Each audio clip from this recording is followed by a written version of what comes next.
stupid question this morning. What viral disease did Louis Pasteur develop a vaccine for? 215-263-WMMR is the number. And let's go to Cindy for the answer. Hey, Cindy, good morning to you. Hi, good morning.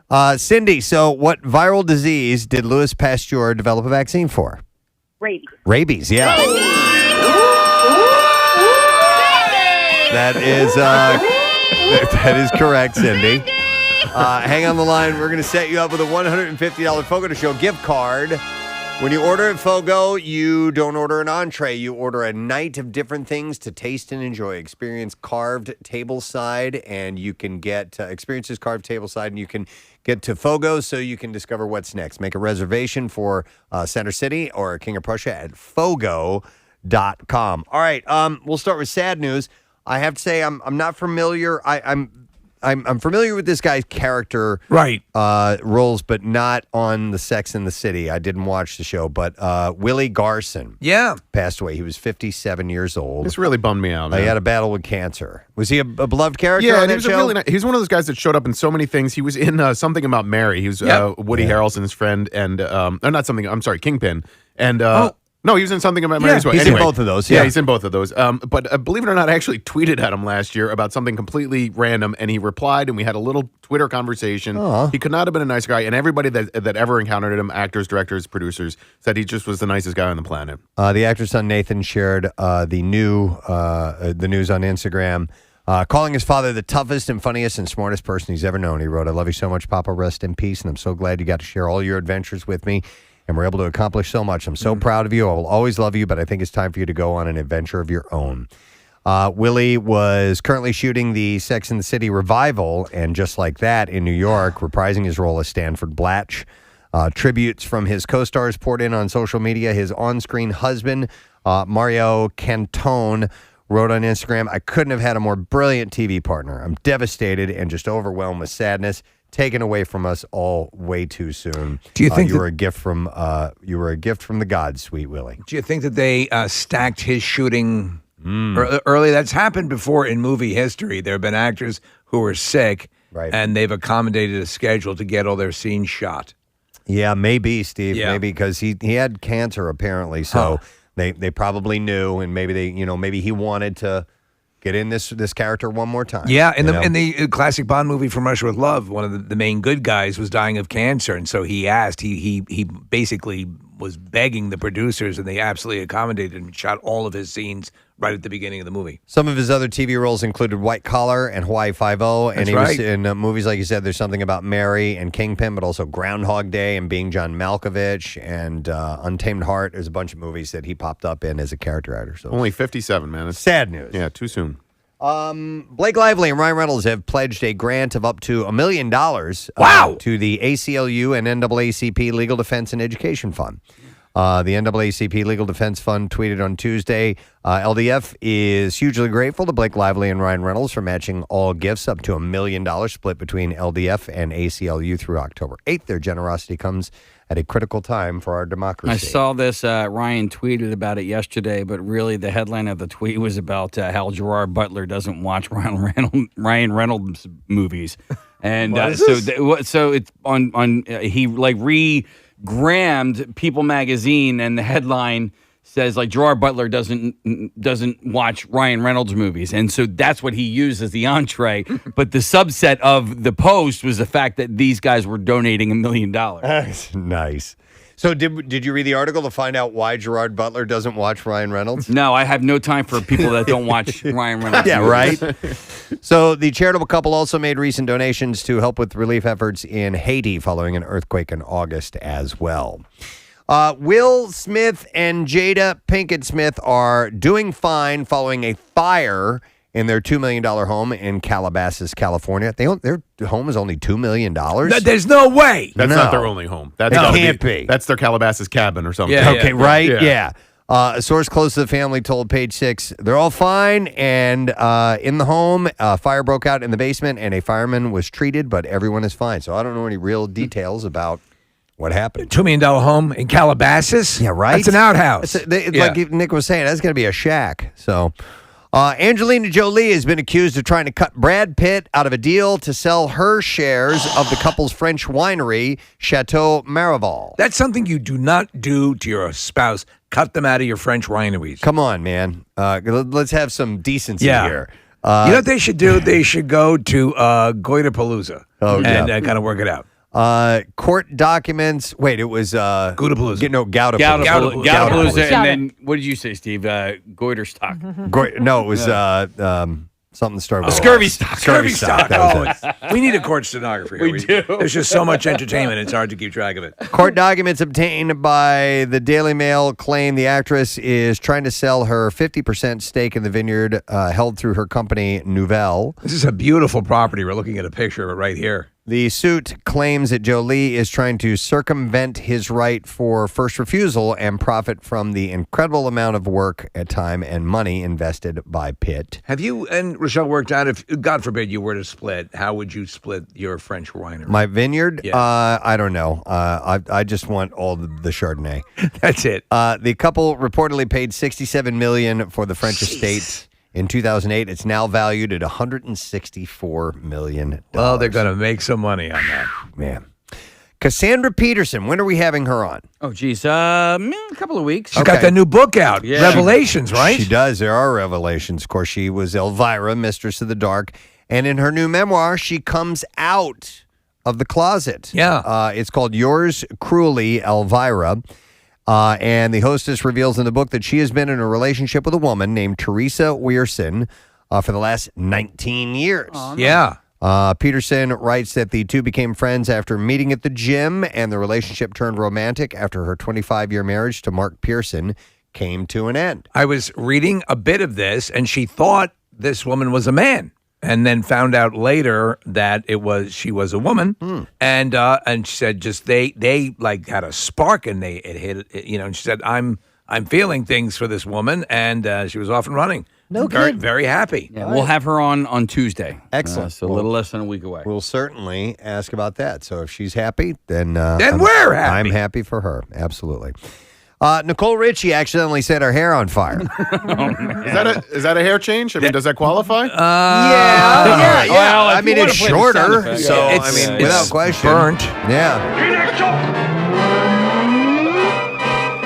So she was blowing out the candles of her 40th birthday cake, and her hair was hanging down. There's video of it, and pretty you funny. can see one side Oh, it really leans went over. up. Yeah, it touches. Oh my God. She should know better. Touches the candle No, and both sides of the hair went up. lights up. Yeah. They patted out one of them quickly, but the other side lit up a little bit more. This woman at a God. concert thought I was assaulting her because her friend lit her hair on fire with a cigarette, and I started smacking the back of her head. Right. And obviously, she didn't know it was coming. Did she understand after? Yeah, you no, explained after a it? while, She her goes, hair "It's turned around on like, fire." what are you doing? I was like, you were on fire. Did you yell peanut shock? I did not yell peanut shock. You should.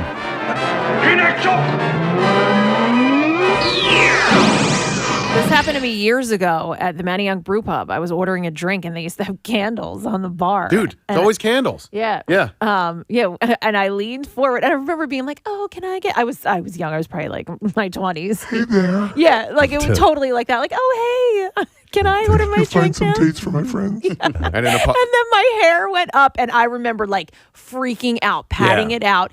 It smelled Oh, yeah. so You bad. stink for the Burnt rest of the hair night. is horrible smell. It made the entire room stink, and then I smelled for the entire rest of the night. It was hard to get the smell out. At a Christmas party at a tiny apartment 15, 16 years ago, Pierre came over, candles, backed his long hair right into the candle and lit it up. And the apartment was crowded. And Kathy, the entire apartment reeked for a day and a half or whatever we had. It was in the middle of the winter, and we had to open up all the doors and windows and everything. Yeah, you should really just, if you ever are short on kindling, just cut off some of your hair go. and use that because it lights It goes up, man. and it looked like she had some sort of product in her hair too in this video. Yeah, I'm So- sure that yeah. didn't help. So she posted a clip on her Instagram yesterday where her husband, Joel Madden, commented with her Paris Hilton's popular 2000 catchphrase, "That's hot." So be careful when you're blowing out the candles. The UK's Princess Beatrice gave birth to her first child on Saturday, a daughter with her husband. Eduardo Mapielli Mozzi. Hey! Buckingham Palace announced this on Monday. The baby's name wasn't immediately revealed. She is the 12th great-grandchild of Queen Elizabeth II, and the 33-year-old Beatrice is the older daughter of Prince Andrew and ex-wife Sarah Ferguson. So if you didn't know who Princess Beatrice was, that's her. Now, speaking of the royal family, the will of Prince Philip, late husband, of course, Queen Elizabeth, would be sealed and remain private for at least 90 years to preserve the monarch's dignity, a judge at London's High Court has ruled. So there could be some crazy volatile stuff in that, but no one will know it for a good long while. In keeping with a convention dating back to 1910, Andrew McFarlane, the president of the court's family division, said he had agreed Philip's will should be sealed up and that no copy of the will should be made for the record or kept on the court file. He said the degree of publicity that publication would be likely to attract would be very extensive and wholly contrary to the aim of maintaining the dignity of the sovereign. I bequeath everything to downtown Julie Brown. He said, What? Oh he's my old God. school, man. Yeah, He yeah. was 99 years old. He said the convention was following the death of a senior royal. An application to seal the will was made to the family division president with such hearings and judgments kept private. So 90 years from now. The Late Late Show will be filmed in front of a live studio audience for the first time since the start of the pandemic next week. Deadline reports that the team behind James Corden is considering bringing back fully vaccinated audiences starting on Monday, September 27th. The time slot rival Late Night with Seth Meyers is also planning to bring back an audience in October. So it's getting there. James Bond star Daniel Craig doesn't think that a woman should play 007. Craig had told the Radio Times, "Why should a woman play James Bond when there should be a part just as good as James Bond for a woman?" Exactly. Yeah, I agree. Exactly. That's right. That's right. Craig, I love when chicks do a daisy chain. Oh, my God. Oh, my God. He's right. He's right. And by the way, when people say there's no good, there are tons of great female action movies that have been coming out. There are tons of them. I love them, and there's so many really good ones. Did you watch Kate yet? I have not, but I hear it's really good. Did you see it? Yeah. Yep. What's Kate?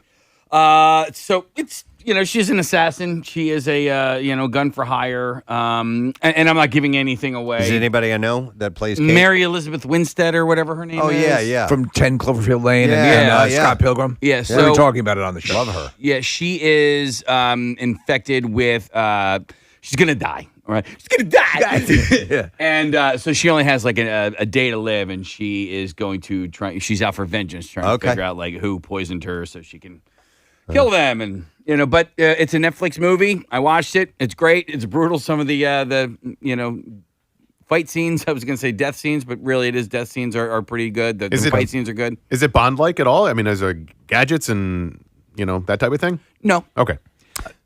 It's all like there's stuff. If you want to see a movie like that, Atomic Blonde has a bit of that, Nick. Okay. Yeah. So anyhow, Craig's statement come a week before the release of No Time to Die, which will premiere in theaters October 8th. So excited. Netflix, how about this? You're excited for this, Steve. Netflix will release Sex, Love, and Goop on October 21st. Yeah. Goop founder Gwyneth Paltrow said in a statement, Sex, Love, and Goop explores what it means to be truly intimate in a relationship, to express your deepest fears and desires, and to accept those of your partners. A continuation of Goop's mission to help our audience pursue the ineffable power of their own potential. Sorry for that goop on your ceiling. The show is a toolkit for finding more pleasure and connection in our romantic lives, and it's full of lessons I wish I'd learned years ago. We're looking at the coming attractions here, no pun intended, and they're all sitting around. Looks like very lovely people talking about life. Very wealthy, lovely gooping all people. over the place. Gooping. It's a massive goop fest. Let's just sit around and goop. It's a circle goop. I mean, when you I love a circle goop. So great with chicks can have a circle goop. oh, gross. Gross. I Not just that did kind it. of goop. He coughed up some goop. I don't do spit strings. I do phlegm strings.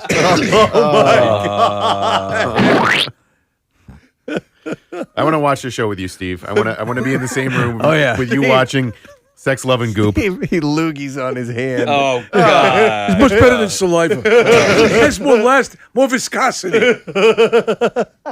Nasty. Isn't that hilarious, Kathy? Yeah.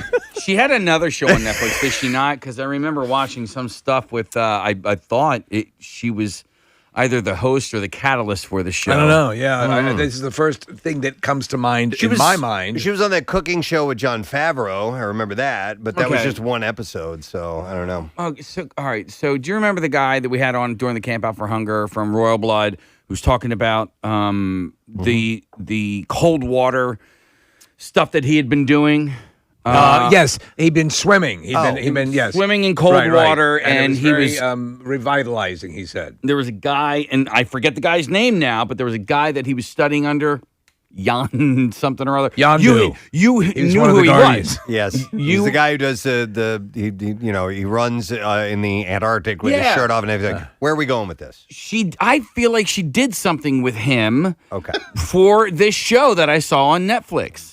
I hope you feel that correctly. I don't know. I have no do a idea. check, do a Google. Yeah, do a See? quick check. Okay, do you want me to just do that right Do now? it. Okay, I'll do it. I right mean, now. it's Let me Google it right annoying. now. I'm going to Google it right when now. you have a feeling about something and you can't make the connection, it'll be liberating if Yeah, you find sure. out she was on that show with Yondu. Was it called the Goop Lab case? Yeah, that's it. All right. Okay, All right, there you that go. was a Netflix show. There you go. There you go. And it's funny because the logo, Nick pulled this up on IMDb. It looks like she's standing in the middle of a vulva. Yeah. That's I right. kid Yes, you not. So the Goop Lab. So there She's you all go, about guys. that. There you go. That was out, 2020. So all right, There you it go. is. Done deal. All right, we found out. Yay. Boom. Moving on. Though she didn't end up getting an Emmy for her work on WandaVision, Kathryn Hahn may have lined up another gig with some Emmy potential. She's going to star in what's going to be called, The Comeback Girl, a new limited series for Showtime. It is about the mid-career revival of Joan Rivers. Variety says the show will primarily take place after the cancellation of Fox's short-lived The Late Show starring Joan Rivers and the death of her husband, Edgar Rosenberg. Rivers' career had hit a lull at that point, eventually coming back around with the second half that involved hosting her daytime talk show, The Joan Rivers Show, and then becoming a fixture at award show, red carpets with her daughter, Melissa. So Kathryn is going to play Joan Rivers. Joan Rivers. That's great. In the show. I love her. I love Joan Rivers. I love the her career and her tenacity. And I'd love to see Kathryn Hahn in some more Marvel stuff. Yes. So Variety doesn't say when the Comeback Girl might premiere on Showtime, which generally means that it won't for a while. And it also doesn't say Melissa Rivers is involved at all. Case, I want to get your take on this, see what you think about this. Adam Devine will reprise his role as Bumper in a straight-to-series comedy sequel to the Pitch Perfect film trilogy. And I know you love those Pitch Perfect movies. I do. For some reason, when you said Adam Devine, I was thinking of who plays Kylo Ren, Adam Driver. Adam Driver. Yes. I thought that when I first saw this Right. too, but no. Yeah. I sing pitch perfectly. Elizabeth Banks, who starred as half of the announcing team in the features and directed the second one, will executive produce. Unlike the movies, the TV series will pick up several years after Devine's last appearance in Pitch Perfect and see Bumper moving to Germany to revive his music career when one of his songs becomes a big hit in Berlin. Okay. So I'm down with David it. Hasselhoff. They should have Kylo Ren in the series, though. Wouldn't that be great? Case? Elizabeth Banks will executive produce, like I said. An episode count has not yet been determined. Who was a whinier little bitch? Was it Kylo Ren or was it Anakin Skywalker? Anakin. Yeah, there's too much of that going on in the reboots. It's just Right. annoying. Shake it off. All right, I have one last story, and it is a hair change. It is a Yes. it's sort of a hair change. We got two of them. So two of them, yes. Two of them. And it involves sports, not actors or musicians. Aaron Rodgers. What? Where the hell is it? I don't All right. know. Aaron Rodgers has revealed just how committed to his costume that he's going to wear for Halloween is. The Green Bay Packers quarterback disclosed why he's wearing his hair long, saying that he has been growing it out for a year for a Halloween For costume. the costume? Yes. Oh, my So gosh. it's kind of like a Casey thing. No reveal on what the costume's going to be. That's correct. All right. So he explained, I have a month-ish until Halloween, and this hair has been a year in the making for my costume. He did say, though, even though he doesn't reveal, he said that the person he's going to be portraying is, quote, a hero of mine who has longish hair. I mean, at least he Is has. it Gloria Steinem? All that we know. I don't know. He has good hair, at least. I do not have good hair, especially when it gets a little bit longer. It just doesn't look right. So at least This just a painful admission from local broadcaster Casey Boy. I quote, I do not have good hair. not good long hair.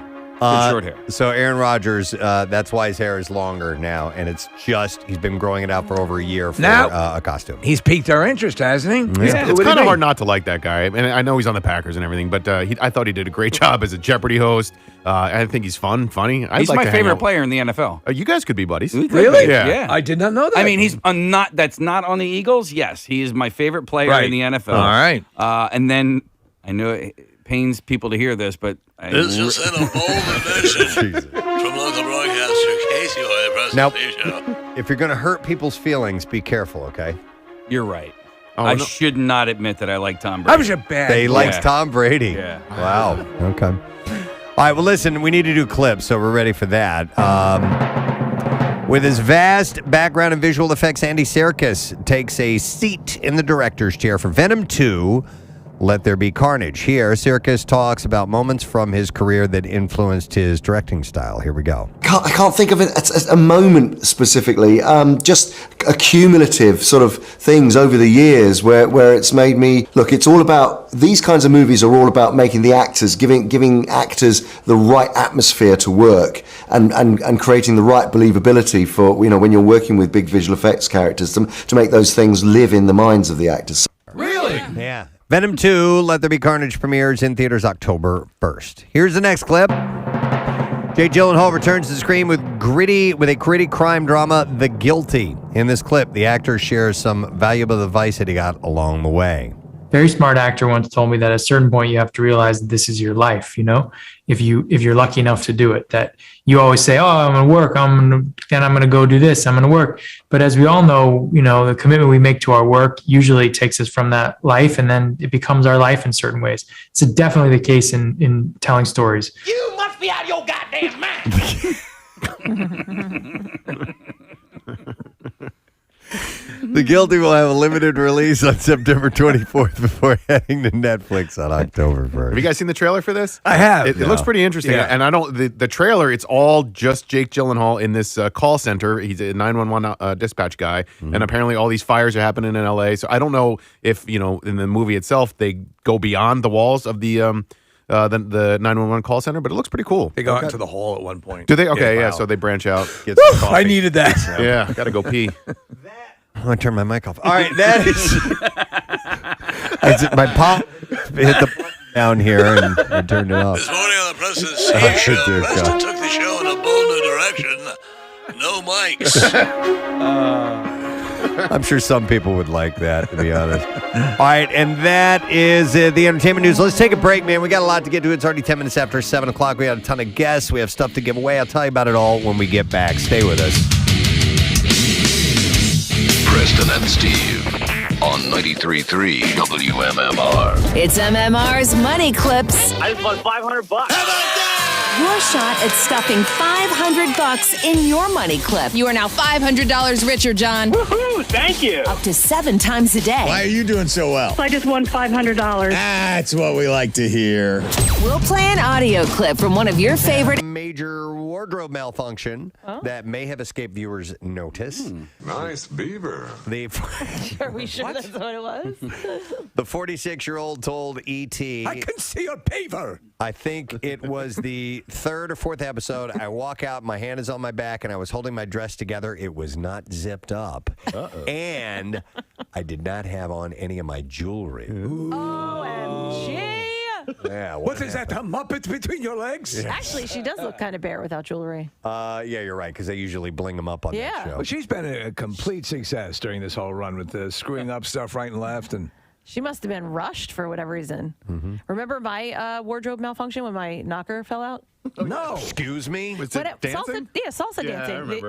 It was a halter top, so it clipped behind my neck. Yeah. And I was in the middle of a performance, and it snapped off, and it literally just it fell down. And I remember the move. I had to drop to the floor in like a count or two, and so I went down early.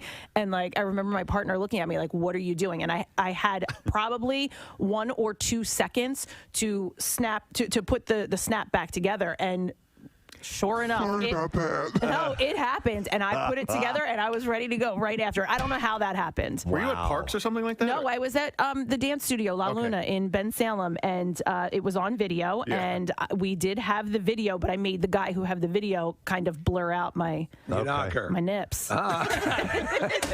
Nips didn't show, so you'll never know if they're pink or brown. Damn it, we were so close. No case, my nips didn't show. I was at a friend's wedding one time, and there was a couple out on the dance floor, and this woman's boob was there just dancing along. Her boob's just hanging out. She had no idea. No idea. Dude, those things Somebody eventually said something to her. They're so tight, and like sometimes it just like pops out the top, and you don't even know. Well, my wife's old roommate she was wearing a top that was so loose that we were. It was like a Saturday morning. We were on the back patio having a coffee. She must have like bent over for something, and then she came back up and full on. She didn't even know. I had to be like, "Yo, dude, your boob is," because like I guess like the nipple kind of got caught underneath the neck of the shirt. It was the neck of the shirt had come down. That is a loose-ass shirt. That is a loose-ass shirt. I was like, dude, you're... I just got... Your boobs are hanging out! Just one. I just got a text from the guy who has the video, and he said those were the days. Yes, they were. Giving the gift is more important, I think, than the receiving. So I'll get some things from my wife. She'll say, here's something that I like, and here's something, and so I will get some good gift ideas. But the ones that I'm more excited about are the ones that go, you know what, man? She didn't ask for this. I don't even know if she even knows that this thing exists, but I think she would like this. I have a couple on the list this year that I'm really excited about. Sometimes you go for it, and sometimes it'll be like, oh. And like, I missed on that one. Oh, dude, Rochelle told me that she's like, there's one gift I'm really excited to give to you. And I'm like, there's nothing that I'm excited to give you. Oops. So do you have something? Oh, yeah, I have several things. All right. I have several things. But there's nothing that's like, wow, is she going to freak out when she gets this? You know what Preston, I mean? I don't know if you've seen it, and it might be a last-minute thing to add to the list. It is it's a dildo mounted on like a machine gun thing. All right, hear him out. Hear him out. It's like a machine gun truck. You've seen those. Yeah, I know what you're talking about. They They're look like expensive, the perfect holiday gift. You know what? You can't put a price tag on love. No, it's a gift that keeps on giving all year. Yes. Wait, Steve, let me ask you a question. Oh, it's got a pull start? Yeah, oh, my God. Son of a bitch. Yeah. The bastard's powerful. There you go. The automatic. Oh, my God. Scaling toys. Oh, it's real? Yeah. Oh, yeah, of course. Oh, jeez. Come on, guy. What were you going to say? Come on, man. Yeah, What are you I'm talking about sorry. here? I don't know what I was thinking. I'm an influencer for this stuff. Steve. Oh my God, that would be amazing. The machine gun dildo company contacted me and said, let's collab. Let's collab. DM me. All right, another fact that we learned from the Just Saying Institute, located over 200 sprawling acres in West Virginia. The last decade from researchers. If your ex wants to be friends, they might be a psychopath. If your ex wants to be friends, that's sign of being a psychopath, possibly? In 2016, researchers from Oakland University in Michigan found that people with the so-called dark triad personality traits like narcissism and psychopathy, I guess is how you say it. He's a member of the Dark Triad. Like Cobra? I'm going to have to take him out. Often keep their He's exes. the disease. I'm the ex-boyfriend. No, they often keep their exes around for calculating, self-serving purposes. Okay. A desire for continued sexual access, financial help, or a need to still exert some control over a former partner were among key reasons for maintaining contact, especially for men. These are facts, yes, from the Just Saying Institute. From the Just Saying Institute. That we end up just saying things at the Just Saying Institute. That we have found out over the last 10 years about relationships and That's a decade. love and sex and all that stuff. So how about this one? Speaking of sex, that sexual afterglow that you feel after sex will last about 48 hours. Really? Yeah. You mean longer for you, Cather? No, it seems to diminish pretty quickly. Are you sure? Because you have to clean up right it after. off of me. Get it off of me. But the glow, get it off. It's like it's like you've sat in the bedroom with me. Get it off. You have this glow. It's the light refracting off of it. It's shimmering and shiny. Get it off. It's glazy. I look like a Krispy Kreme. So you're generally in a better Get your blanket and pillow. You're sleeping on the couch.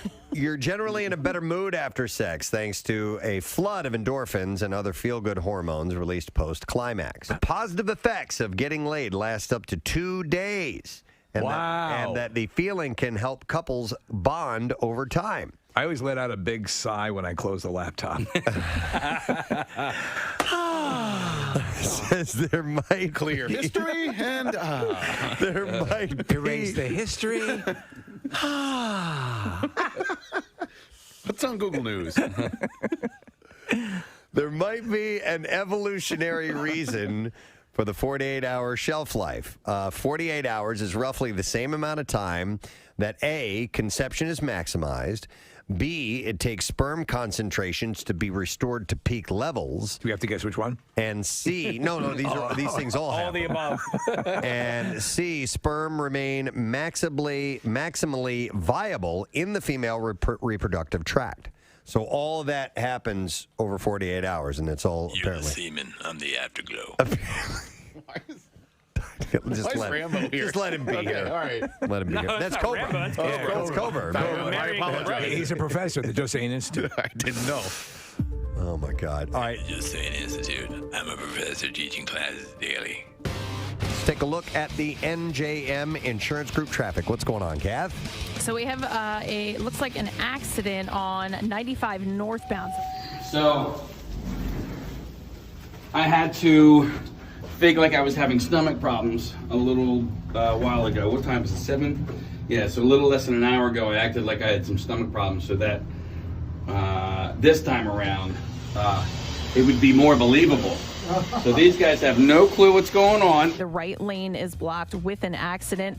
We're also slowing from the Boulevard out to Belmont, and then from the Blue Road to 202 eastbound side, slowing from the Blue Road into Belmont, and then Montgomery to South Street 422. So what's going to happen now is I'm going to end up outside, above the 4th floor, outside the windows of the Preston and Steve show. And they have no clue what I'm doing. They think I'm taking a dump. And then in New Jersey, 42 north backs up from the Black Horse Pike to 295, 55 northbound jams Deptford to 42. And that's your traffic on 93.3 WMMR. Preston, may I ask you, take a gander out the window there? Uh-huh. Oh, Hey, my man. God. Oh, my God. Jesus Christ. Oh, my God. What the That's hell? good. What the hell? No, that's Casey. I thought it was just a dude working out there. Yeah, he's got a helmet on. Hang on, let me explain. We have construction going on in our building, and it happens to be outside of our window here that these guys are out on scaffolding. And Casey's out there. He's outside of the studio. And I just looked over and I saw a guy's bare ass up by the window. And apparently that's Casey. And he's calling the hotline right now. Hang on a And second. I love that the other construction worker out there is really not phased at all. and He's is going about his continuing to business. work. What the hell are you doing? Oh, I don't know. I was presented an opportunity to be on the other side of the glass, and I just jumped on it. Sorry, I'm mooning you, and they gave you the finger, and you flipped me off before you realized who I was. Well, you were flipping me off. I know. You're like, I'm just going to give this guy the finger back, and then you're like, oh my God, that's Casey. Yeah. Yeah. So, hi guys. Do we get a picture of the actual mooning? Because it was amazing, especially with the skyline behind you. No, we missed it. Oh, damn it. We can recreate it. I'm sure Casey Yeah, doesn't you don't mind mind, dropping his pants again. Case? Yeah, I don't know how to mime. Is that what you were saying? You know what's great on that video? No, we had nothing to do with miming. I was wondering if you could drop your pants again because we missed that. We didn't get a picture of it. Oh, there we go. All right, so He's miming on the radio. would Casey mind, I think is what you said, not mind. My mind, it's the same thing. Casey started doing the fake pane of glass thing. Is that what he thought I said? I guess That's so. adorable.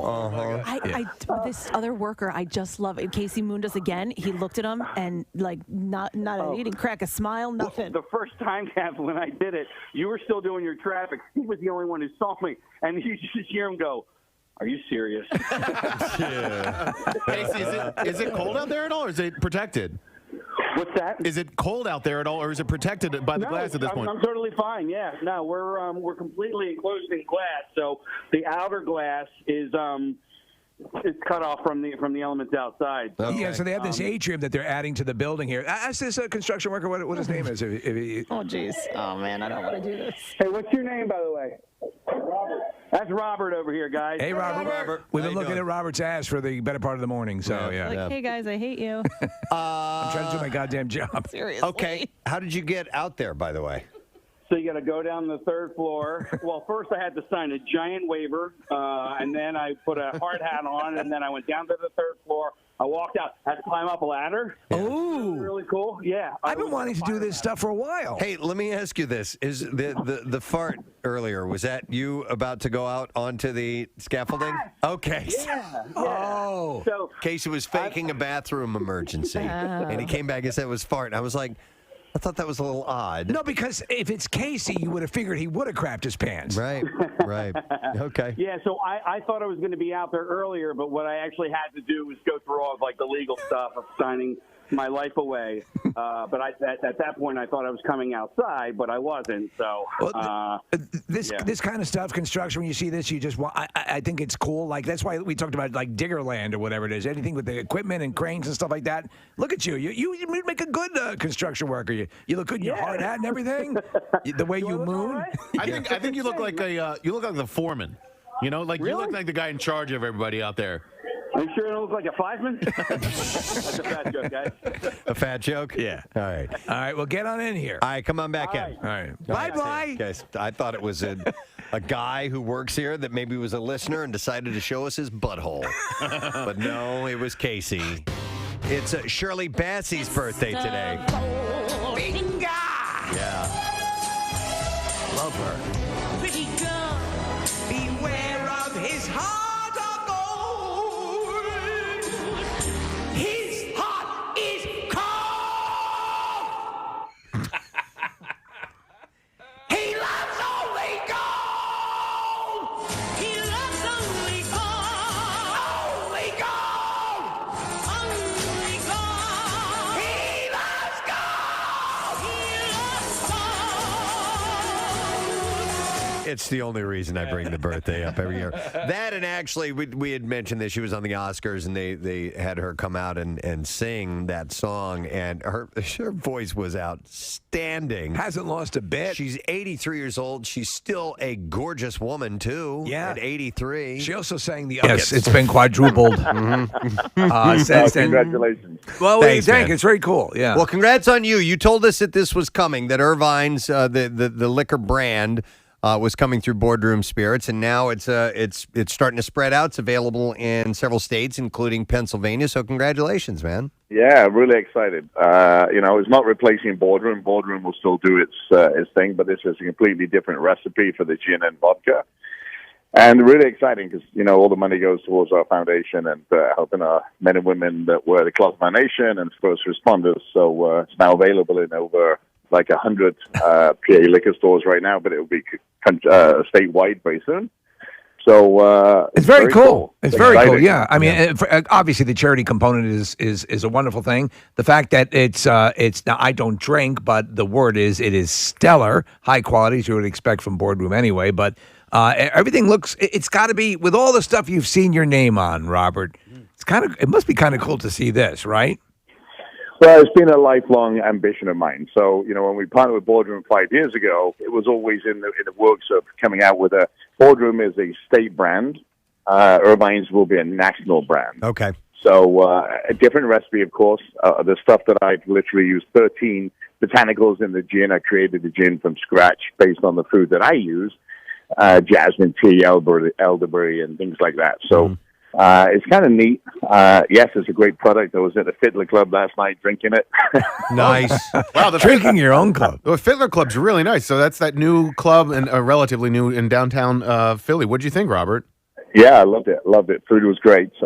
Betty's doing a great job there, and yeah, it's just a fun place to be. And so we had a little event there last night, and then tonight we launched our docu film, I should say, called Hello High Seas, which is about post-traumatic stress and a young man named Taylor Krieger. So where's that going to be available? Where can we so watch it? that will be available in certain cinemas across the country. If you go to HelloHighSeas.com, you'll be able to see where that is. It's really cool. It's really cool. Hey, Robert, when I'm in the liquor store and I want to try something I haven't had before and I haven't really done my research, I'll grab a cool looking bottle. It's kind of what I go for. And I'm holding the Irvine's in my hand right now. I really like the design of this bottle. Number one, the shape of it. And number two, the logo looks fantastic. It really stands out. Who did you work on? Did you have some input in this stuff, or did you? Funny, we did that ourselves in house. Really? Great. It's got the nautical theme. It's got the Irvine crest. All those kind of things that are to me. So when you see that bottle, it's got a neck on it. You see a picture of this ugly guy on it. But right.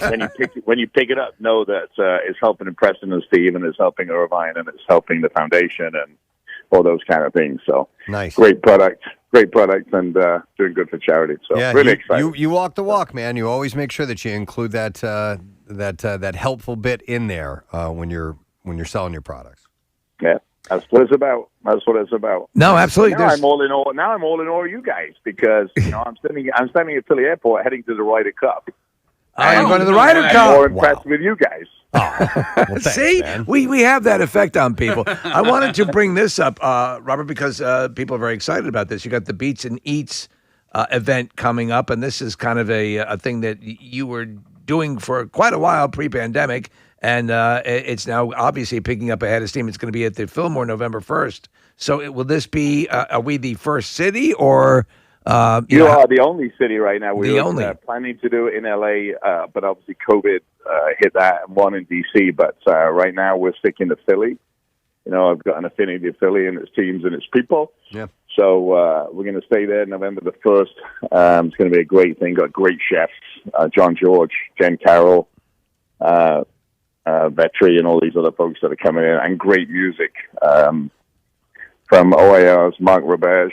And some other great folks, so it's going to be a great night. Again, It's all for charity. So, and it's it's the first day, as Marissa just pointed out, of the Camp Out for Hunger too. Yeah. So yes. We should be there to have some fun, hopefully, and give you a big check. Excellent. Very nice. Tickets are available now at beatsneats.com, and it's beats, the letter N, eats.com. That'll be a cool event because, number one, you just get to stuff your face with food all night long. And drink. And booze. Yeah, absolutely. So I love events like that because you get to sample. They're usually smaller portions. You can go around and sample some really good stuff. I'll have 70 of those. Yeah. And we're doing something really special on that night, too, for some veterans. So going to make a lot of people cry. Nice, dude. So you're, as always, jetting around all over the place, nonstop. Are you slowing down at all in the next few weeks? No. I will tell you, there's a new show coming out, Irvine versus John Tapper, in December.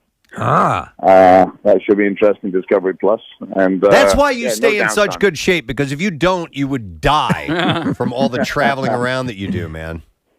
Well, it's all fun. Fun. All right. So, do you have any idea when we're going to be able to see the episode you did with Wilson's Secret Sauce, a barbecue joint down the street from us? No, but I will get it to you. Right now, we've just shot an awful lot of shows: Dinner Impossible, Restaurant Impossible, a new show, Mission called Impossible, coming out. So as soon as I know, I'll let you know. All right, man, it's awesome. All right, dude, travel well, and we'll get the word out about Irvine Spirits, and you can get that in liquor stores around the area. Make sure you check that out. Appreciate you as always. All right, buddy, we'll talk to you, Robert Irvine, guys. Hey! He's that dude. I would absolutely die of exhaustion. No, it's too much. I went on his schedule because he's traveling not only constantly but different time zones. He's just bopping across the ocean all the time. The dudes he has with him though, who are super nice, are always like, go through this door. Here you go. Here's this. Put this up. Yeah. So you need somebody like that because it's just too much stuff. Yeah, no question. Hey, speaking of people that are in great shape and have athletic prowess. Did you guys see Conor McGregor throw out his ceremonial first pitch? I did. At Wrigley Field I yesterday? did not. No. They're calling it the worst first pitch ever. Conor McGregor. It was not. It was not the worst ever. I've seen Dude. worse. It's He bad. could have hit people. I mean, like, it went, it's so far off. Oh my God. If there wasn't a net back there, he would have probably hit someone. Like, my we're God. looking at video footage of this now. Oh, And he's it way goes, up. okay, Okay. so he didn't hit the net. He hit the wall, but it's like it was nowhere near him. way off base. Look at the catcher's face. Oh my God, the reaction is like, uh-oh. You got to be kidding. He's thinking, look, oh my God, that's headed into the stands. So at this point in time, yeah, it's pretty bad. He's certainly athletic, so he does hurl it. What are we believing is still the worst? Danny DeVito's is Danny pretty bad. DeVito, right? Because that just hit the ground immediately. Gary Delabate's is the From Stern, from yeah. Stern show. It's bad. Yeah. I mean, it's really, really, Never saw really it. bad. If you do it compared to the desire of the person to do it, that would probably be one of the worst. Mm-hmm. And then who's the best? So recently, like Simone Biles did one, Oh, my God. and she did the flip. It was amazing. we're looking at Carly Rae Jepsen, the singer. Yeah. Hers was terrible. Oh, well, this is the worst. These are the worst. This is the top All right. 10 worst Oh my God. first pitches. But the problem is that some people they just want to burn a strike in there. Don't do that. And they really want to throw it hard, and it's been a long time since you've thrown a baseball for most of those people, and you mess it up. And I think the rule is, we're looking at a video of Michael Jordan. He had a bad one, apparently. oh, he was a baseball player. I know, right? Oh my God. So we need to see this. I don't know what year this was, but he threw it Way way over. too high. Yeah. So I think it's our buddy John Brazier says if you ever get the opportunity to do this, if you throw it high, they go ooh. If you throw it in the dirt, they go boo. Right. Yeah, That's how the yeah. crowd reacts. I think Pierre Robert did a pretty good job with his. He did. He took it seriously as Pierre takes anything, but he looked good while he was doing it. You should not go for the strike and go for like a game of catch. That that's it. level. Yeah. Yeah. We're looking at Nolan Ryan throwing one in. Oh my God! What the possibly the greatest pitcher of all time? More no hitters than anybody else. That's terrible. That's crazy. He had Okay, to have he done threw it way Akbar outside. had a bad one, and remember they did like a whole redo, a make did? good. Akbar, the guy that we have on from. Oh, Admiral Akbar? No. Ajamila, yeah. Yeah, and they did they recorded his make good. He came back and made it like a big deal because the first one was so bad. Wow. Oh my. Okay, so I was wrong. That was not the worst. We're John Wall, who's a basketball player, was terrible. Right before him, I can't remember who it was before him. 50 Cent. 50 Cent. It was like he's never thrown a ball in his life. No kidding. That kills me. I think everyone. I wouldn't let it get to me. I don't know. I again think of as a game of catch. Simone Biles did a really good one where she did it and then flipped right. Right after the pitch. Preston did a really good one. I did a pretty good one, but I tell you the best one ever was it was a guy who I think was from Cirque du Soleil. Oh boy. It was like the Lion King, the musical or something. Who was this guy? He does this. Oh yeah. He does a flip, and as he lands it, he throws it, Steve. That is wild. Or it was like a bizarre backflip thing, and he throws it that was probably the greatest one. And he nailed it. He hit it right down the zone. I saw. That's I'd like the to see coolest that. one I ever saw. I saw Simu Liu, who plays Shang-Chi. Yes. He did one this year. He did the flip. He did the flip afterwards. I think it was either his Dodgers or a Giants game, but it was a good pitch and then a badass flip afterwards. And that's impressive. You gotta like that. All right. Anyhow, Conor McGregor's is worth taking a look at if you like. This is pretty cool. This story, I had mentioned this to you guys yesterday. We were off air, but I hadn't had a chance to read the article until yesterday or after the show, and it's called Aero Haptic Holograms. Aero Haptic Holograms. Yeah. So I've heard of this. Oh, okay. So Yeah. researchers have developed a hologram that allows you to reach out and actually feel it. Oh my God. Dude, what the hell? Both did it at the same time. They each have a holla. Okay. All right, 3, 2, 1. Okay. That was good. So anyhow, this is kind of headed in the direction of the holodecks of Star Trek. Jesus. I have wanted a holodeck forever because we are starting to get to those, like Preston, you have the Oculus and the haptic responses, like even on your watch. Kathy, you have the iWatch. All of this stuff, they're starting to allow you to feel the things that you're seeing, and that's pretty damn cool. So they're calling this Aero Haptics. Okay, so the University of Glasgow scientists have created a hologram system that uses jets of air known as Aero Haptics to replicate the sensation of touch. So essentially, air jets can allow you to feel people's fingers, hands, and wrists and things like that. The team published a paper of their findings in the Advanced Intelligence Systems. So They said- concentrated jets of air would replicate if you were touching someone's skin, right? Yes. Or almost anything. In time, this could be developed to allow you to meet a virtual avatar of a colleague on the other side of the world and really feel their handshake. We always have to go to this because it's an inevitability, Preston. When they get this rocking with VR porn. Oh, my God. If you think the currently screens are a drug for many people, wait till that happens. Absolutely.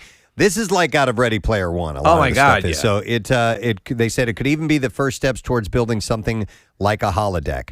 Similar to previous touch sensory holograms, the Aero Haptic system doesn't require a handheld controller or smart gloves in order to produce the sense of touch. Instead, a nozzle, which is able to respond to the movements of your hand, blows air with an appropriate amount of force on you.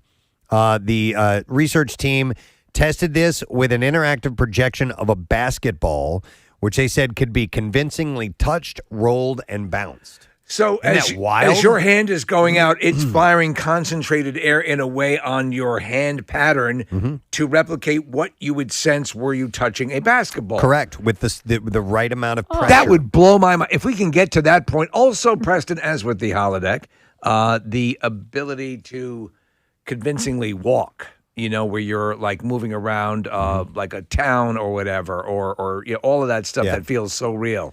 So the touch feedback from the air jets from the system is also modulated based on the virtual surface of the basketball, allowing users to feel the rounded shape of the ball as it rolls from their fingertips when they bounce it and the slap in their palm when it returns. So they said it literally feels like you're holding this. So you're seeing this in your virtual reality, glasses or whatever you're wearing, and then as you reach out and grab this thing, it blows the appropriate amount of pressure, and it feels like you've got a ball in your hand. Isn't that wild? Yeah. That's outstanding. So obviously, there's your mind reels at the possibilities. I remember when I first did the PlayStation VR and looked down, and I was playing a Batman game, and I looked at I was Batman. My body, everything was in the costume, and you look at a mirror, and it's you with the cowl on and everything, standing next to what appears to be the full-size Batmobile. You add this element on, and then forget it. So the system would be pretty limited for now. However, they hope that it could eventually be used to create some pretty amazing video game experiences, as well as help doctors better treat patients no matter where they are on Earth. What they're really saying is we're working on the porn. Oh, sex, absolutely. Sex robots and virtual sex and all that stuff. So, yeah, man, I love it when tech heads in that direction to the fantasy becoming reality. Well, could you imagine? I don't even know if they can do this, but for like when I had the surgery years ago, they had the Da Vinci machine, which is the very precise robotically controlled machine. Yeah. What's to say that maybe they do it now? I'm not sure. But what if a surgeon in a remote location is working that machine in real time in another state? Using some of this tech. Huh. I still get blown away, and my mind can't comprehend how certain surgeries work. My friend had his dad had heart surgery, and they were able to do it with basically like just putting like 3 holes in his chest, rather than having to like cut the thing open and break the breastplate and open that. It's amazing. I don't understand. Orthoscopic? Is that what they call it? I don't even know. Yeah. I don't even know. But like he was, there's 3 tiny little holes. Well, that's what I had 2 organs removed. Both were Wurlitzers. No, I had 2 organs removed, and I had small, like 5 small little dots. Yeah, and they went in that way. It was amazing. I can't comprehend. You would have no works. idea that I had that. Yeah, it's pretty incredible. Here's another technological advance. Apple is hoping that we'll one day turn to our iPhones to keep tabs on our mental health. Previously, Apple teamed up with UCLA on mental health research and with pharmaceuticals company Biogen. You must be out of your goddamn mind. That's what it says to you when it realizes you have a mental health Hey, issue. Siri, how's my mental health? You must be out of your goddamn mind. So they're working with the pharmaceutical company Biogen on studying cognitive decline, and now the brand is planning to incorporate the knowledge it gleans from this work into the iPhone. Siri, should I be committed? Damn right. The goal is to alert users that they may be suffering from conditions such as depression, anxiety, or cognitive decline. Do you, Kathy, so you're a big proponent of the watch. I know you're wearing it all the it. time. Do you use all the health apps? I purchased it specifically for the health apps, and I don't use them. Okay. I use the workout app. I do All use right. that to track how long I've worked out, and the steps and Yeah. the movement. So I guess I do use A some little of, bit, yeah. some of All the right. health of it. Oh, you But don't check your heart rate? No, and like also if I don't reach the goal, I'm not like jumping up and walking around the corner because Right. I need to get like Right. 5,000 more steps. You're in. not Like, running in place burning French toast. Yeah, no. The technology would rely on an algorithm built off of data clues such as physical activity, sleep habits, and even how one types on a keyboard. Ooh. All this information together could offer insights to how consumers are feeling, their energy, and their concentration levels. The research is still in the very early stages, and it's not yet clear if Apple will actually be able to create an effective algorithm to do what it wants to do. But in addition, there are potential privacy issues related to, of course, the data that would be gathered that Apple would have to figure out. So, if it's personal mental health info, that's got to be kept private. Because Lord knows when they promise to keep that confidential, they do. The new iPhone just came out, right? Coming out. Right, 13, right, yeah. and they have a lower scale. It's funny because the cheaper version is like $800. Right. That's the cheaper version. I used to I would rush home to see the keynote from Steve Jobs, and I was always riveted. And now, I'm an immediate adopter. I'm a gadget head, but now I'll go with every other iteration because it's like my phone currently can handle everything I need it to do. There's nothing more I need on my phone. Right. Yeah. And then at a certain point, you're just.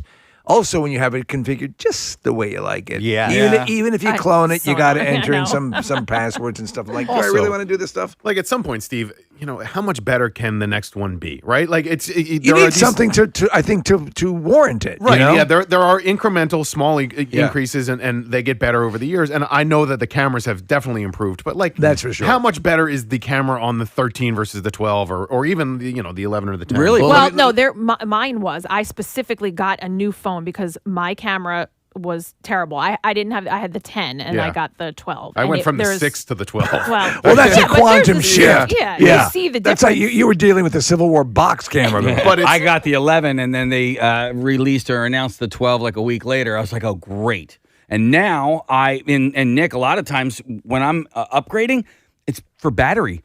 Like, my phone's not even a year old. I can't get a full day out of this battery. Whatever nonsense. version of the iPhone I have, this battery lasts for freaking ever. I'll probably never change because it's like I'll go that all means so day much. and then some without ever having the battery even come close to running down. Yeah. When I went to buy my watch, the guy at Apple, I was so thankful for him. He said, why don't you, he goes, can you wait like a month? Yeah. I was like, well, yeah, I don't need it. He goes, the new one is coming out. And I would have not known. I don't keep up on the release dates and all of that. And so, he saved me and, I was able to get the most updated one. I'd prefer that than be in your case where a couple weeks later, the new one comes out.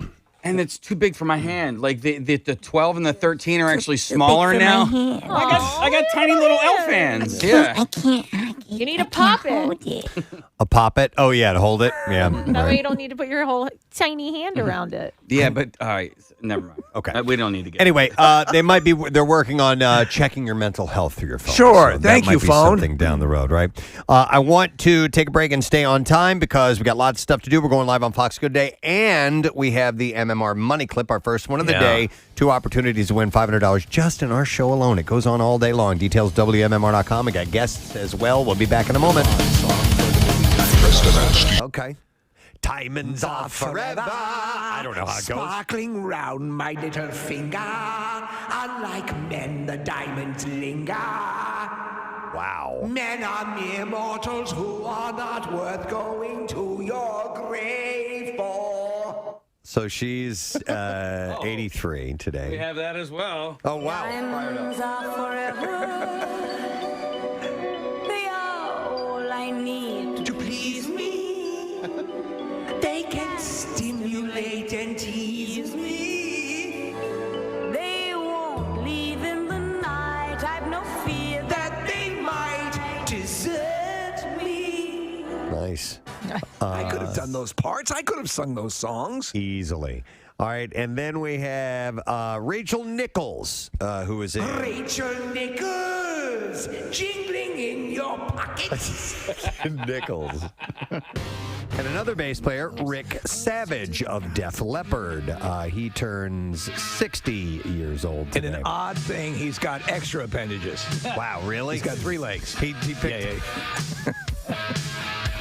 When this band was in their height, when Pyromania came out, I was a huge fan. Oh my God, of yeah. Def Leppard. They were great. I went to that tour. I went to that concert. It was awesome. It was one of my first real rock shows that I went to. And they were driven by a robust MTV presence. Oh my God, yes. I told you that I don't remember what year that came out. It had to have been 84, 85, something like that. No, it was before that. Was it? Yeah, it was like 82, I think. Okay, hang on. Is Pour Some Sugar on Me on that one? No, that's... Oh, wait. Pyromania. I'm sorry. 83 is when it came out. Okay. Okay. January of 83, and... No, it was not on that album. Man, what was Pour Some Sugar? That was a gigantic album, and I can't remember the name of it. After the Gold Not Rush. High and Dry. What the hell is the... No, High and Dry was early. Hang on a second here. Hysteria. That's it. And that was 87. That was 87. Okay. Yeah. Because I have a vivid memory of a guy that at the pool. He came with this boombox, a la Lloyd Dobler, blaring, Pour Some Sugar on Me, because he was trying to get pumped up. He was going to do a triple off of the high dive. Okay. And that was his motivational song? That was his motivation. Pour Some Sugar on Me? It's like right out of a movie, right? Basically like jean jacket and cut off jean shorts. Clear me a path. Right? And he's blaring, Pour Some Sugar on Me, and he gets up onto the high dive. Today's the day. Today is the day. He had been working himself up for this for like an entire weekend. Are you ready to do it today? Right? So he gets up. Gandalf showed up. Oh my God. When you're done pouring your sugar, I want to see the greatest dive of all time. Anyway, what happened? All right, so what happens is he gets up on the high dive, blaring music. You and me, babe. And he got up and what did he do? He counted the 3. He got off at the end of the board.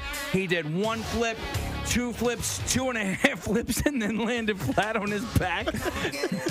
Splattered all over the place. I swear to God, he got up spitting blood because he hit smack so hard. It was great, man. What a great memory. Rick Savage's birthday.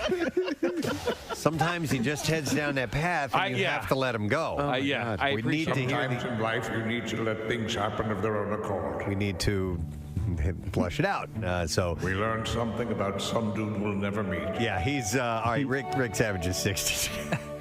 Thank you, Rick Savage. Thank you wherever for that memory. you are.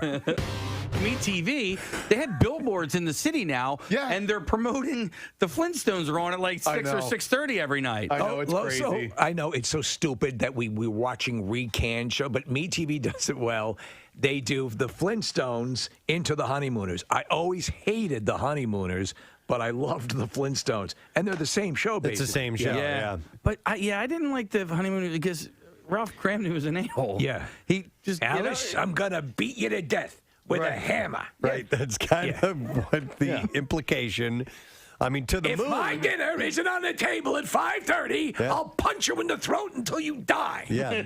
To the moon essentially was that. I'm going to punch you to the moon. Yeah. Mm-hmm. The good old days.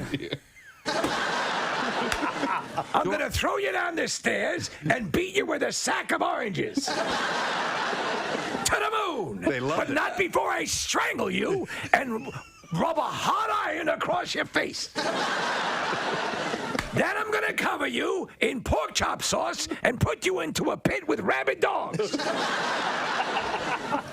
Wow. I'm going to cut you up so bad you'll never be able to have children. Oh, my God. I'll remove your breasts with a wood planer. To me, it was so depressing, too, because they had their clothing was in a bureau in the kitchen. Well, they were poor. I mean, they were just making ends meet. But I mean, there's Desi Arnaz used to beat his wife too, because I remember she spent too much. She spent too much money on like hats or something like that. And there was an episode he bent her over his knee and spanked her. Oh, and there was another episode one time, Casey. I kid you not. She had done something that was going to piss him off, so she decided to go and get a sunburn so that he wouldn't hit her. Jesus. Oh my That's God. what television programming was. Lucy, I'm going to throw you down the elevator shaft. Lucy, I'm going to take you out back, tie you to the dumpster, and drive the car into you. Ricky. 1950s programming, Wow. man. Junette, I'm going to cut your head off. That's ridiculous. Columbia necktie. Break your legs.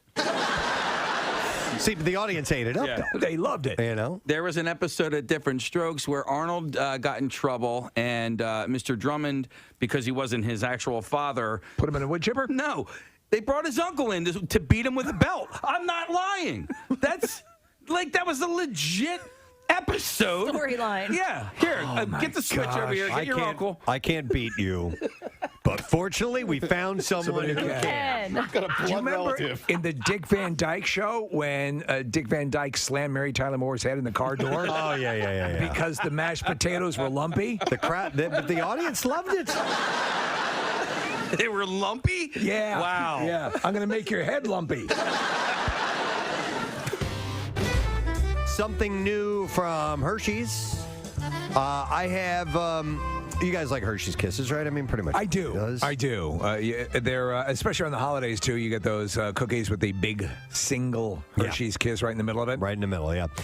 Hershey's has created a new flavor, and they arrived. No, I'm sorry. They arrived in 2019, and now they're back for Valentine's Day. It is the Hershey's Lava Cake Kisses. And is it made from actual molten lava? It burns the inside of the interior of the mouth. Yes.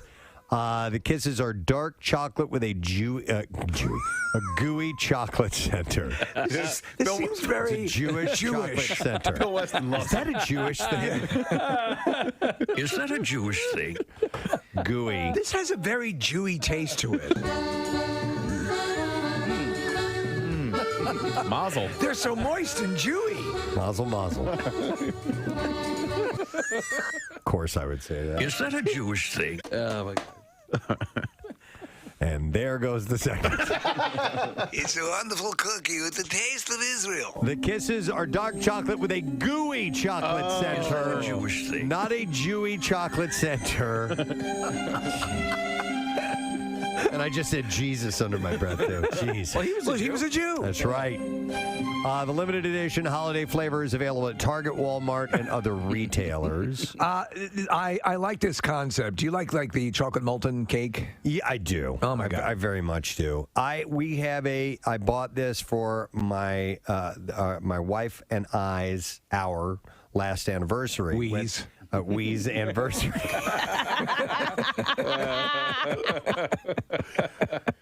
And by the way, if chocolate has a discolored look to it, does not necessarily That mean white? that it's bad. Yeah. Yeah, I did read that a while back. That doesn't mean that. So what does it mean? It's bad. Somebody look it even up. 'Cause Jewier. I don't. It's. It's kosher. Okay, all right, that's what it means. Yeah. So, Preston, just a quick thing on these candies, the ones that have the molten, is that a soft center? It's a gooey, center. Chocolate I center. like that idea. Yeah, I do too. Here we go. It says, when you see white or grayish film on the surface of your food, it normally means product has gone bad, but it's different with chocolate. When the cocoa butter fats in chocolate separate from the cocoa mass and rise to the surface, it results in something called fat bloom. You gonna eat your fat bloom? Are you gonna eat that fat bloom? Listen, if you're not going to eat your fat balloon, can I have it? It looks really good. Can I have So if it's white, it's Can I please have your fat balloon? It looks extra delicious. it might not be bad, but it's called fat bloom. I'm gonna Right. pass Yeah. on it. Okay. Sometimes just make a dessert, cut right to the chase, and fat bloom. One last thing. Marissa sent this to me. It involves booze, so thank you, Marissa. Red Lobster has added a specialty cocktail to their menu. Red Lobster is now offering a Bloody Mary, but with a twist in line with their brand. It comes topped with a lobster claw and one of their famous Cheddar Bay biscuits. Wow. And it does look quite yummy. So it's made from Tito's vodka, Marissa's favorite, and Bloody Mary mix that apparently is custom made by Red Lobster. The glass is then garnished with an entire lobster craw, one shrimp, an olive, a lime, a Cheddar Bay biscuit, and spicy seasoning on the rim of the glass as well. My mouth is watering. Really? That's working it for you, huh? Oh, man, a good Bloody Mary. Jesus. Murray. You and the Jewish thing. Jeez, oh, man. Listen, can I have a Bloody Mary and some of those Jewy candies? Bloody Murray. We should make a Bloody Murray. We should.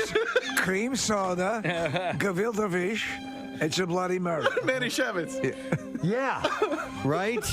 Do they make like a raspberry Manischewitz? Manischewitz. I've only seen blackberry. You have with your Jewy candy. I want to try a Bloody Murray. A Bloody Murray. Bartenders, come up with a Bloody Murray. I'm coming. Oh my! He said he wanted a Bloody Murray. and it comes with calamari, which looks like calamari. It looks like it's been from a bris. Sure. You know? I'll have some calamari, a Bloody Murray. Anyway, we need to make that drink now, Preston. Yeah. I know. That's why I said let's put it out there to bartenders. Yeah, bartenders, come up with a Bloody Murray. Bloody Murray, and we'll try it out. Anyhow, how about this? Gibson and Slash have announced the release of the first ever Slash collection, which will feature multiple acoustic and electric guitars. Yeah, the collection will. Oh, Gibson, I got you, Mel Gibson. The Mel Gibson guitar. It has all these sayings etched into the wood. So the collection will officially premiere. It's the Mel Gibson collection of guitars, featuring all his rants emblazoned on every guitar. The Whore Edition features a Stratocaster pickup.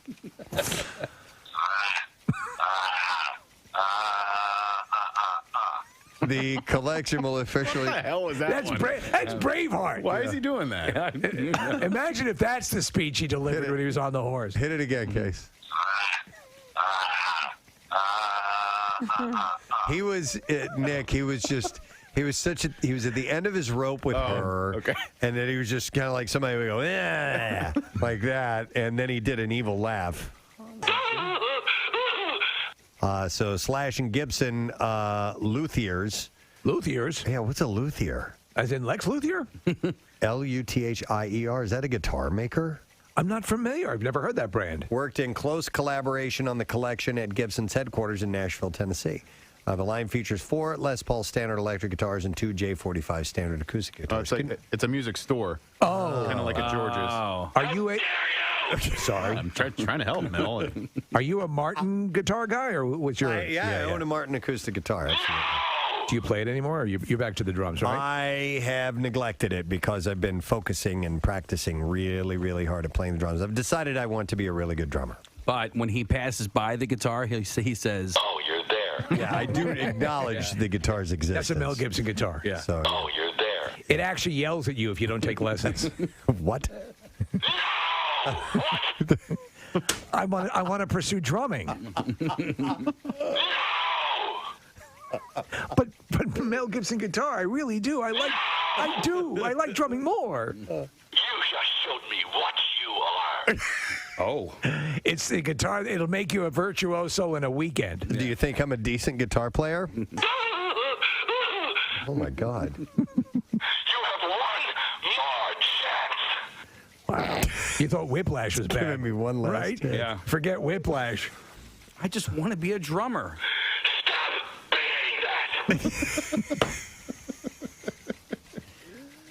The Mel Gibson guitar. Oh, God. Okay. You have one more chance. Gentle messages of encouragement help you along. I'm telling you. I'm just telling you the truth. The most candid guitar you'll ever own. Big fucking guitar. So let me raise this question. It was something that occurred to me yesterday as we were talking about preparation for all this.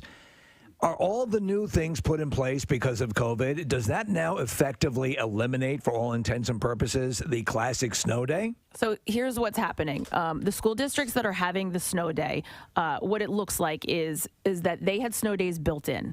So that's why they're closing. They already have these snow days, so they're going to use them. The districts that didn't build in snow days are the ones that are going to do that virtual learning in the morning and then give the kids the snow day the second half of the day. Because by law, they need to get a certain amount of school days in. And if you go... Yeah. That's what I'm talking about! Man. Kathy Romano with the information you can use. Oh, my God. Now we go to Kathy with her observations on snow days. This bitch is cranking it up to 10. This bitch.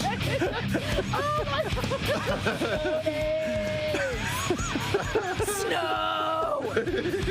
Slayer! Snow and Slayer! Snower! Oh, my God. That's awesome.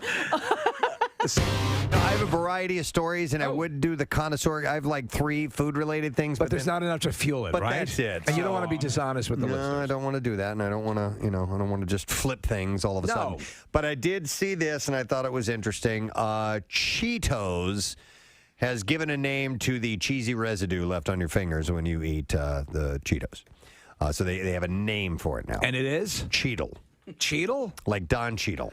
Huh. Yeah. Yeah, the official term is called Cheetle. I'd call it Chisholm. Right, Preston? Yeah. Much better. Yeah, what's that on your face? Chisholm. We have a picture of the old bit where you turn the camera upside down and you put eyes on your chin. That one totally caught me by surprise. Yeah, this person had kind of buck teeth. It's so good. That looks pretty funny. Googly eyes. I like that. All right, we need to do the Bizarre File. WMMR presents Preston and Steve's Bizarre File. And it's presented by DraftKings Sportsbook, America's top-rated sportsbook app. You can download the DraftKings app and use the code ROCK to get in on the action. Well, the mystery that was Miriam Travis's life after she retired as a Los Angeles County Sheriff's homicide detective and then moved to Riverside more than 30 years ago now extends into her death. Travis, that's a mystery. 87 years old, was found dead on Sunday in a freezer in the garage of the home where she's lived since 1990. Wow. Is it a walk-in freezer? I'm not sure. Her live-in daughter, identified by neighbors only as Carol, was questioned and released while detectives attempt to learn how Travis died and what role, if any, her daughter played in either her demise or the handling of her body. Jeez. Both mother and daughter were noted for being obsessively private.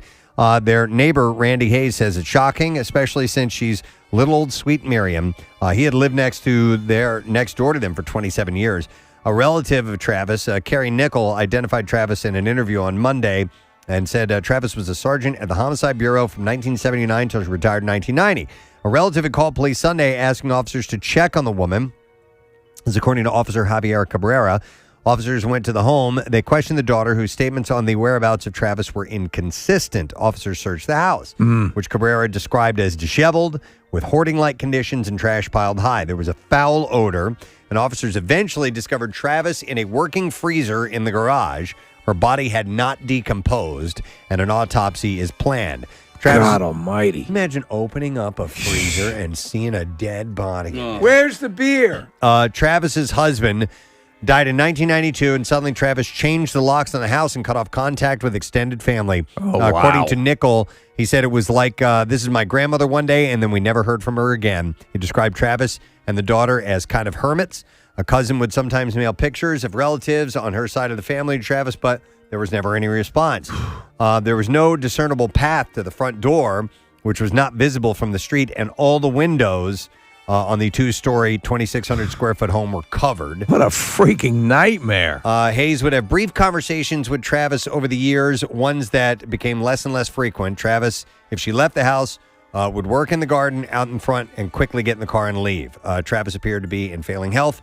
Hayes said she was stooped and was moving slower and slower, and he said he last saw her in November of last year. So they found her in the freezer, and they're trying to figure out what happened. Nothing like, were they collecting Social Security checks or anything of that nature? They didn't. Nothing mentioned in that, but I mean, the woman may have died, and her daughter just shoved her in the freezer. Put her in the freezer. That's what you do with dead loved ones. Right? Police are investigating an apparent suicide incident that claimed the lives of two people in Yonkers, New York. Police said that a distraught 25-year-old man jumped off the roof of a building shortly before 6 p.m. He fell 12 stories onto the concrete parking garage roof below and struck a 61-year-old man on the way. So this happens sometimes. It has happened a number of times. Yeah, both men died at the scene. That's terrible. You have a body hitting you from 12 stories? Yeah, they've not been identified. Investigators are interviewing witnesses and family members and reviewing surveillance footage. A pet puppy had to be rescued after a wild monkey tried to kidnap it and hold it hostage. Saru, a 2-week-old black and white dog, was snatched by the primate last Thursday and taken to the top of an electricity post in Malaysia. Yes, I'm a monkey and I've taken your puppy. Residents eventually spotted the hostage situation and gathered under the post to assess the situation. Onlooker Cherry Lu Yi Lee said the puppy looked tired and weary, but the monkey did not seem to hurt it. All right, monkey, I have a specific set of skills that makes people like me nightmares for monkeys like you. The monkey was just holding the puppy while it moved around. This is so wild. She said it looked like it was treating the puppy as a friend or its baby. That it was very strange. However, we still needed to save the poor dog because it appeared to have been starving. Cherry and her neighbors attempted to rescue Saru 3 times, but the monkey kept running away onto electricity lines and into trees while holding the puppy.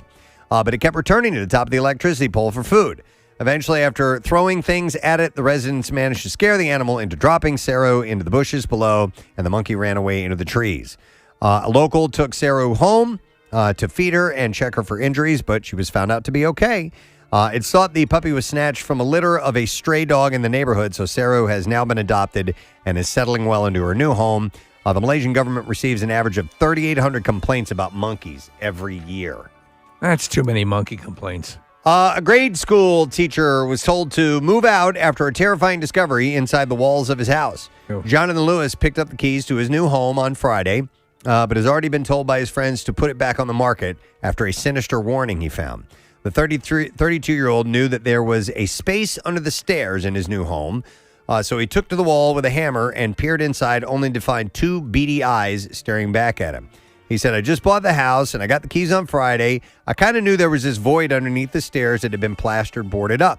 There was a wire coming out where the previous owners had the fridge, but I didn't know where the wire was plugged, so I knocked through a bit of the plasterboard to see what was there. Knocked through the hole about the size of a fist, shone a light, and there was a doll sitting there staring at me. After pulling the plasterboard down, I realized the old rag doll was holding a note, and it didn't have a friendly statement. It had read, "Thank you for freeing me. My name is Emily. My original owners lived in this house in 1961. I didn't like them, so they had to go. All they did was sing and be merry. It was sickening. Stabbing was my choice of death for them, so I hope you have knives." Oh, my God. And then it wrote, "Hope you sleep well." The letter prompted Jonathan's friends to urge him to get it out and sell it. He said, some of my friends have told me to put my house back on the market and move, but I think it's just a laugh. It's what it sounds like. Yeah, despite what his friends think, Jonathan is pretty relaxed about it. He said, I'll be honest, I found the whole thing hilarious. I'd probably do the exact same thing. The letter says 1961, but the estate agent said that when she was showing me around that the kitchen was only done 4 or 5 years ago. Yeah, that coupled with the fact that the paper that it was written on looked pretty brand new. Yep. You know? He said that as well, so he's not worried about it. Annabelle. All right, one last story. Annabelle. Annabelle wants to kill you. A man at a bus stop was seriously injured in San Diego after he fell and his arm was crushed under a city bus. The 50-year-old man, who police believe was under the influence of alcohol, landed on an MTS bus as it departed, or leaned on it as it departed at a stop on Sunday. The man stood up, leaned against the bus after the driver had closed the doors, and the bus started moving. The man then fell, hit his head on the curb, and his arm went under the bus tire. And it says here it was crushing and degloving his right hand. So it ripped the glove off his hand and crushed it. Oh, my God. The man was transported to a hospital in non-life-threatening condition with facial fractures and rib fractures that punctured his chest. That wasn't good. That sucks. All right, and there you go. Jeez. That is what I have in the bizarre file. All right, you got a little over 3 minutes left to text the word trending for our MMR money clip over. You can text it to 45911, or if you want to enter via the MMR app or WMMR.com, you'll be in the running for $10,000 in our grand prize. So the word is trending, TRENDING. A little bit later on this morning, JJ French of Twisted Sister. He's got a book out. We're going to talk to him. And latest acquisition from the Flyers, Rasmus Ristolainen. There you go. Will be joining us as well. We'll be back in a moment. Stay with us. Preston and Steve on 93.3 WMMR. The Preston and Steve small. From eating cheese doodles. I'm sorry, I misheard you. To celebrate the newly coined... Peter North is the spokesman. Just sitting here watching TV. In celebration of its 125th anniversary, the New York Public Library, which is the second largest in the U.S. after the Library of Congress, has throwing out the books? No. They released its list of the top 10 checked out books of all time. And in Is first one of them Goldfinger? place, no. Mr. Goldfinger! No. One of the most popular books at the New York Library. It's on the list. In first place, I'll just start right at the top here, is the children's picture book, The Snowy Day by Ezra Jack Keats. I don't even know that. It's about a child enjoying his city's first snowfall. I don't know that book. Yeah. Oh, I know this book. I love this book when I was a kid. Absolutely. Get the Caldecott Award. Yeah, the Caldecott medal. I remember that. Remember the little imprint on the front of it? Gold sticker that would be a gold sticker on this scrappy book about a kid walking in the snow. Gold sticker. It's not. It is on the list? Yeah. It's on the list. It's number one on the list. Number one. So, I think, you'd find that on Where the Wild Things Are and maybe The Hungry Caterpillar, those classic ones. Another book, Dr. Seuss's The Cat in the Hat, was in second place. Okay. Were you a Seuss fan as a kid? Oh, yeah. Very much so. And in fact, I've been going through a cleaning out process at our house, and Great purge. I found we found way too many books that we need to get rid of, and so I did, and I donated them to the Laurel House thrift shop that raises money for the Laurel House. But we kept all of our Dr. Seuss books.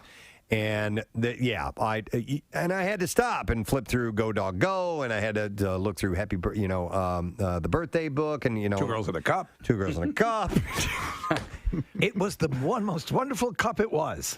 There are a lot of Dr. Seuss books, right? Yeah. I mean, I see two girls in a cup. Dozens. I say to you, girls, can you tell me what's up? I'll tell you what's up. Just look in the cup. You'll know After this. watching that, you won't be able to sup. It's full of throw up. And upchuck. It's full of throw up. Come on, man. Casey had a poster and a wristband from a fish show that was important to him. And It was a fishing tournament, right? Yeah. Or the band? Well, both. Okay. The wristband was from the tournament, and then the poster was from the concert. Regardless, both very important to you. No, but the reality is they were both from a concert. So much so that he wanted to have them framed and, immortalized for at least a period of time while he's on this earth, and took it to a place that was going to frame all this for him. So you have the wristband, you have the poster. I'm sure you had a frame picked out and matted and everything the way you wanted it. Yeah. Goes back to the shop to retrieve it, and they've lost the wristband. Yeah. Oh, man. Yeah, exactly. So the right? poster is done, and you wanted the wristband in the same display. It was like a ribbon across the bottom corner of the poster. And you'd set it up that way. Yeah. What was their explanation? There is no explanation. Inside, I'm fuming. I have been to 60-plus Fish concerts. I have never purchased a poster, went and had it framed, or So this. And So you want to climb over the counter and kill them? So and the wristband I had really carefully taken off of my wrist, so there were no because it was it was like a cloth wristband, right? Carefully preserved. Carefully preserved. This was. I was going to give it as a gift to a friend. Oh, no. And then the more I thought about it, I'm like, I think I want this for myself. Okay. Yeah. Okay. Yeah. So now I'm like fuming. So I had gone from this place. Right. I didn't blow up, but I had gone to this place and I went to a drive-through, a quarter of a mile down the road. And I got my money back, and I'm pulling out, and I noticed that one of the quarters is a Canadian quarter. I stopped my car. I put it in park. I went into the store. Now, I didn't raise a stink. 25 cents. For 25 cents, I go, you guys gave me a Canadian quarter here. And they're like, oh, okay. Let me ask you something. What country are we in? Do we have provinces like, I don't know, Ottawa? What is this? Yeah. Is this legal tender? I in my life have never returned a foreign coin before. I've never even just kind of considered that. What did I order? Poutine? What did I come in here on a moose? What am I, a Mountie? Where the hell are we? Does it say Tim Hortons outside of this Come on, for establishment? Christ's sake! What am I, Trudeau? Did I drive here 35 kilometers per hour? Jesus Christ! I didn't make a big stink about it, but I go, hey, this is a Canadian quarter. I couldn't help but notice that there was a ridged potato chip in my bag of regular potato chips. Oh my God! Parlez-vous English? I would be raging. You're better than me. I would be raging out of control at those people. And why not give me the right change? Eh? We talked about Cameo before. Yes. And, you can do birthday wishes and hellos and stuff like that. Hi, But this is Liam Neeson. I understand, Jimmy, that it's your 8th birthday. I want you to know it's a hard world out there. Well, apparently now the trend is to get the celebrity to break up your relationship for you. Wow. And some people have been doing a lot of them. Sugar Ray singer Mark McGrath has been a popular choice for Cameo users looking to pass their breakup responsibilities on to him. Well, he had one that had been requested, and it went viral, and a lot of people were talking about it, so I guess he immediately earned that status. Yep. By the way, he's had a lot of work done on his face. Has he? A lot He was of a work. good-looking guy. Very good-looking guy, which is probably why he's had a lot of work. Yeah. See, with me, it's like, who cares? So he had said, I've been doing these for fun. I wouldn't want to hurt anybody's feelings. But even Matthew Perry says that he'll deliver any kind of messages, and he has done breakup videos as well. So, that's kind of sad, though. Like, Yeah, then what if I the know. person likes that celebrity and now they've just ruined their life? Well, maybe it might be be a little bit of a buffer if you happen to, if someone you like is telling you and giving you words of encouragement. I think it would have to depend on what type of breakup. How much? Yeah, how bad of a breakup can it be If you're hiring a celebrity. that you're hiring a celebrity Yeah. to do it? I mean, I don't think it's You know what I something mean? Nicole Brown Simpson would have done. You know, like, so I think Well, yeah, I don't- if it's more volatile, no. But I think if it's hey, we know this is over, you could have fun with this. yeah, Right? I don't think a divorce would be the right thing. Yeah. You know, No. Hey, Like honey. kids and everything, and yeah. Maybe I would say a year and under. You've been dating for In a a year relationship, yeah. or under. Okay. Anything over, you can't hire a celebrity. Yep. So that's been the latest, and a lot of people are up for it. You guys ever do a cameo? Steve has. Hire Yeah. one. Yep. I did with Kevin Sorbo because my wife loves he loves the show Hercules and always had a crush on him, and he did it, and he did a great job, and he talked for a while. I did one. It wasn't a cameo. It was the musical one that I did for my brother. For This is Ian McKellen. Kathy Raimondo wants to let you know she wishes you'd stop parking in her spot. I love that it's my spot now. She's very upset with you. Wishes you'd have a little more consideration. What did you did a musical one? Yeah, so there's a backup singer / trumpet player for Trey's band, Jennifer Harsberg. Yeah, and so she ended up singing a song for my brother, but I wanted to do one for my daughter for her birthday, but you go through and it's like, all right, well, this person's too expensive, and then this person is not as expensive, but do they, are they as important? Like, I don't know how much a Mark McGrath would cost. Yeah, you can probably get like 4 Mark McGraths for a Pat Sajak. We should do our own cameos. How much would we be worth? So, $1,000. so you can have longer chats, by the way. So, Oh, really? yeah. So, like for example, Mark McGrath is $90 right now. I think it Okay. says. So, but if you do extend it, you can ask for. I just asked for the bare bones minimum. Yeah. I mean, because my wife has always crushed on Sorbo, so I said, and I told him that in the little description, and he couldn't have been better, and talked for a while. There's a couple my best friend I want to send when his birthday's coming up in a couple of months, but I can't think because the movie lines that we throw at each other are really offbeat, obscure people who didn't even really have a career. No, yeah. And so I'm like, I can't find anyone. I doubt Tom Cruise is doing them. That would make sense. So Hi, this is Tom Cruise. You can't handle the truth, but apparently you can handle a lot. Billy says thanks for last night. Todd Glass is here. Oh, God. Yeah. Feel wow. It's exciting every time. We'll be at Helium Comedy Club.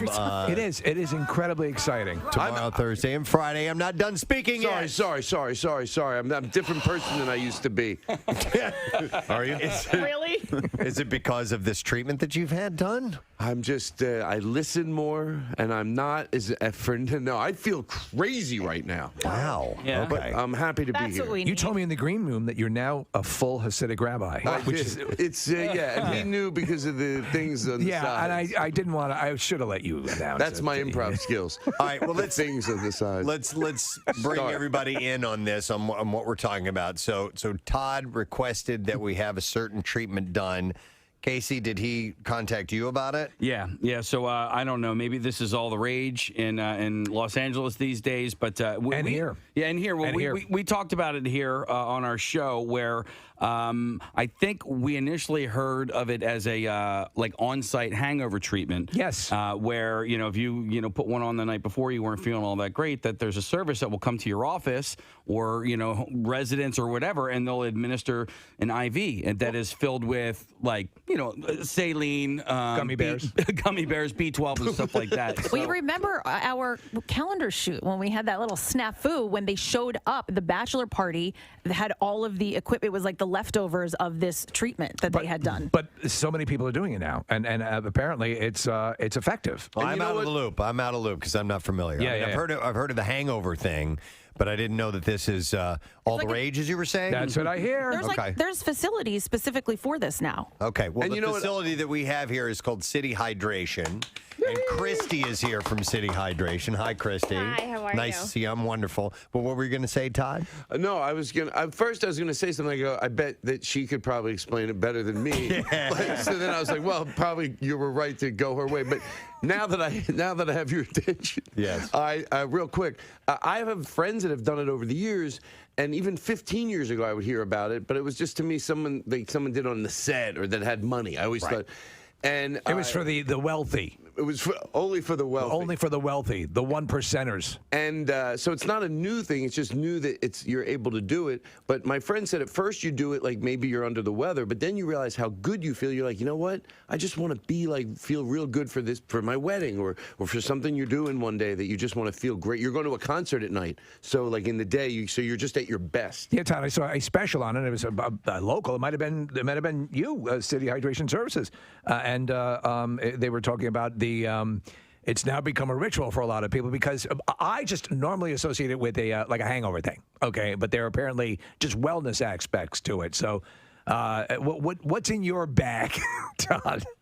What do you? Because you're going right now. Mine now. I don't want you to laugh at me. To an IV right now. Right now, he has an IV needle into his arm. And by the way, my palms are sweating. Yeah, Kathy hates needles. Looking at that IV in your arm.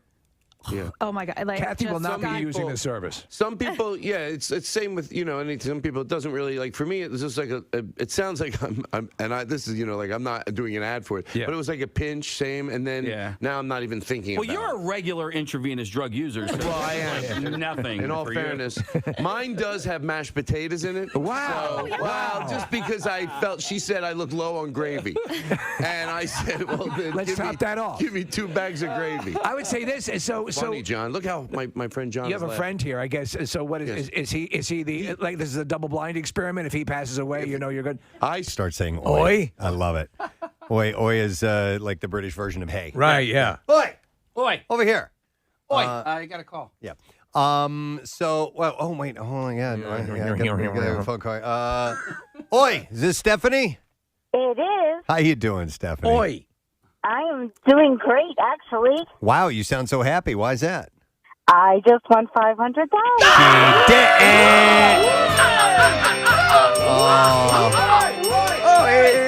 That is great news, Stephanie. Congratulations That's to you. awesome. Where are you from, Steph? Northeast Philly. Northeast, the great Northeast. What do you got going on today? I'm heading to work, actually, so this was a nice call to get on the way to work. That's perfect. Fantastic. You're going to buy something nice for everybody at work and, spend all that money in one shot? Heck no. Listen to that laugh. Yeah, you don't have to. Blow it all on you. You deserve it. Exactly. All right, Steph, thanks for playing along with MMR's Money Clips, and we'll get you that $500 Toot Sweet, okay? All right, thank you. Congratulations. Listen to that. You hear that happiness right there? That could be you coming up at 10 a.m., and all she did was enter the word trending. That was our word. So we'll have a new one at 10 and then noon and 2, 4, 6, and 8 p.m. Everyone should win $500 on the way to work, right? That'd be nice. Or even on the way home from work. And if not that, we have a secret text word. We have a chance for you to win tickets as MMR presents Ghost and Volbeat and special guest Twin Temple Saturday, February 12th, BB&T Pavilion. Tickets are on sale this Friday at 10 a.m. But text word secret 39333 if you are interested in winning those. We'll get a winner before the show is over. Okay, so we, in the entertainment report this morning, had a story of Nicole Richie celebrating her 40th birthday, leaned over to blow her candles out, and her hair caught on fire, like both sides. So she has long hair, and it's hanging over her shoulders, and she leans in, and both sides catch on fire because of the way where the candles were positioned on the cake. So, all right. Your hair caught on fire stories. Come on. I am the god of hellfire, and I bring you fire. 215-263. Birthday cake fire. WMMR. We'd be happy to hear Any kind of cake fire. your stories or any kind of hair Even fire. vote of candles fire. Yep. Kathy, I think, has a story. Yeah, well, when my hair caught on fire, I remember the smell. That was what was most memorable about it. And I remember going home and showering and washing my hair, and it's still smelling. Like, People don't stuck realize, around. you're right, how pungent, and it just, I know that smell. I've been around, this happened a couple times. Obviously, my hair does not be set on fire. I don't have it. But I've been at parties. It's actually... You're good for at least, I think, 1 or 2 incidents a year if you're going to birthday parties where someone's going to set their hair on fire. And that smell just stinks. It's a line in Anchorman. It smells like burnt hair. You're right. Yeah. The what was it? The Sasquatch. Yeah. No, it was Bigfoot. Sex Panther. Sex Panther. Yeah. Thank you. Was the name of the cologne. But even the slightest bit. So we have a gas stove, and if I'm moving one pot to another, and my arm is down a little bit too low, like the arm hair will just lightly char. It'll singe. And you're like, and you don't even realize it happened, but you'll smell it. What and does that go, smell? Oh man! Have you ever There seen go. anybody fully engulf the hair? or that with super hairy arms? I assume that's a liability, right? Sure, yeah. Gotta be. Yeah. I've seen friends' hair catch on fire. I mean, as a joke, I had a lighter and I went up behind my friend Ben. He was sitting on my couch. I just went near his hair and the back of it caught on fire with the lighter. And of course, then after that, you have to hit them on the head. Right. And that's the funny part. And it's your reaction, not to just what you should do is just put your hand over it and smother it. Right. Because it's not that hot when it starts. Are you sure? But instead, you just smack them repeatedly on the back of the head. You're supposed to do that. And Casey, you mentioned earlier that you had something like that. Well, yeah, I was at a concert, and the woman in front of me, her friend, had her arm around her, and she had a cigarette in her hand, and the cigarette caught her hair on fire. And in fact, before I even started smacking this lady in the head, I was yelling to her, "Hey, but there's a concert going on," loud, and so she couldn't hear me. Hey, oi, hey, oi, oi. And then eventually she didn't turn around. And I was like, well, I got to take action. So I just started smacking her head. She didn't care for that very much. Oh my God, we're burning alive. Then she was grateful. The best, though, and especially if no one gets hurt, is if their hair is on fire and they're just completely unaware of it and they're just caring about their business. Just talking to you and smiling. What? What are you looking at? And people go, okay. They've got a flame. No one knows what to say. Yeah. That whole thing, or just it's sort of tangential to this, but we had at one of the Cardboard Classics. I think Pierre did it. One of our interns did it, standing near the that kerosene heater, and the jacket they were wearing just started to melt, seconds away from going up in flames. I will go to Beth. Hi there, Beth. Good morning. Good morning, guys. Hey, what's happening? Just driving home. We were on our way up to New York for a friend's birthday party, and my girlfriend was lighting something that we probably should have been doing in the car. Okay. She was sparking up a bowl. All right. Yeah. Yeah. And we didn't have a lighter, so she was using a match, and the windows were open, and I heard her strike the match, and then I hear her go, "Where'd that go?" And my head's turned looking out the window, and all of a sudden my hair just burst into sizzling flame, like smoke. It just smelled out. Wow. And you were you behind the wheel? My head. I was not driving. No, we weren't driving. Someone else was driving, so just the windows were open, but I was looking out the window, and my hair went up, and everyone started smacking my head, and we pulled over at the next rest area to get a lighter. How much hair went up? Just about a couple inches on my left side. That's still a lot. That's still a lot of hair to lose. And but no burnt skin or scalp or anything like that? No, thank Good. God. Yeah. I did smell like burnt hair for the rest of the night because we were going to a friend's party, and you couldn't wash my hair or get a trim or anything. Yeah, you can't get rid of it. You should have covered the smell with pot. That would have taken care of it. Yep. All right. That probably happened. Yeah. All right. Thank you, Beth. Appreciate it. Let's go over to Keith. Hey, Keith. Good morning. Good morning. What's up, my man? Carson Daly is a tool. Forever and ever. Forever and What's ever. up, bud? So about 20 years ago, standing around out back on the deck with some friends at a party, smoking a joint, and getting down towards the end. At the time, I had about an 8-inch puffy goatee. I thought I had just simply dropped it. I didn't realize where I dropped it until I got the first punch in the face. And preceded by about 20 more, and I had no idea what was going on. Oh, no. It went into your goatee. Yes. And so let me ask you, to Preston's point, you get that first slug in the face, you don't know what's happening as far as the fire. I thought we were friends. Yeah. No, I thought everybody was cool. I was clearly... What did I do? That's hilarious. How much, did it get to the skin or was it just the hair?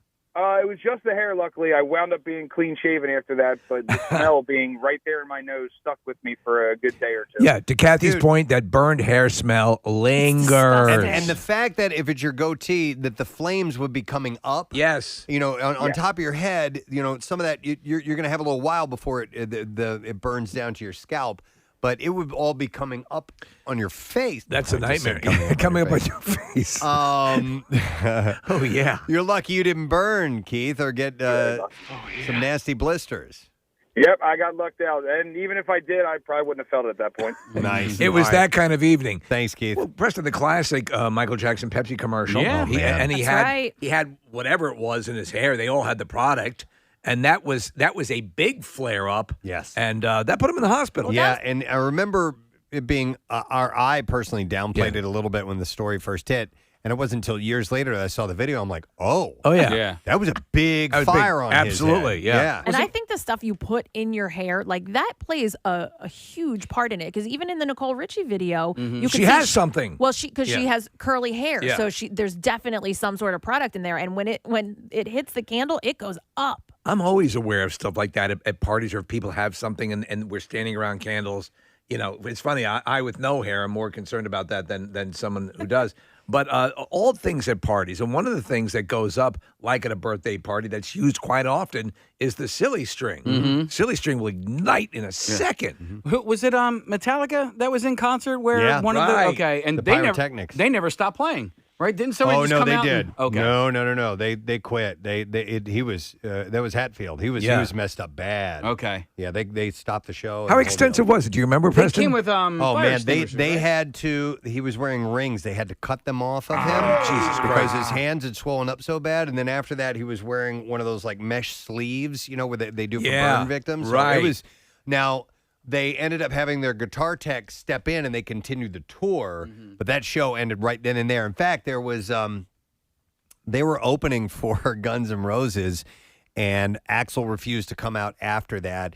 And I think it caused a riot and all this stuff. It was one of those things that got ugly, from what I understand, if I'm remembering correctly or not. But yeah, he was burned really, really bad. Hang on, I want to let me go to this sounds interesting. I got to go to Rich. Hi, Rich. You're on the air. Good morning. Hey, good morning, Gadzooks. Gadzooks, what's up, Rich? Hey, listen, so one day, one evening, my wife and I were getting intimate and in the bedroom, and she had put candles on the bureau, and she had them all lit and real nice. It was very, romantic and sexy. Very and nice setting, right? flammable. So we're going at it, and next thing you know, she says, I think I could say this. My pussycat's on fire. My pussycat's on fire. Oh my God! Without the cat. Okay. And I'm like, yeah, baby, I know. Oh, my God! And then I smelled it. I'm like, oh my God! And I looked at him. The cat is on fire. It's a Oh my long-haired cat. God! Whoa! It's a long-haired cat, he said. And poor Pie was her name. So I obviously jump up to a cow. I grabbed a pillow actually and threw it on her and put her out. Thank God she didn't get burned seriously. So. Oh my God! So that was that's our story that she loves to tell every once in a while. Dude, I think about that. So with the 9 cats, and we have, if we do light candles, I am, you never leave the room when there are cats in the house, because even if they jump up on the table cover or whatever, they can slide those candles off onto a carpet or something, or on, to other parts of your body.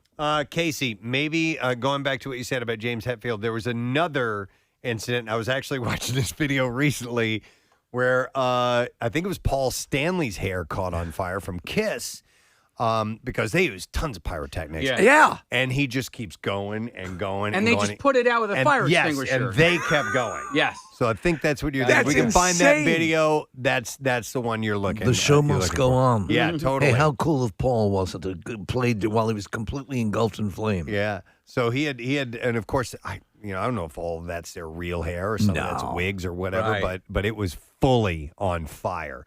I will go to, let me see here. I'm going to go to Dan. Hey, Dan, good morning. Hang on a second, We were Dan. watching the video. We're watching the video. Preston, look at this. Kathy. Yeah. Look, so his goddamn head is almost engulfed in flames. guy comes up, and so their guitar tech is going, hey, his hair's on fire, and he's pointing to staff to come over and put it out. Paul doesn't miss He keeps going. a beat. He, in fact, throws his fist up in the air and keeps playing the song. All right, if you're That's rock and roll. If you're at that show, do you think it's a part of the show? Maybe. I would. Until you see the people run out and start I suppose. tapping his head. They're like, oh, I guess that was all planned. That was awesome! Woo! Rock and roll! Firehead! All right, let me go to Dan now. Now, Dan, you're on the air. Good morning, buddy. What's going on? Yo. Hi, Grandma. Hey, Hi, Grandma. What's your story, dude? All right, dude. So, a buddy of mine was, okay, I don't know what he was doing. He was in his bedroom. Me and another buddy went over to his house. We were supposed to hang out that night, blah, blah, blah. Anyway, he wouldn't come out of his bedroom. I don't know why. We were probably 16, 17, so we were kind of stupid anyway. Right. Yeah. So we're messing with his doorknob, and a buddy of mine goes into his parents' room, grabs keyboard cleaner, right, and he's actually spraying his doorknob. So I'm kind of looking at this, and I got a lighter in my pocket because I started smoking way too young. I don't smoke anymore, which is great. But so I pull out my lighter, and I light it. His whole face is engulfed in flames. Oh, my God. His eyelashes are gone. His eyebrows are gone. The whole front of the top of his head is bald. So let me ask you, Dan, did you create a flame with the liquid air, the canned air? Yes. All right, and is that what happened? The flame shot out of that? Yes, the flame. I put the lighter up to the doorknob because he was trying to freeze it. I don't know why, and the whole thing went all over his face. All the flames went all over his face. He had. Was he seriously hurt? Dude, so he wasn't exactly hurt. He actually fell back laughing. Okay. He wasn't exactly hurt. No. And he looks funny. Not exactly. I felt super terrible though. He's I felt super bad. Preston, you Thanks, remember Dan. when you were in high school and you'd invite your buddies over to play with doorknobs? Oh, yeah, my all God. the time. By the way, let me double back here a second. A lot of people texting. It wasn't Kiss. It was Kiss Tribute Band. So it was a guy pretending to be Paul Stanley. He had more money invested. He didn't stop. Yeah, you're right. More of his money was on the line than Yeah. Paul's. I can't lose this so he kept going. gig. We used to play around with hairspray and lighters all the time. And I don't ever remember catching our hair on fire, but that was a regular thing. And that's why, Kathy, you're talking about the product. Hairspray in particular is loaded with alcohol. Flammable, yeah. And, That's what it is. And we used to spray it on stuff. We would spray it on tennis balls at night, light it on fire, and then throw it back and forth. Because if you hold it real quick, it just doesn't burn your hand. You can throw it back and forth, and we used to do it that way. You remember the movie Live and Let Die? So in Yes. that movie, he does a thing where, James Bond, there's a spider, and he holds his lit cigar up to a can of hairspray. And that's the first time I saw that thing. And don't you know, sometime after that, I tried it. Sure. Yeah. Would you do the thing where you would cup your hands together and spray either hairspray in there or Lighter fluid? Yeah. Sure. And light that on Make a fire? poof. Yeah. Yeah, because A big at 14, that's cool. Yeah, if you can't find a doorknob to play with. Right, yeah. I mean, when you're bored. You would do also that thing where you would take a lighter and you would ball your hand in a fist and then put just turn the fluid, the gas, the gas into your hand. Yeah. And then you would light it and then open it. Yeah. I mean, it's dangerous stuff. Very dangerous. Next caller is Logan. Logan, good morning. Good morning. Hello, bitches. Hey, bitch. What's up? So, I had a friend who decided to throw gasoline on a bonfire. Oh, man. I have stories in the bizarre file All the time. Several times about that. So we're all drinking, and the fire's starting to dim down a little bit. He decides to take a gallon of gasoline, throw it on the bonfire, blows up, his entire face catches on fire. He looks like Jim Carrey, the fire marshal. Fire Marshal Bill. To this day? No, not to this day. He got better, but he had to shave his hair, everything. Man, you got to watch it. Every month. Yep. Who is Thanks, the man. comedian? Was it Titus? Who remember the story about the keg into the bonfire? It might have been him. Yeah. Chris Titus, yeah. And it detonated. Wow. Like the guy who ran into the I mean, obviously this is crazy. When you're not simply blowing out candles, you're doing destructively arson type activities. But like the guy at Burning Man who just was running around the fire and actually either ran into it or fell into it. There was a guy that committed suicide Yeah, that way, ran into the fire. All right, Chris has a story about church, which I'm sure yes. there's plenty of Yes. fire stories because there's lots of candles at churches. Hi, Chris, good morning. Hi, guys. Hey, what's up, Chris? Yeah, if you have ever been to a Catholic Mass, you know there's candles all over the place. And this was in the early 90s. We were sitting in the pews, and our choir singer was singing, and she got too close to the candle. And, of course, she had the big hair, and the candle caught her hair on fire, and, a bunch of people started running over to her and had to, extinguish it. And without skipping the beat, she kept on singing. And it made for a really interesting experience at church. Sure. That's the time that it's okay to yell in Yeah. church. Like, you never feel them, but you can jump on them. Yeah, yeah. Wow. Thanks, Chris. It happens also at the votive candles, at the smaller, where you're going to light a candle for someone. In I honor of remember someone, yeah. years ago, and maybe when I was going through my communion practice, but a little girl in her dress, and I was a little boy at the time, but she was leaning over, and her hair went up, one of her pigtails. Why is it? And my kids are the same way now, but putting a candle out or blowing a candle out, and I'm not talking about birthday candles. Right. That was a big thing for us when with Advent, Kathy. I feel like everyone would fight over it. We would fight. Well, so it was assigned. Every year it got assigned. Okay, you get to blow out week 1 of Advent. You get to blow out week 2 of Advent. I don't know why that was such a big deal. How old were you when you first did the lick your fingers and put it out? Oh. I don't remember how old I don't think I've ever done it. I always loved doing that. No, but you know what, Steve? I saw a guy do at a catering thing because he had been a caterer for a long time. Right. So those sterno things. Yeah. He would light one sterno, right, and he would take another sterno and take whatever goop was in there. Yeah. And he would basically goop that on his fingers, light that on fire, and then light the subsequent other sternos with his finger goop fire. fingers, yeah. I mean, come on. Interesting. I have Justin who wants to check in. Yo, Justin, good morning. Good morning, it. Good morning, it, man? What's going on? So, real quick, I'm the guy that turns the boots the other way in the stall. Yeah. Yeah, so you can take a nap during the day. Another story. Let's hear it, Justin. Well, first, when you're a kid, don't ever try to impress your friends by putting peppermint extract in your mouth and then spitting it at a lighter, because then your lips catch on fire. Wow. Was that you? That was me, but my mom. So this story, I come downstairs, about to go to school. I'm in middle school, and my mom, she used to work late, but she'd also stay up and kind of partake in some of the ganj, and she passed out at the table. She must have passed out minutes before I woke up. She's asleep at the table, one hand in a bag of bugles, and her head is inside of the ashtray with a cigarette lit.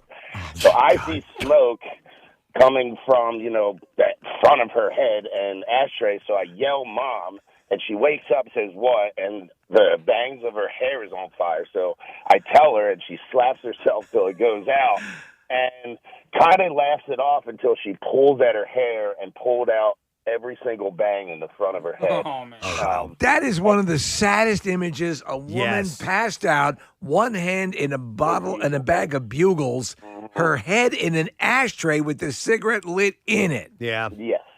Yeah. Did she get past that at all? Tell me, she's a world-class neurosurgeon now, right? No, well, she passed away 9 years ago. Oh, I'm sorry to hear that, yeah. But there's more stories like that. But no, what sucked the most for her is she had one of them old people, I wouldn't say old people haircuts, but it looks like, a surfer wave in the front of their head. Yeah, we know that, yeah.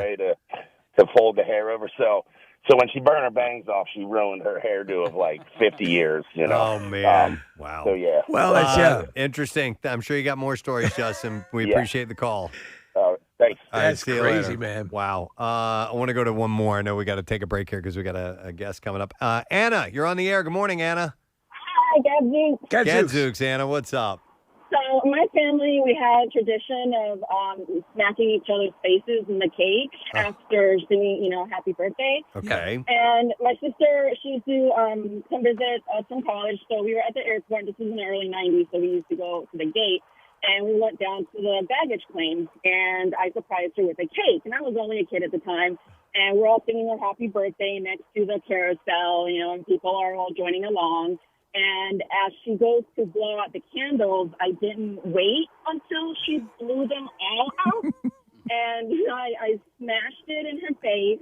Her full front fangs just completely went up in a poof of ball. My mom and my sister are smacking her forehead while people around are kind of going, oh my God, oh, fire, fire, fire.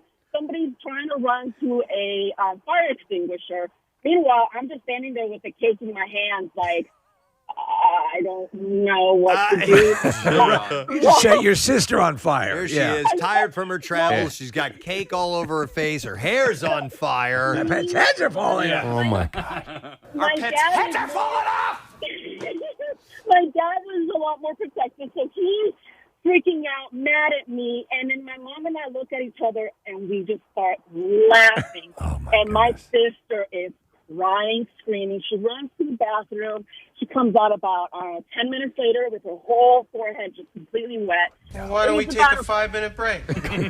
So, yeah, by then, it was about a 40-minute ride home, and the car stunk, and she didn't talk to me for days. Yeah, all the standard stuff that goes after that, the smell and everything will haunt you. But good rule of thumb is to let the candles on the cake be extinguished before you slap it in someoe's face.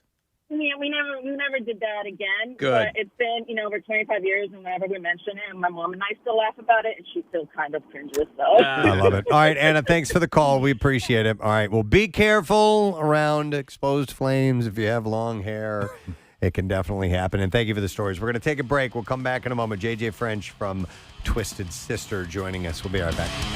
Started his intravenous about 20 minutes before mine. If he drops dead, I pull mine out early. No, this has been vetted quite a lot. People are using this quite often. Yeah, so. yeah. I'm sorry, your name is Christy? Is that Christy, yes. So how's business been? Is it booming? It is booming. We've been around for about 2 years now, and it was slow going in the beginning because it's really not well known on the East Coast. I first saw this business in California. Then I moved to Colorado. They were everywhere in Colorado. And when I realized there wasn't anything like this in Philadelphia, I decided to move home and give it a shot with opening one up. Now, are your customers primarily well-known comedians looking for free stuff? Yeah. Our customers are everything. I mean, you have the tired mom, you have the professional athletes, you have cold and flu patients. I mean, we're kind of all across the board with the clients we see. That's what I was going to ask about. Cold. Like if you're sick, if you have the flu, you need your fluids replenished. People come to you just if they're not feeling so hot. They'll come in for that? Yeah. So our cold and flu infusion has been incredibly popular this year. It seems to be hitting everybody and pretty hard at that. So we see people come in when symptoms are starting. We'll have people come in because their wife and their kids are sick. We'll have people come in when it's just been dragging on and they can't really get over the hump of the cold. We tell everyone our cold and flu infusion, it's all antioxidants. It is not a cure for the flu. It's not a cure for a cold. It's just going to help your body, boost your immunity, and help you get over it a lot faster. So you recover quicker? Exactly. Okay. A common question coming up, text messages, how much does it cost? Yes. So it really varies. I mean, most of our infusions are customized by our clients depending on how they're feeling and what they're needing. It starts at $75 for a plain bag with nothing mixed in, and we've seen them go as expensive as $300 plus with the additives they choose. So, okay, but if you book it through us, free. Yeah. Now, is it so the one with nothing in it? Not nothing in it. It's not a novelty bag. But what What's the $75 bag? What is the basic fluid? The $75 bag is just plain saline. And a lot of people think like the vitamins and stuff are beneficial when really the hydration aspect of it is where you feel the best. So Todd, you had surgery. You had with the heart issue. I had my deals. I play younger. But well, is that an issue? I don't want you to lose your job on Riverdale. The saline thing is always what they give you, and it kind of it gets you back up and running. It really makes you feel like you're revived. Yeah. All right, how is this different than just drinking a lot of liquids or electrolytes? I mean, so that's a great question. So absorption via the GI tract is variable, and it's susceptible to first-pass metabolism, which is really just a fancy way of saying that a portion of what's taken in by mouth is filtered through the gut and the liver, and it's not really hitting your bloodstream. You're going right in. Yeah, exactly. All So right. this is 100% absorption. It bypasses your GI tract. It's not filtered as much. It's going right into the blood cells. Okay. So how are you feeling? Whenever I've had an IV, it's weird because you'll start to feel it I felt. Yeah. I don't know if that's a placebo What, like thing in going your on. body? Well, you start to feel Cold. Yeah. I'll tell you. Really? It's very common. You feel cold pretty much instantly. Your hand or your arm, wherever it's infusing, you'll start to feel a little cold. A lot of people taste the B vitamins. Do you taste it? No. Yeah. I taste the donut I had. Yeah, a majority of people will taste those B vitamins. It kind of tastes like a Flintstones vitamin. It's not too terrible. But it's the hydration that's really giving you that immediate difference. We have a lot of people that love B12 in their infusions. It's B12 is a big thing. You always hear B12 mentioned. And I tried B12, and I was not looking to think. I didn't want to pretend it was working if it didn't. So I was during the day. I go, I don't know if I feel it. At night, absolutely. What I always say is clear-headed, and I did it one more time. I don't need to do it every day, but it was another thing I was going to. I was like, God, I liked the way that was the first time. I went and did it again, and lightheaded, not lightheaded, clear-headed, you know? And to me, it feels like the B12 right now, but like 3 times. How often do you do it, Todd? I've only done the B12 twice. Just twice? Okay. Yeah, so this to me, the closest I can get to ever feeling it was that. This right now, even now, and it's only been in there for 20 minutes, it feels like 3 times that. It feels very nice. All right, so should you go to your doctor before you do something like this? So we actually Let's keep them out of this. We have physicians on staff. All of our staff are critical care nurses, so ER, ICU, lots of experience. And our physicians are also part of this. Okay. All right, the reason I ask is because I remember I started taking a multivitamin because I thought you should take a multivitamin. And then my doctor was like, don't take a multivitamin. You shouldn't take that. You should check with me before you take any vitamins of any type because Always you good. may not need those or they may be counterproductive. Well, a lot of these facilities, at least the ones that I know of, it is either retired nurses or nurses who are out of their field that are now moving on to open up something like this. Yeah, we kind of chose a little bit of a different business model. We wanted our nurses to still be based in hospitals, skills very fresh. They're great at IVs. They're quick to think. They're just more prepared, I feel like, when they have been in action and they're working in hospitals and then coming into work. You want actual medical personnel doing this. You don't want a guy in a van doing Yeah, exactly. Yeah. All right. So so this is something that you're digging. So how amongst other comedians and stuff, do you see this a lot? Other people, entertainers using this a lot? I've just always heard stories like, they got someone didn't feel well. They got a mobile. They called it a mobile nurse. Yeah. And they come because they're nurses. They're registered nurses. It's a classic, Todd. Because he it's the same reason why you serve your water in a glass jug in your and it's the reason why you wanted a circular driveway. You just sort of project wealth when it comes to this sort of stuff, right? Well, you just want to find out. What are you talking about? He's talking about you. You wanted the hedges trimmed when you were a kid. You're about presentation. Yeah. You're about making sure you're at your best. Well, why not? Yes. Why not? Do you have a company that come out and put some low energy in you? I want to have a little lower energy. I want to be sedate and a social outcast. And I want to tell you guys something, and I don't mean to jump right to it, but I know how it works. You got to get funny quick. People, can I tell you something off the top? When I come in here every time, how can I get people to come to my show? Not like in a begging way. Look, you go to Netflix. If you think I'm funny, if you're not familiar with me. Also, by the way, tonight I will be on Jimmy Kimmel. We already recorded it, but we did it from his club in Las Vegas. And it's with the whole band, and it's the most different stand-up set I've ever done, seriously, in my career on late-night television. You've been calling this the event of a lifetime. I have. Yes. There you go. It's what it says. That's the name of my tour. Of a lifetime, and that's saying a lot. And I have the whole band with me on the show. So I've never done a late-night set with the whole band. Yeah. So they're all there. John over here, he is the keyboard guy in the band. And he's currently he blew right through his bag. Wait. Look at that. Seriously, his bag is empty. Yeah. You're right. What is it about a keyboard player that has them suck up their juice quicker? Is he in your Netflix? By the way, Steve, you got 3 cackles out of me this morning, and it's like not the most appealing thing about yourself because you think that's who you really are. In the other room, you said something. I went. I'm like, I guess that's how I laugh when I don't have time to do the fake laugh, like, Is John in your Netflix special? No, John is not. Okay, John in that Netflix When are you going to special. film your Netflix special? Well, I'm getting close. I'm getting close to film the one that aired already. I love the last one, by the way. Yeah. So what I'm saying is when you come to my live show, I seriously take I take responsibility for every. And the minute you get in there, I want it to be an experience. When you're buying your ticket, what it's like, the music you're listening to in the bar before you go into the showroom, what you hear when you leave the showroom. So and then the band as people are being sat. So I really care about the show. So if that's any reason, because people spend money they don't have. Sometimes they spend money they don't have. They park, babysitters, everything ends up costing. And as I do comedy longer, I try to remember that. I've made mistakes in the past when you didn't give it your best.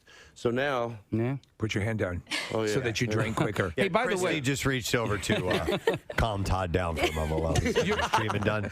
So, your Netflix special is really, really great. Very, very meticulous. And I know all stand-up comedians, or most successful stand-up comedians, really, every single beat is rehearsed and practiced. And with the band, you take it to a whole new level.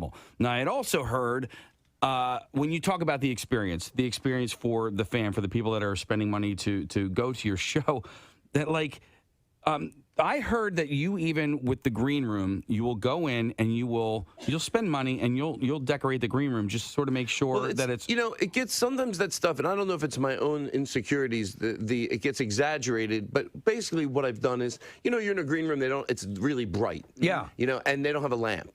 Most clubs, if they figure it out after years, if it's people are going to be hanging in here, that is not conducive to hanging out. You want mood lighting. So at Target, you buy a lamp and you leave it. Right. You leave it for the club. You're like, there you go, and now hopefully every comedian uses it. I hear stuff like it's that. about presentation. I agree with that 1,000%. Yeah. So you're very proud of this.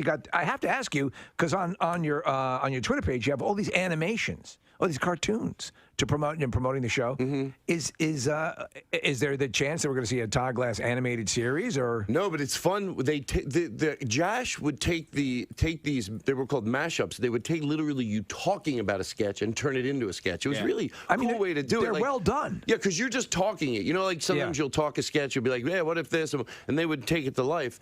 And they ended up on the internet. They're very funny. They're bits of your routines and stuff, and they're animated, and it's the animation's top level. And did I ever tell you that, speaking of animation? Speaking of that, speaking of other things, this happens, a little turnaround, you put it all in a bowl. Next thing you know, who's to say you can't talk about the frame situation that happened before?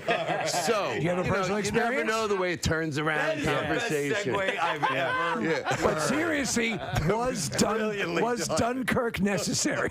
Put it in a bowl, spin it around. I brought my dad. I don't mean to, but by the way, my dad did pass away. That is the truth. Yes. But I brought him to after he passed away, I dragged him to a frame shop. And I told them, this is a true story. That's why I was wanting to get in here. How important it was to me. I said, I said, this is my dad. He's dead. And I want to have him framed. And I go back next week. Oh, no. He's not there. And the shirt is framed. I go, what are you doing, my dad? There was a body. Yes. Yeah. No, that pisses you off. You tell me you didn't pay. Can I add my serious thoughts to that for whatever it's worth? Serious that wasn't my serious. Wait, that didn't happen? That wasn't my serious. Is that I know from knowing this happened once with somebody's pictures after a wedding. Yeah. Not all of them, but the most empathy that it is met with, the easier it makes for you to try to go. Like if it's like, I think what happens, let's say it's a picture of your grandmother, whatever it is. Yeah. What would you have wanted your grandmother to do in that situation? Like, to be nice to this person, to be like, she'd probably want it to be the best scenario in the world. So if someone meets it with knowing how important it is, like to just go, they look genuinely crushed. To me, it would make it easier to go, look, people make mistakes, even on these big things, and try to meet it with, it sucks, but it's okay. Yeah. But it helps when it's met with empathy. And I know someone that dealt with it once with pictures. It wasn't met. It was met with just like matter-of-factness. Like, yeah, sometimes that happens. It's like, oh, I think this person needs more than that right now. Yeah. Would you freak out?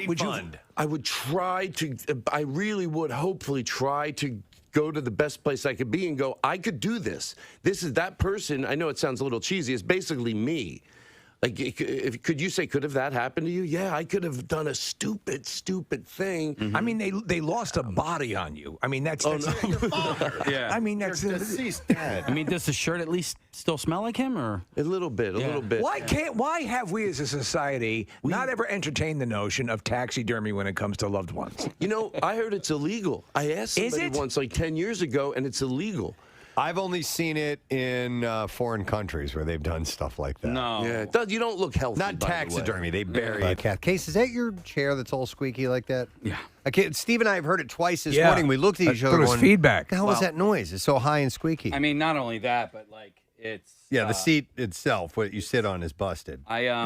I've alerted our engineering Case, department. is that not to do behind the scenes stuff here, but is that chair in the corner? Is that better? Is that Who's workable? that? So that belongs over here. Yeah. I want to say that I've tried to use one of those before, but for some reason, it maybe the height or I'll try it All again right. because I might be wrong. But the height or the pitch might not be right. I mean, you've kind of you're like taping this thing together. Casey's chair. So the seat portion of it is like this mesh that you sit on. It's a really strong, like nylon. It's a fart filter. But it has ripped, and so Steve Casey, it's been this way for over a year at least. Is he just sitting on the? He's sitting on the frame. Oh, you can't do that. On the mechanism that holds that seat together. It's weird. He's You'll get been sitting on it hemorrhoids. for a long time. Yeah, I don't know you can't do that. I don't know what goes on over there on that side of the board, but I mentioned to Preston, the floor looks like you guys like crapped yourself. I know. Well, yeah, It's a mess. That's It's once really or bad. twice a week. Is that when you're crapping yourself? Yeah. It's not spotty like that on your guys' side? No. Okay. You think Steve and I have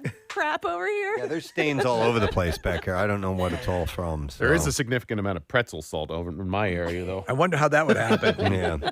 Casey brought in some special pretzels. No. It's just my Nick's, soft pretzels. soft yeah. pretzels. Oh, your soft Yes, pretzels. yes. Okay. My daily are the pretzels. All right, is our guest ready to go? Yeah, he's here. outstanding. I am psyched to talk to him. We've had Dee Snider on many times throughout the years. Yes. Dee was a member of the staff here at WMMR. He did nights for a while. Yeah, he's great. Remember getting his D-mail and all that Yeah, stuff? the whole thing. But Dee's always been really good to talk to. But I've always wanted to talk to this gentleman.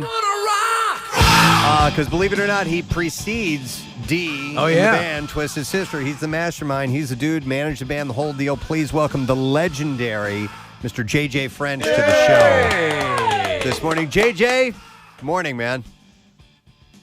How are you all doing today? Dude, good? we're doing great. And the reason that we're having you on, obviously, is you've got your new book out, Twisted Business, Lessons from My Life in Rock and Roll. Amazon.com, wherever books are sold, you can get this. I wanted to start by saying, JJ, Steve and I absolutely fell in love with We Are Effing Twisted Sister.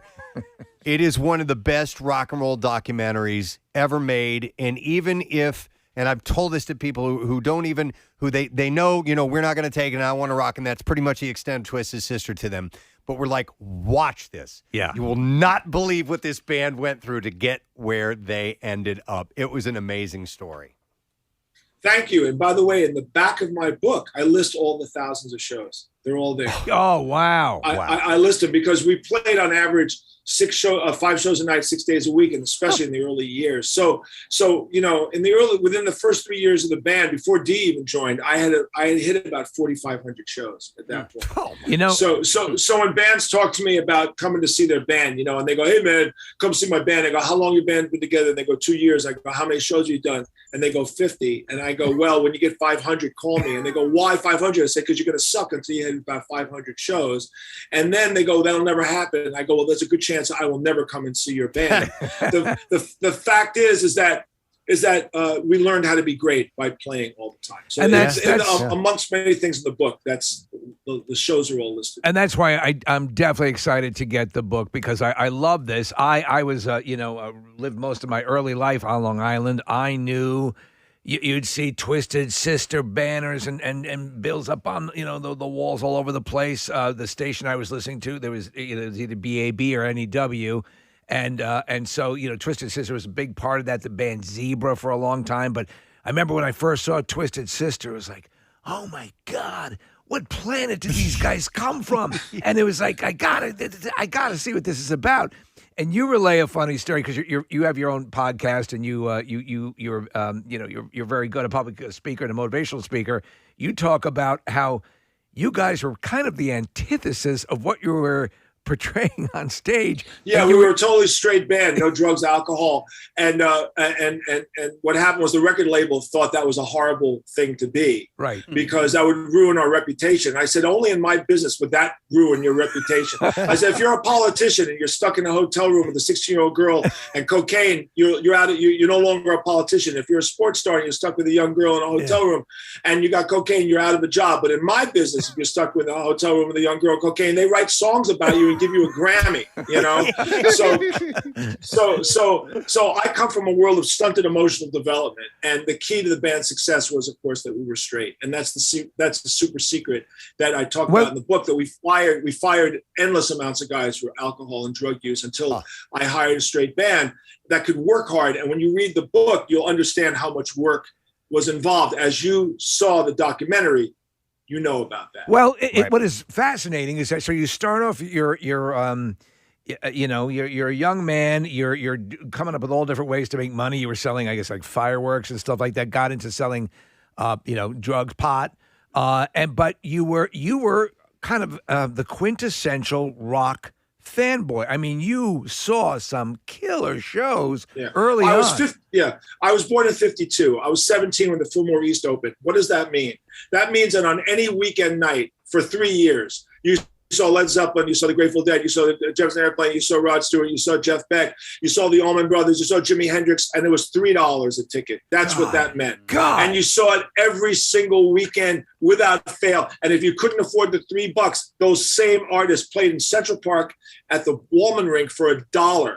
All right. So you saw thousands of great artists. And by the way, I was a pot dealer at the age of 15 because I was ahead of my time. I told you all pot was going to be legalized. I told you all, I said, get into it early, but you didn't pay any attention to me, you know? And I did start in the Boy Scouts selling cookies, and eventually it led to hard drugs, which means only the Boy Scouts lead from cookies to hard drugs. So I'd be very careful to be a member of the Boy Scouts. It's a gateway. Because it's a gateway. It's a gateway organization. But the thing was that by the time the whole thing fell apart in 72, the drug scene had destroyed most of my friends, my best friend, my girlfriend. Heroin killed everybody. They either OD'd or they got murdered. And I had to make a decision to save my life. And my decision was one day I was going to end my drug use. I picked one day. I stopped cold turkey. Now, this is a true story. I go in the book because I said to my mom, here's the good news. The good news is I'm no longer doing drugs. I'm not dealing drugs. I'm totally straight. Here's the bad news. I'm going to join a transvestite rock band. She goes, oh, great. What a great career choice. Like, gee. So I should be happy that you're starting this, but you're going to wear women's clothing in a rock band. So that was kind of my evolution. And then the book takes you through the story of Twisted Sister in a business framework. Okay. The twisted method of reinvention. I take you through it. And, we're here to talk about prostate cancer because my approach to my prostate cancer was the same approach I used in the band. And that doesn't mean I put makeup on prostate cancer. Right. What that means is that I approached analytically my prostate cancer, and men historically don't like to talk about prostate. So I can jump in on this. I am a survivor myself, and I agree 1,000%. And what I do is I talk to guys who are facing the surgery once a month. Who get what I got. I got the robotic surgery for the removal. I'm doing great. I caught it early. It was the PSA test that saved my life. I have a great doctor, Dr. Mike Sirigliano here, who was aggressive. And let me see if you agree with this. Since then, my mindset is not to scare people. Hate to be hectored. They like to be encouraged. And if you say you're of the age, you are symptomatic of nothing, go get your checkup. Go get checked, because if you do have something, you're going to catch it early, take command of it, get it out of you, and get on with your life. Do you agree with that sentiment? 100%. I'll go even further. My father died of prostate cancer. My father was undiagnosed because he came from that generation of we don't go to doctors, okay? So when he died, it got into his bones. And the doctor, I'll never forget what the doctor said to me. He said the bones were so brittle that when we did the autopsy, the rib cage dissolved in our hands. Oh, my goodness. And I looked at my brother. Now, let me just add a little bit more to this drama. My father died the day Stay Hungry went platinum. Okay. So it was a bittersweet day for me. Yeah. It was very bitter. And in the book, there's a photo of my father holding a platinum album because he had gotten the album. I made sure the record label got to him a couple of days before he died. And my wife took a picture of him holding the record. So he knew that I had reached this incredible point in my professional life. But my brother, who's 10 years older than me, we said to ourselves, if Dad had it, maybe we're going to have it. So my brother started regularly checking. And when he started at 50, he had PSA tests. Yeah. And he came down with prostate cancer at the age of 66. I was 10 years older, and I started to see my PSA slowly rise. And I did PSA tests, and then eventually I hit 66, and I had prostate cancer. But at that point, I had already done so much research. I had picked my doctor. I had picked my hospital. I had picked my treatment. I was fully aware of how to approach it because systematically I was not going to put my head in the sand. However, after the operation, which was robotic, and yes, they got it all, at least as of today, I'm cancer-free. And you all know you're cancer-free until you're not. Yeah. Okay. So, we get our blood checked all the time. I didn't talk about it right away. I said to my wife, I don't want to talk about it. I felt weird.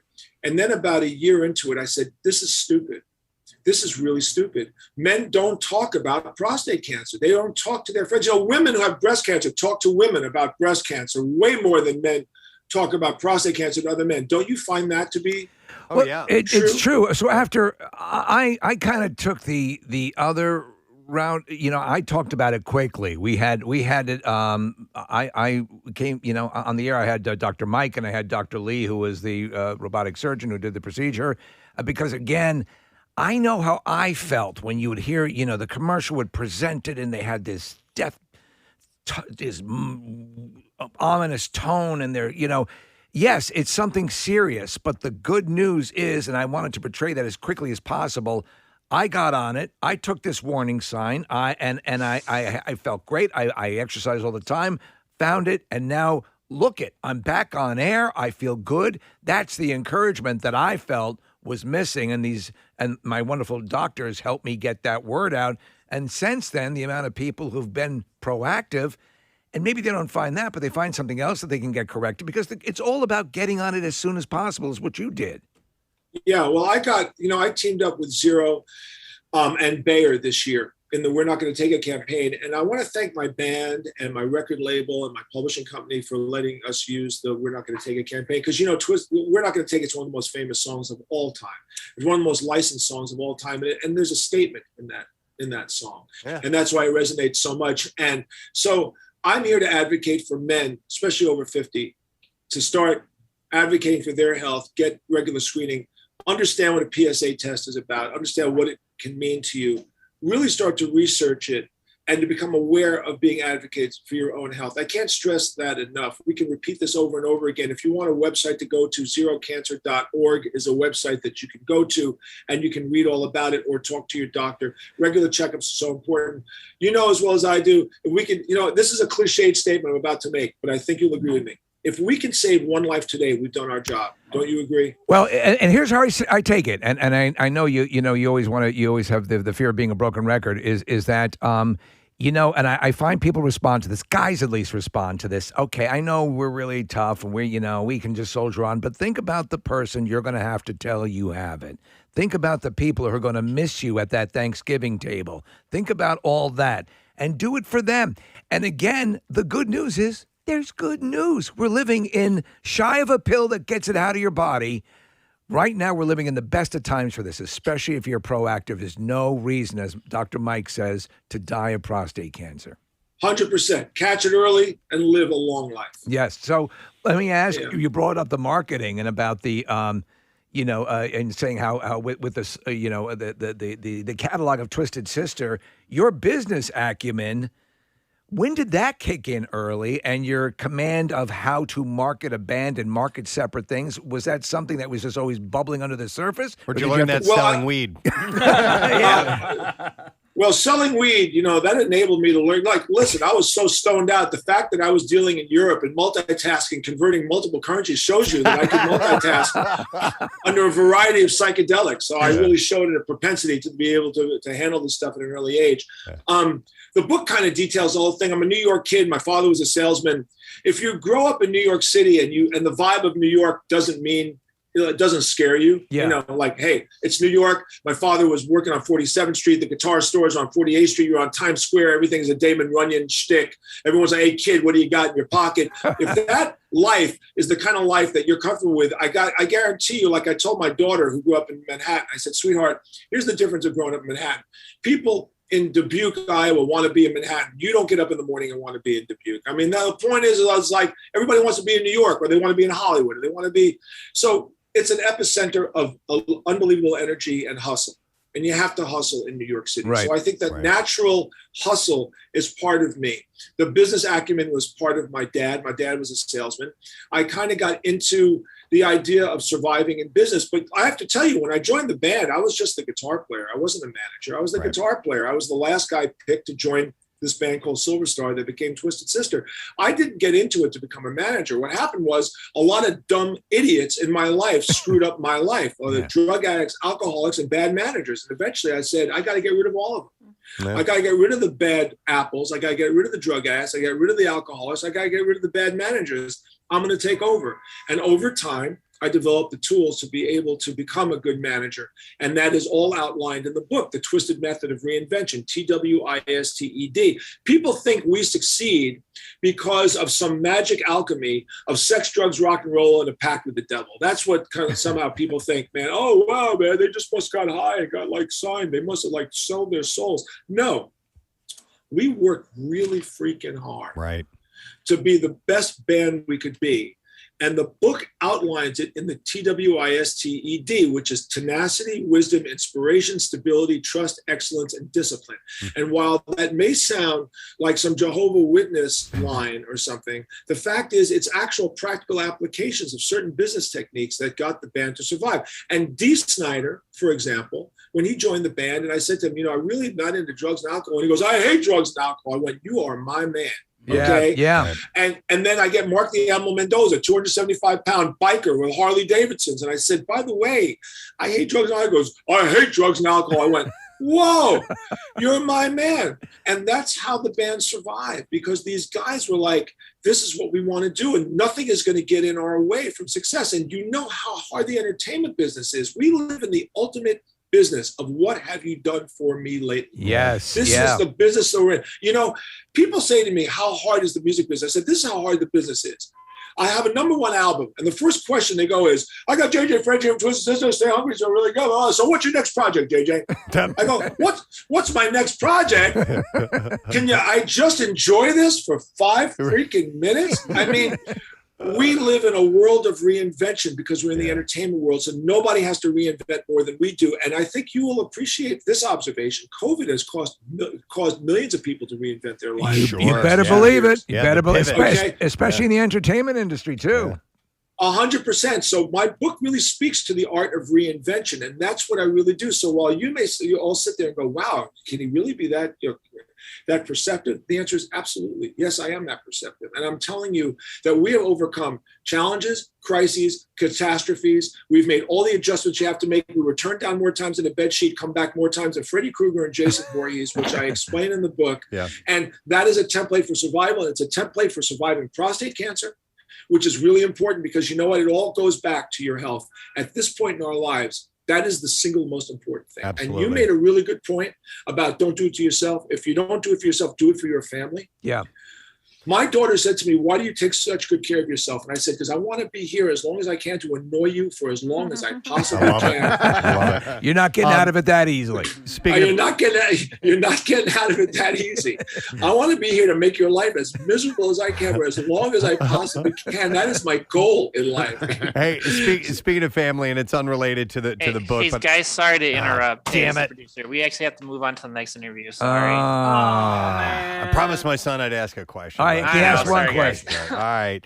See you later, JJ. We got to let you go because that guy says we can't talk to you anymore. All right. I loved having be on the show. Thanks, guys. All right, take care. We'll see you later, JJ. Well, you first. asked me the question, So my son, Carter, was wondering if anybody has ever made a replica Goofy Goober guitar from SpongeBob, the movie, which they use I Wanna Rock. It's instead of I Wanna Rock, it's I'm a Goofy Goober. And SpongeBob plays this outrageous-looking guitar. He's like, somebody's got to make a copy of that thing. And so I was going to ask JJ about that. But JJ kept going. Listen, we went like 4 minutes over our interview time with him. But he had a lot to say, obviously. So, wow. And listen, about that documentary, just to I know we've mentioned it many, many times on the air, We Are Effing Twisted Sister. The story that it follows is not their success with MTV and we're not going to take it and I Want to Rock. It takes it up to right before that stuff even happens, and then that's it. They get signed, and that's the end of the documentary. Like all the stuff you already know about the band, you don't find out about in this documentary. They virtually don't even touch on it. You're right. And if you're it. talking about, to his point, Preston, about encouragement and about sticking to it, there were people at record. There's a guy in particular at a record company who stuck his neck out, almost got fired multiple times. In fact, he was told, "Don't come to me with this goddamn band again, or you're fired." Wow. Yeah. Oh my God. Yeah. And he eventually kept biting his tongue, and he's like, these guys are selling out these venues like crazy. These people are rabid. They love this band. And he he says, screw it. I'm going back one more time. Right, and I'm pitching it. And eventually the all the things fell into place and it ended up happening for him. But the amount of times that band was supposed to have like a big night. Okay, this is it. The executive is here. They're finally gonna take a look at us. Yeah. Something went wrong. Like an entire power grid shut down. Or somebody had a seizure, or, it was just like one after another. Is an amazing story. And they kept that, and they never quit. I wanted to ask him about this. I'm sure you have stories that relate. Preston, throughout the years in entertainment and music and just in general, pop culture entertainment, there are stories about, I've been at the highest highs and the lowest lows. So they had their super huge success, and then it petered out. And in the book, I was reading a snippet from it where he was working overnights, like in a pool hall. No kidding. Yeah. After they had already had, we're not going to take it. Had that. It had fallen down. Wow. So, and I remember, like I mentioned that band Zebra. Yep. Which Long Island was just absolute. They were revered. Yeah, they had Who's Behind the Door, right? And Bears, couple of right. hits. Yeah. And they were a solid band. But one of the guys from the band, I remember walking into an electronics store, like a hardware store.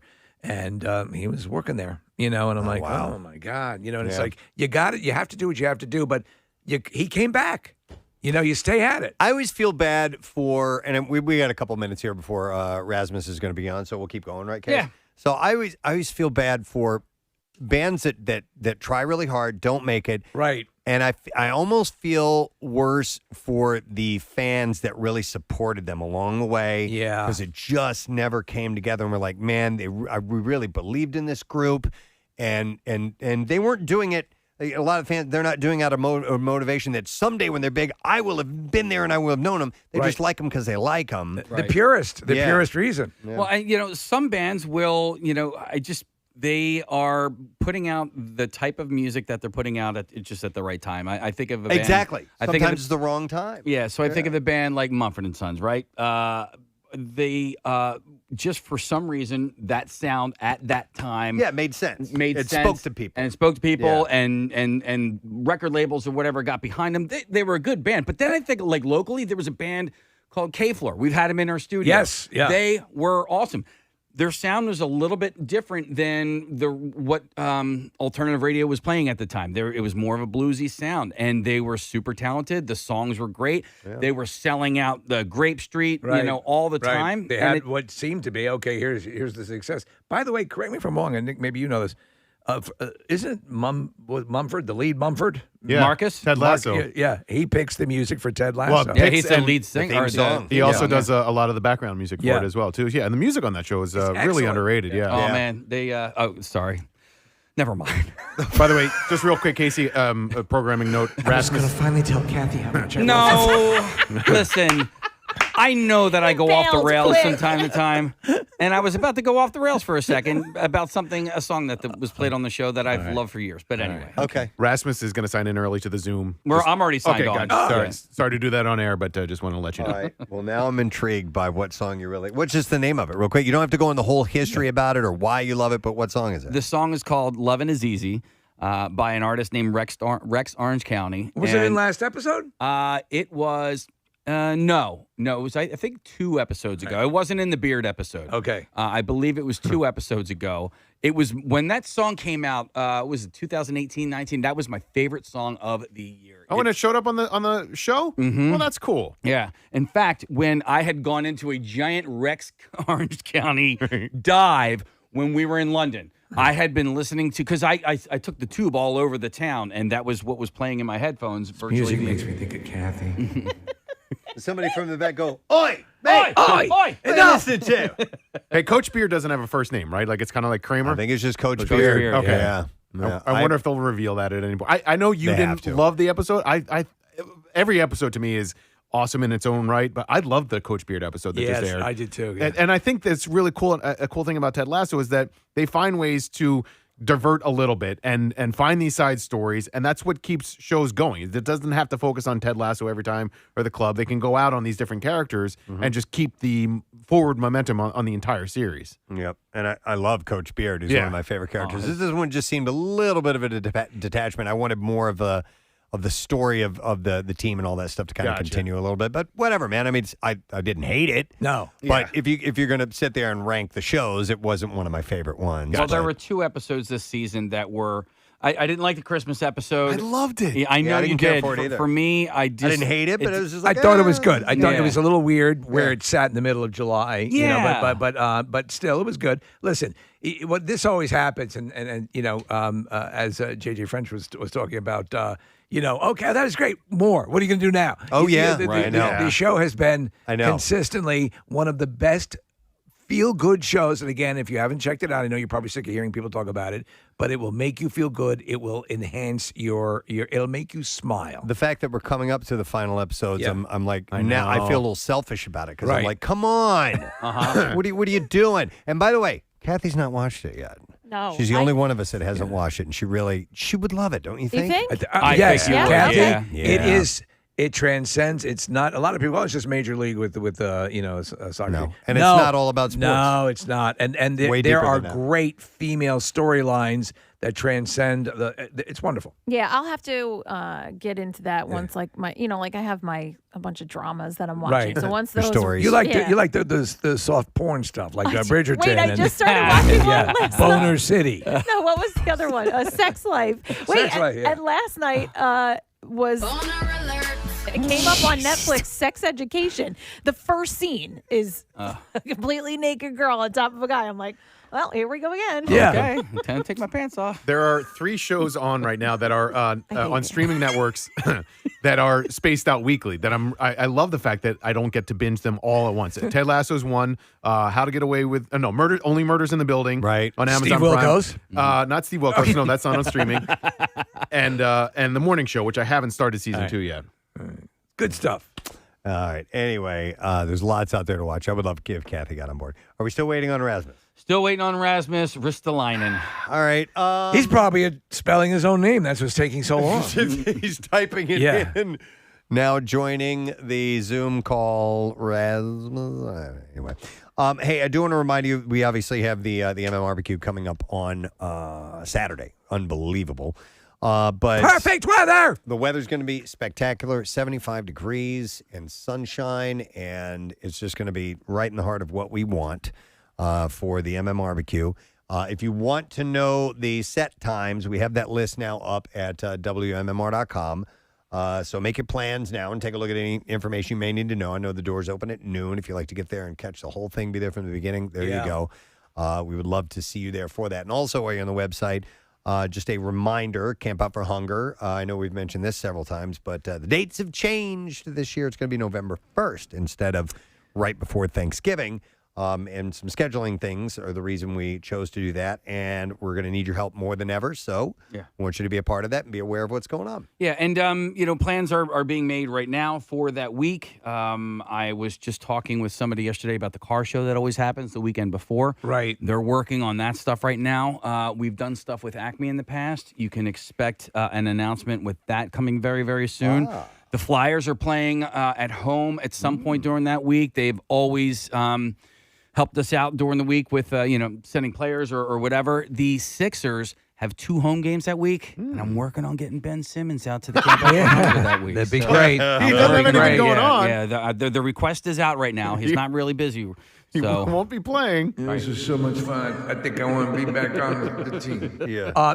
Listen, it's again, and I'm glad we keep repeating it because it will surprise you when we're there this early because we kind of had to do it because of the way things have been shaking out, obviously with the COVID sensibilities and all that stuff. So it will seem much earlier. It's just a couple of weeks. But just make sure you put it on your calendar because we need you to be there for us. You always are. Every year we get anxious about it and we get worried. Are people going to show up? Yeah. Is this going to happen? And then and certain curveballs have been thrown at us. Obviously, last year with the pandemic, and we were like, "How's this going to work?" And as it turns out, people of the Philadelphia, the tri-state area, came through in a huge way and broke all sorts of records. Right. We always think we're the ones that are going to screw up. But again, so now we've moved the camp out up, and it's earlier than it's ever been. Are people listening? Do they know that that things are moving? Yeah, we don't know. We don't know. And so, but you guys have never disappointed us in the past, so I'm optimistic. Yep, me too. All right, well, I'm going to call an audible and have us take a break and see if we can get Rasmus on the line here in just a moment. And we also still have another run at the Money Clip. We had a winner a little while ago. She was excited. Let's make you feel that excitement, too. We'll also get to the beat file and more. We'll be back in a sec. Stay with us. Preston and Steve on 93.3 WMMR. 93.3 WMMR presents Money Clips. Wow, we have a lot of clips. Your shot at stuffing $500 in your money clip 7 times a day. Weekdays at 8, 10, and noon, as well as 2, 4, 6, and 8 p.m. We'll play an audio clip from one of your favorite MMR DJs. So true, Jackson. And then give you a keyword. Text it to 45911. Or if you enter it at WMMR.com or our app, you'll also get entered for the grand prize. 10,000. I know Maybe a guy. I can get it next time I come in here. Could you get a taxidermist that does people? I want to start talking to him on your show, and then I want to be left here in the Preston and Steve studio. If I die and you're still doing the show, I want to sit over in the corner with a drip bag and we mean from City Hydration. Yep. Can I tell you something that I noticed? Now, do you want it to be about what we're talking about right now, or just be something completely Can I get serious? different? Whatever. Yeah, whatever you want. Let's get serious. Well, I think it's great. People that there's a name for these people, and they're called 2 minute. They want to tell you how close to where they live is to something, and it really is a thing. These people that go like, "Oh, where I live in 2 minutes. I'm in Gulf Mills in 2 minutes. 2 minutes. I get to the Tony to my bridge 8 minutes. 8 minutes I get there. John, fill it in the background real much. 2 minutes. I go 9 minutes. 9 minutes. I get down there. 17 minutes. I'm in Cherry Hill. 17 minutes. I get to Cherry Hill. 14. I get 2 hours. 2 hours. I get in my car to Florida on a plane. I get on 16 minutes. I'm in Pennsauken. I'm in Pennsauken in 16 minutes, and that's door to door. I can get on a jitney, get to Wildwood, New Jersey, 1 hour and 7 minutes. There you go. Wow. It's true, though. There are people who do that. Wow, the bag's working. Yeah, thank you. I'll tell you what. Side note, it's about 20 minutes to City Hydration from here. Picture that bit. Dude, listen, my dad was amazing at that. So my dad drove a truck for a living. He would say, "I'll be home in 7 minutes." He was home in 7 minutes. I mean, and it was never like he would just sit outside with the truck on. No, usually, God damn it, I made it in 4 minutes. Usually, people round it to the nearest 5 minute, right? So it's like, oh, I'll be there in a half hour. I'll be there in 25 minutes. My dad would be like, "All right, I'll be there in 16 minutes," and it was always. And they drive reckless back then. If your dad wanted to be right on time, he'd kill the whole family. No, it's 8 minutes away. Turning hard corners. But I do want to say this. Please. I got nothing. No. Hey, how's the podcast going? My podcast got canceled. Thank you. I asked you not to bring it up for when I saw you in the hallway. The podcast is going great. I'm a fan. Is going great. Thank you very much. I'll tell you, you're all right. I'll tell you. I'm getting my B12 bag.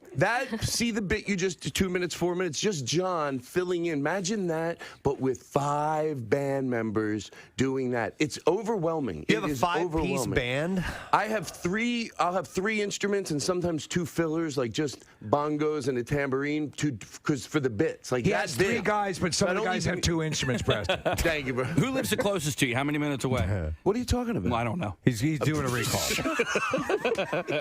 Todd, with the band, and I mean this is a total compliment, it's obviously rehearsed, but it seems like it's improv. You know what? Can I tell you something? Please. I hope this is interesting to talk about on the radio, but people will know when they go see it. A lot of it isn't. Once, especially with John Brand Wagner, when he's with me, if he knows how to do it. Like you can ad-lib more than you think. That's great. And they off the cuff, it's whenever I call on them, they're always there for whatever bit. It is a lot of fun having the band on the road. I feel like it's getting to do the best sketch. Is this what you've always sort of dreamed about? Yes, having this vibe it's where you have sort of a traveling review or like a troupe of just stand up with a band. Yeah. It's like you get to play and it's fun. But anyway, how much more expensive is this? You got these guys got to stay somewhere. They got to eat. You got to You got to pay them. You use a local. What I've learned, if John there is are just hostels one person, all over the country. He'll round up other musicians. Use a local drummer. You can always teach 2, 3 local people, and so you're just bringing one person with you. Should ask me, dude. I would have accompanied. Do you know that Preston is we kid you not. Preston is a sensational drummer. Well, but would you have wanted to do 6 shows? Not at all. Hell no. Right. No. I would have done one of them, though. Well, you know what? You still can. I got a gig on Friday night already, but yeah, maybe we can fit that in. We'll talk. Well, listen, here's what I'd like to do. You'll do the Saturday. Oh, Freddie, I locked you. Saturday, you'll do both shows. I won't have it any other way. I'm 2 minutes from there, 6 minutes from there, sure. How is Kimmel's? Are you doing it on the Kimmel set? You said you're at his club in Vegas. Yeah, we shot it already. And Jimmy is from Vegas and has always wanted to have a comedy club, and we hear nothing but great things about it. Yeah, they did it. They did it really nice. Mostly what the showroom is very important, but also what is even more important is the green room. And he did the green room on his comedy club like it's at his show. Like his show is, there's nothing else like it. Like and I've been to not perform. I haven't performed on the Tonight Show with Johnny, but I went to see someone that went and was there when Jay was there, and been to a lot of green rooms over the years. But Kimmel's is just this own thing, and it's gigantic, and there's food everywhere, and there's pool tables, and it's just a really fun green room. Water served in glass pitchers. Exactly. Yeah. Well, he loves comedians. He loves you. How long have you known him? You know what? I know him, but don't know him. It's really weird. Like you know someone, but you don't know them. You don't see him that often, but you feel. Did you find out he was a fan or what? No, I knew. I when Sarah dated him, she would tell him, "You got to have Todd on the show, but let him do bits. Yeah, let him do different things." And that's sort of how I got to do it. To do different bits. And you've been friends with Sarah for a long time, Silverman. Yeah. Sarah used to sleep on our sofa. I used to live with a guy named Dave Rath. He's a manager, and then Sarah would come in from New York, and she would sleep on our sofa. And I always thought she was so cool. I don't know why. But she's been great, and we know that she's part of the reason you're here on this planet today. Right? Yeah, right. Yeah. Well, really, she's probably the reason I almost died, because she was the one telling people I was okay. She was going, "No, he's just high. He's fine." Jeff Ross is the Jeff reason. Ross. Okay. By the way, along the lines of the people who always say how far away they live from things, how many minutes, there are also people who say who slept on their sofa too. Oh, I knew it. I knew it. Mm-hmm. Preston, about 5 years ago, can I tell the story? Please. I'm okay with it. I bumped into him in the hallway. I was going around the corner, and I bumped into him in the hallway. And that was it. I said, "I'm sorry." I thought I was very, I wasn't like a jerk. He goes, "One day," he goes, "I don't care if it's 5 years. You're gonna say something, then I'm gonna call it back, and I'm gonna put it right in your face." And that's exactly, I guess and I thought he forgot about it. He never forgets. I thought that he let it. Never forgets. Do you think I'm performing good today? Do you think the people listening? Because I said I'm going with my A game. What's it say at the top of those notes? 2 minutes from 8 minutes. Oh, no, wait. Preston and Steve. Frame Dad's Body. Oh, Well, Preston and Preston Steve. and I'm Steve. sorry. A friend of mine, he told his wife, he saw how affectionate his wife was with the dog. Okay. So he just said, maybe half kidding, he goes, why don't you treat me more like the dog? So, and now every time he poops in the house, his wife squirts him with a water pistol. Which, by the way, is a humane way. I told somebody that story, and they go, does that work? I go, well, I heard it was a non-physical way to maybe train your dog if it's barking or something. I think I saw it on a show, which I like anything that creates non-physical for anything, human or dog or anything. I thought to squirt the water pistol. But let's say you have a dog I thought of after I heard the water pistol thing. Right. The water pistol's not working.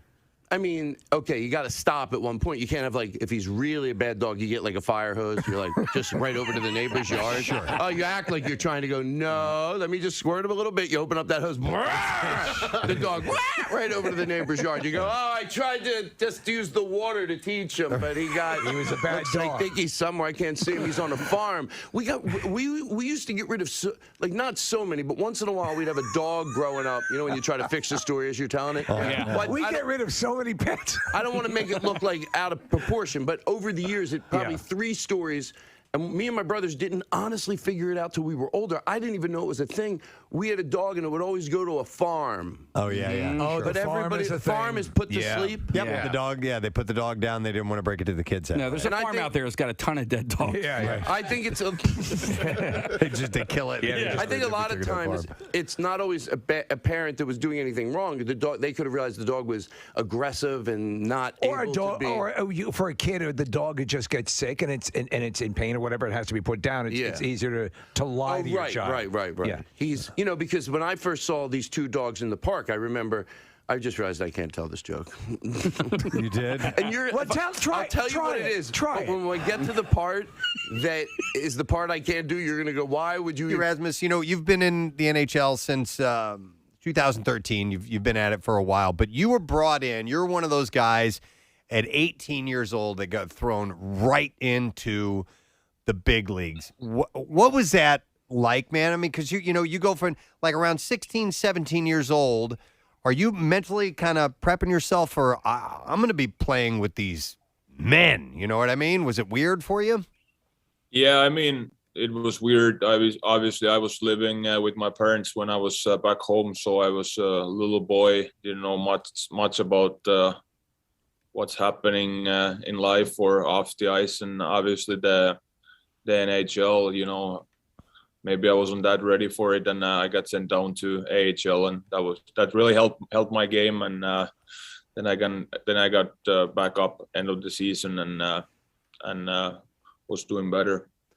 I'm always blown away by teenagers that are thrown right into. This is especially I'm sure that there were stars and people that you followed, and all of a sudden you're playing against them. So it just has to be a whole mental overload when something like that happens. But look at you. You did it. You're great. You're kicking butt. You're playing well.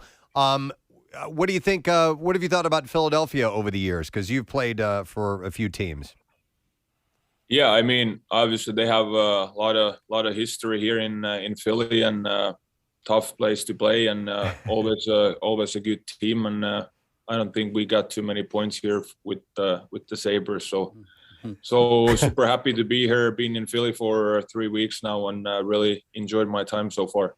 Right. Yeah, and you're not in Buffalo anymore, and on a lot of levels, that's just got to be great because and I don't mean to speak ill of a franchise, but the Sabres just they languish for a long time. They never really make a playoff push. So to get out of that type of a situation, and you don't have to speak bad of your former team, but to be on a team now that can contend, that can get to hopefully make the playoffs this year and make a run at the Cup. It's just got to change your mindset coming into Philly versus what you'd been in Buffalo for the last few years.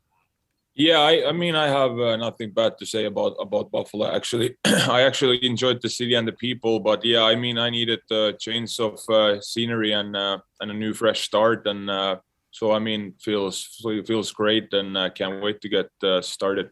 One of the things, Rasmus, we like to find out about, our players in this town. People get very passionate about the team and the teammates. And So if we could find out just a little bit on a personal side, a little bit about you, kind of what you're into. Where no, you're from Finland. Where do you call home now? Do you still go back there, or do you live in the States now?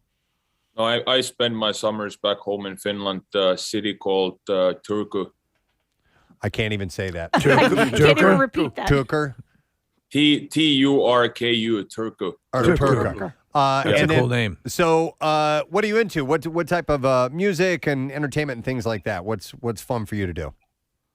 I mean, back home, I just play golf, work out, play paddle, tennis, just see my friends and spend time with them. And then obviously last few years it's been tough with Corona. Haven't been able to travel too much, but I really enjoy traveling and seeing new places and see some good restaurant and enjoy some good food. Well, you're good here. How's your golf game?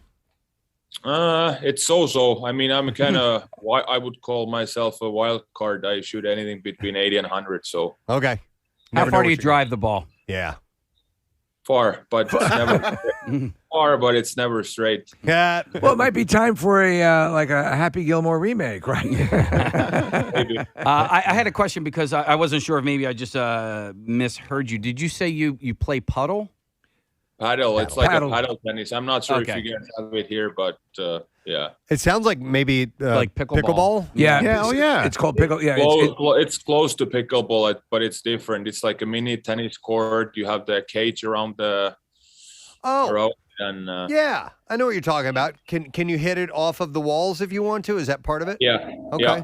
That sounds pretty Yeah, cool. it's very popular. Even though you like, playing a sport like that, which is no contact or anything along those lines, when you're a professional athlete, how do the organizations feel about what you do outside of work that might put you in, that might get you injured? I mean, I don't really ask questions too much. Right, because then you'll tip your hand. Totally. Yeah. Rasmus, there was another great Finnish defenseman who played in Philadelphia for a long time, in Kimmo Timonen, and Marissa just handed me a note. She's right. He's a huge tennis player. And he would go to the French Open every year. Do you know Kimmo? You ever play tennis with him, or golf for that matter? I know Kim. I was over at his house a couple weeks ago, and I have not played tennis with him yet. Haven't got the invite, but hopefully in the future. All right. Are you engaged, married, kids, any of that stuff? Single. There you go. He says with a knowing grin, well, we're your hookup. We can get you all set. We used to send a calendar to the locker room. Which You mean many a menu. many a catalog. professional hockey players would treat as a catalog. Oh my God, that's terrible. Well, listen, it's true. It's what we do. It's in the past. They are classy women that happen to have nice bodies. No, they are. They're wonderful. Yes. No, all of them are great. Many of them still have nice bodies. This is true. This Yeah. is true. Anyway, sorry, we were talking about. Sorry about that, Rasmus. So, how does it feel so far gelling with the team? You've been in town for a few weeks. Anybody that you've, because listen, it's always great to have a friend, somebody who can kind of show you around outside of work. Have you been hanging out with anybody? I've been kind of trying to interact with all the guys, but I've had a couple dinners with Nate Thompson, and he's a great guy, and I mean, all the guys, they seem super nice, and I can't wait to get on the road and have dinner with all the boys and spend time in the locker room. So so it's gonna be fun. It's an interesting life, when you're a professional athlete and you play for one city and then you go play for a city that perhaps there was a rivalry with. You've got to, I think, psychologically, in a way, you've got to spend some time in your own head readjusting things, right? I mean, it's or can you be very antiseptic and just say, like you said, you don't want to speak ill of your old team, so you move on. But there is now. Everything turns sort of 180. Now you look back, that team will now be your rivals. And it's, is that something that is difficult for you to juggle, or is it just part of the job? No, I think it's pretty easy for me. I mean, obviously the team you play against, they're your enemies, and I've had a good battles against these guys here. And, I mean, when you're on the ice, then stuff happens, and then off the ice you kind of forget it and let it go. And right away after when I got traded, I got some funny messages from the boys here, and they're the same thing. We just do our job and try to win and do anything to get the win, and and now when I go to Buffalo, obviously they're my friends and shared some good moments with them, but obviously they are your enemies. Yeah, it's a job. You're doing a job. You're against them. Hey, Rasmus, do you have any game day superstitions or rituals that you do? No? None, no. Nothing. He gets the job done. You don't eat the same thing or no, listen to music or... I'll just make sure I eat and drink enough fluids and then get out there and ready to go and win. Okay. He's like, I've got talent. I don't need superstitions. I like he that. goes, you guys would not understand because you have no talent, but I'm good at what I do. All business. Hey, out of Finland, what's is there any alcohol special drinks or anything like that you like or from back home? I like wine and there's a drink called Long Drink, and I think Kimmo is kind of bringing it to the States too. But I kind of like everything. Not a big beer guy, but everything else pretty much I will take. Okay, all right, cool. So when you're home, do you get out on the Gulf of Bothnia at all, or because you're so close? You're so close to the coastline in Turku. Yeah, we go out in the water with my friends' boats. Okay, what are you on Google Maps? I'm on Google Maps Casey's right now. on Google Maps right I now. wanted to find out because Preston, you have family in Sweden, and you were there, and at one point, I've been to Finland, and yeah. you've been to Finland. So I wanted to ask you, Preston, yes, because you were in an airplane. Hang on a second, Rasmus. You were in an airplane, yeah. And at some point you had gone into the airspace over Finland. Was that coming close out to it? We were flying over the archipelago towards Helsinki. Okay, towards Helsinki. I wasn't sure if maybe. Oh my gosh! Yeah, you were flying right near his house. Oh my God! Did you I see? probably saw it. I probably pointed at it. I'm like, look at that place. Do you remember that, Rasmus, when Preston was flying over? Did you see him? What? Don't worry about it. We're just having a side conversation. It's all good. Well, listen, we kind of wanted to be the welcoming committee, Rasmus. I don't know if you know this, but we speak for the entire city of Philadelphia. Yeah, so it's a blessing and a curse. It is, but we just wanted to say welcome to the city and to the team. We're looking forward to seeing you play and hopefully having some things to celebrate about at the end of the season. Yeah, I hope so. Thanks, guys. You got it. Rock on. Thanks, man. Yeah. All right, Rasmus Ristolainen. Nice guy. On the Nick. Preston and Steve show. Did you say we had tickets to give away? We do have tickets to give away. Dear God. Yes. Okay, so we do have tickets to the home opener. Yes, sir. Which is going to be on October 15th. What day of the week is that? Well, that's a good question. If somebody could look that up. So they're going to be playing Vancouver. It's a 7 o'clock show. And we're going to give away a pair of tickets for caller number, I would say 70 because that's his number, but we're not doing that. No. Caller 19 at 215-263-WMMR. It's a Friday night in South Philly. Oh, man. It's perfect. Ooh, that sounds good, man. Oh, I could totally do that. All right, let's set them up. And don't forget, we have a secret text word, and you should be texting that because we're going to be getting a winner very, very soon. We have about 5 minutes, so I think we can do the bizarre file right now, Case. Yeah, let if you me could set switch you up, give me the intro. We'll do that. And then right after that, of course, the MMR money clip is going to be popping up. WMMR presents Preston and Steve's Bizarre File.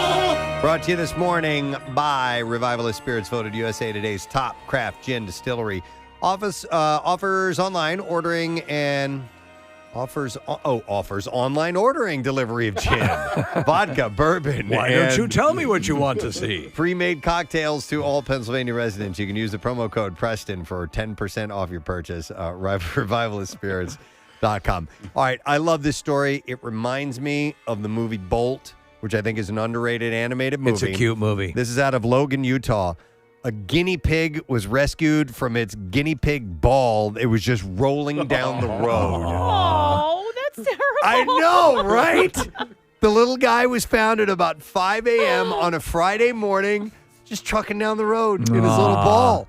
And it's since been taken to the New Vision Intake and Shelter, where it can be taken care of until picked up by its owner. And they're just asking if you are the owner of the guinea pig to head to the shelter in Logan, Utah, and pick him up. So, That's cute. The little guy's trying to make some time. Yeah, they found it. I thought that was a fun little story. A woman has been found in a remote part of a Croatian island with no memory of who she is or how she got there. And she was in a strange spot, too. So she was thought to be aged around 60, was given medical assistance after she was found on September 12th on the island of Kirk in northern Croatia. Police who have circulated a photo of the woman said she is of medium build with blonde shoulder-length hair and blue eyes. She speaks English, but she does not remember her identity, police said. She is currently located in the hospital and is in stable condition. Several people have responded to a police appeal, but the woman's identity remains a mystery. That's wild. She was spotted on the shore by a man who was in a boat who raised the alarm. 14 members of Croatia's mountain rescue service were able to reach her after driving and then hiking a mile to where she was. So she was that remote. Yeah, she had scratches and was extremely dehydrated and emaciated, and she could barely take a few sips of water.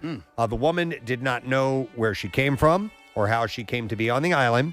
She has no documents or cell phone with her, and there is no car nearby. And the area where she was found was very rocky and virtually inaccessible by sea or on foot. Kirk is apparently... Oh, yeah, it's rocky. Just stay right there. They're coming. Kirk is the largest of Croatia's Adriatic islands. So she was just wandering? And popular spot with visitors on the into the country. So, yeah, they don't know. She had scratches and stuff. It looked like she hit her face or something. So They say she had fashioned a large profile picture of Sir Mix-a-Lot out of twigs. No way. Yes. Why? Just to alert. Well, she was confused. She didn't know she should have written help instead of Mr. Sir Mix-a-Lot. All right, let's go with one more story, and then we got to get to the money. Mother and daughter were charged with murder in connection to a woman who died after receiving an illegal butt lift operation in Los Angeles. There, believe it or not, there is a large underground black market butt lift industry. Big time. The victim, Carissa Rajpal, shared a video of herself on social media during the operation, which took place in a private home. Rajpal, who moved to L.A. from South Africa to try and work in the adult entertainment industry, received 3 separate procedures and passed away immediately after the third. Jeez. Police have arrested and charged Libby Adame and her daughter Alicia Gomez with murder. Now the LAPD is worried that there could be more victims and is encouraging women to come forward. Bob Dinlocker of the Los Angeles Police said that the internet is filled with these horror stories where they're cutting the medical-grade silicone with the stuff that you would caulk your windows with. Or sometimes cement. He said once some of these chemicals that are not intended for use in humans hit the bloodstream, they attack the heart, the brain, and the kidneys. Oh, for what? Yeah, the LAPD is warning women to avoid these underground procedures, which some people seek out because they are less expensive than having the procedure done by professionals. Jeez. Police said Adame and Gomez were charging $3,500 to $4,500 for the butt lift compared to $10,000 to $15,000 that a board-certified professional would charge. But, I mean, why these people... Not the ones going to get this done. That's already crazy enough. But why would these people administer this when there's a really good chance that somebody's going to die from I was asking the same question to my UPS driver who's doing my penile implant. Yeah. What'd he say? We don't know. Yeah. We just don't know. I think it's impressive we went from Sir Mix-a-Lot to a butt story like that. Sure, yeah. Baby got back, man. Right? We got to have back. And there you go. That's what I have in the bizarre file for you. Kathy! Yes! We need to do this first. Never mind. I take that screen back. All of WMMR. Nothing. It's time for an MMR Money Clip. If we're gonna find out where that nest is, we need to learn how to think like a vampire. Now, here's your Money Clip keyword. All right, the word is desire. DESIRE. And you have until 15 minutes after the hour to enter it. There are 3 ways for you to do this. You can text the special contest short code number 45911. Or if you'd like to be entered for the $10,000 grand prize, enter it via the MMR app or at WMMR.com. One random entry wins $500 in this company-wide contest. That person will get a call from Beasley, so make sure that you answer your phone. Contest rules available at WMMR.com, and it's sponsored by Horizon Services. So once again, the word is desire, DESIRE. Good luck to you. Kathy! Yeah.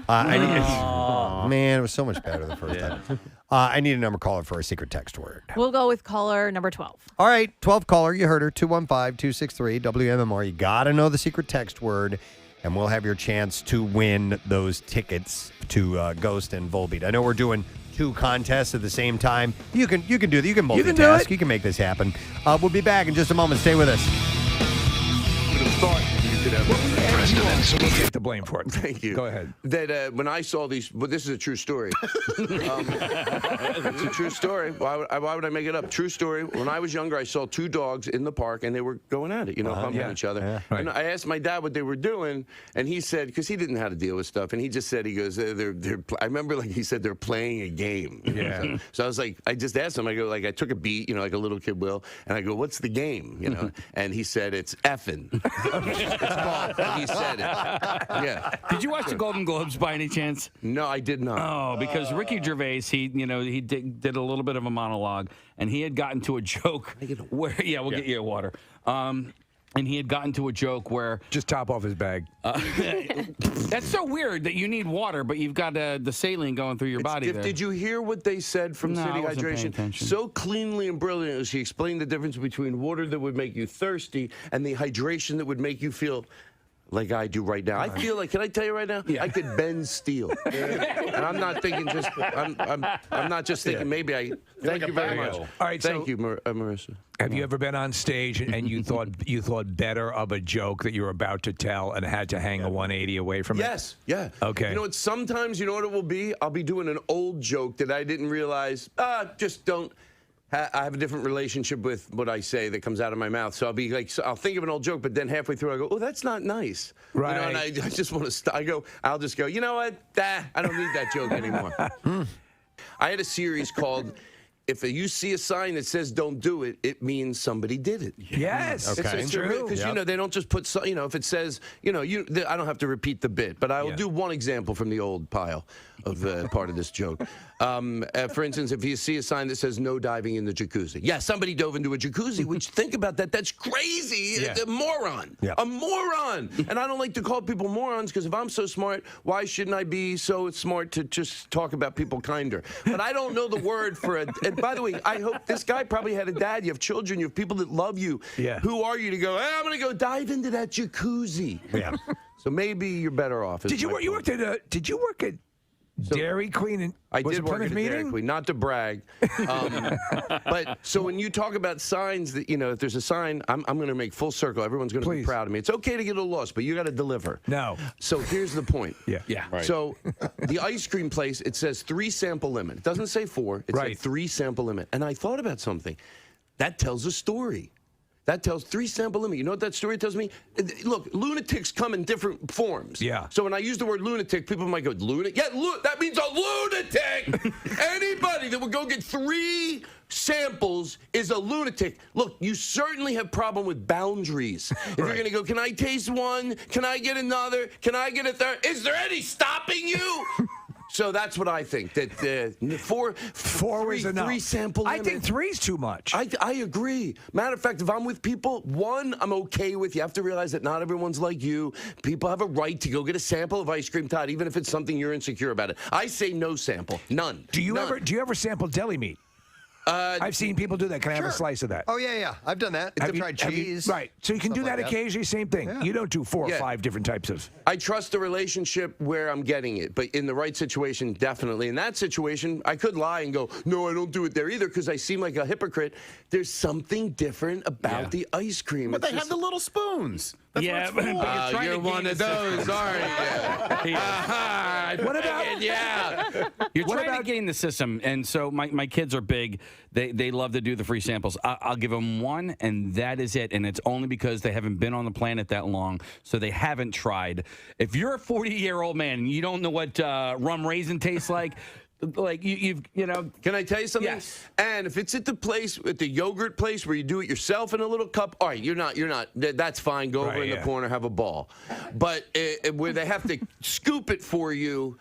So I have a different standard for if you're doing it yourself at least because it's not making someone else do it. Sure. And for kids, of course, it should. Yeah, whatever a kid wants. They're to our do. future.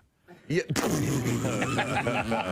You got to teach them well, Steve, right? Exactly. I disagree wholeheartedly. I think that you can sometimes be in between flavors, or maybe there's one you've never tried before. Or I say that not every rum raisin is the same, sir. Okay. There are a lot of places that make their own ice creams, and I would like to try that. Preston's dessert of choice is ice cream. Sometimes you look at rum raisin, it is a very clear, milky white look. Other times it's kind of brownish. I wonder how that one tastes as opposed to the other I'm one. going to, not to be a wishy-washy with my opinion, but to prove that I could change my opinion, I'm changing my stance. I'm going to say 4 samples.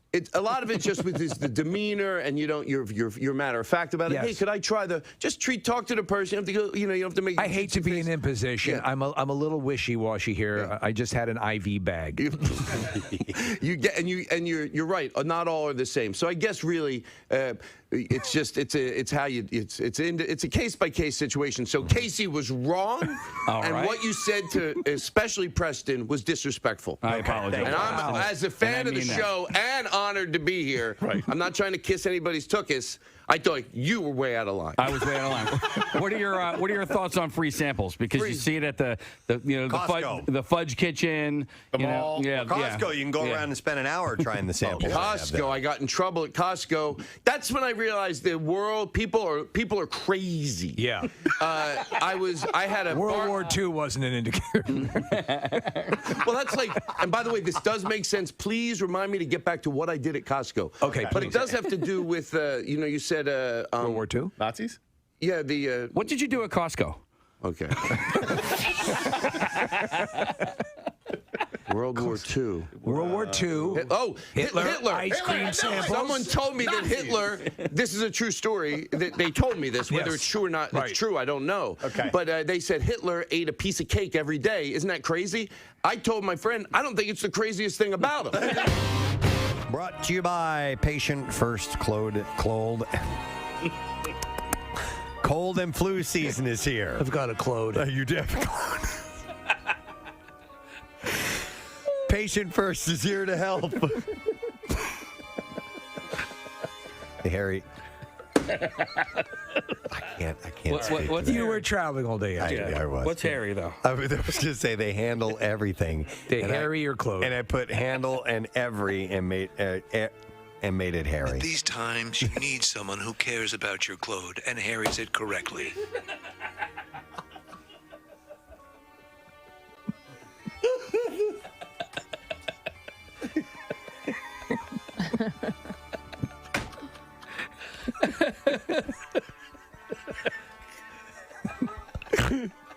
I'm sorry.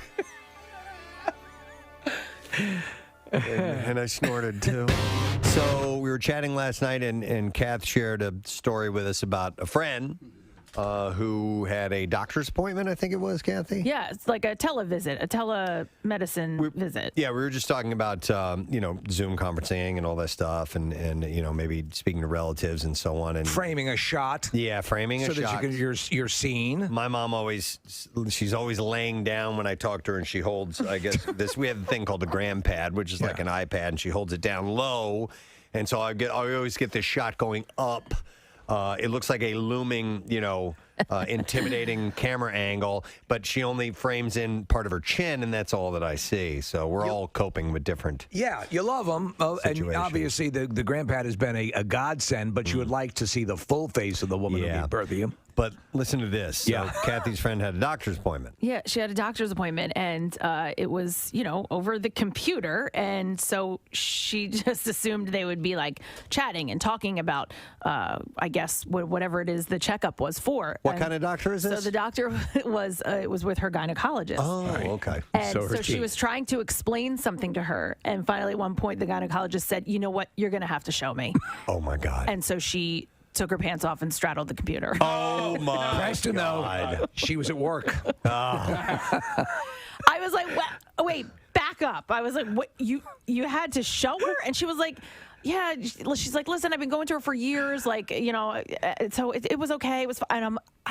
So I even texted my neighbor who's a gynecologist, and I said, do you do this with your patients? And she's like, well, no, we don't. But she's like, I guess some people do. Well, okay, so so with televisits have become a thing, and the discussion is, if this is going to be something, Dr. Mike seems to think it's going to be, a ongoing. Yeah, I hope so. Yeah. I to be really honest, do. if you can just go, I have this rash on my arm instead of driving across. Here's your copay now. Call in my prescription. Call it in. You got this. Yeah.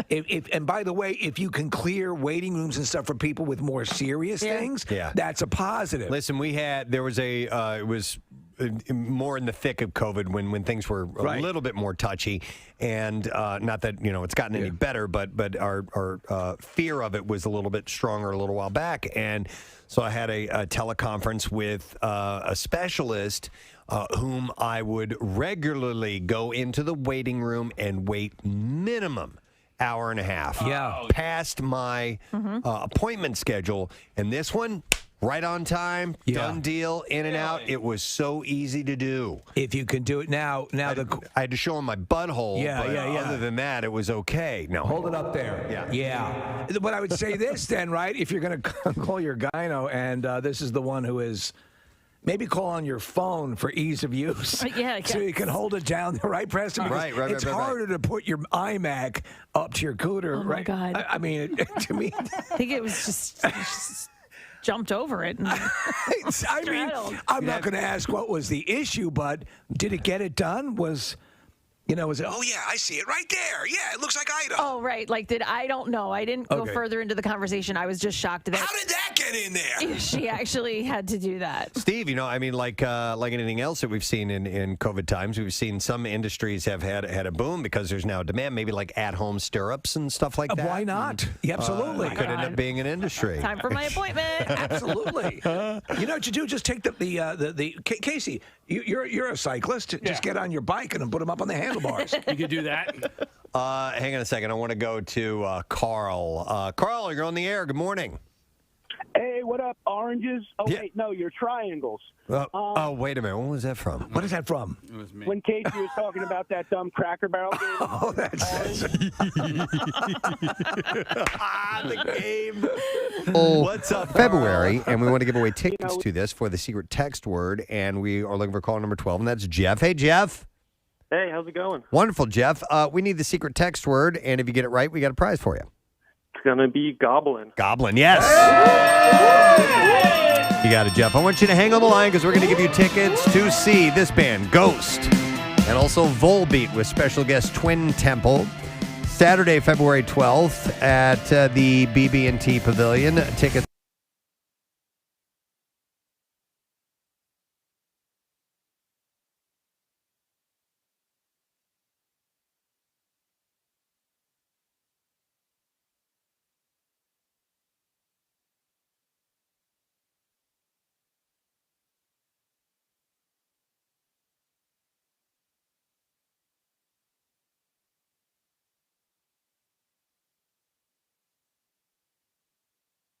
In time, we have something else to give away, and that would be a digital download of The Shawshank Redemption. Question that we have this morning is, surprisingly, who did Prince Philip bequeath all his belongings to? That's from about 6:55 this morning, so if you've been an early riser and stuck with us all morning long, you may know the answer to that.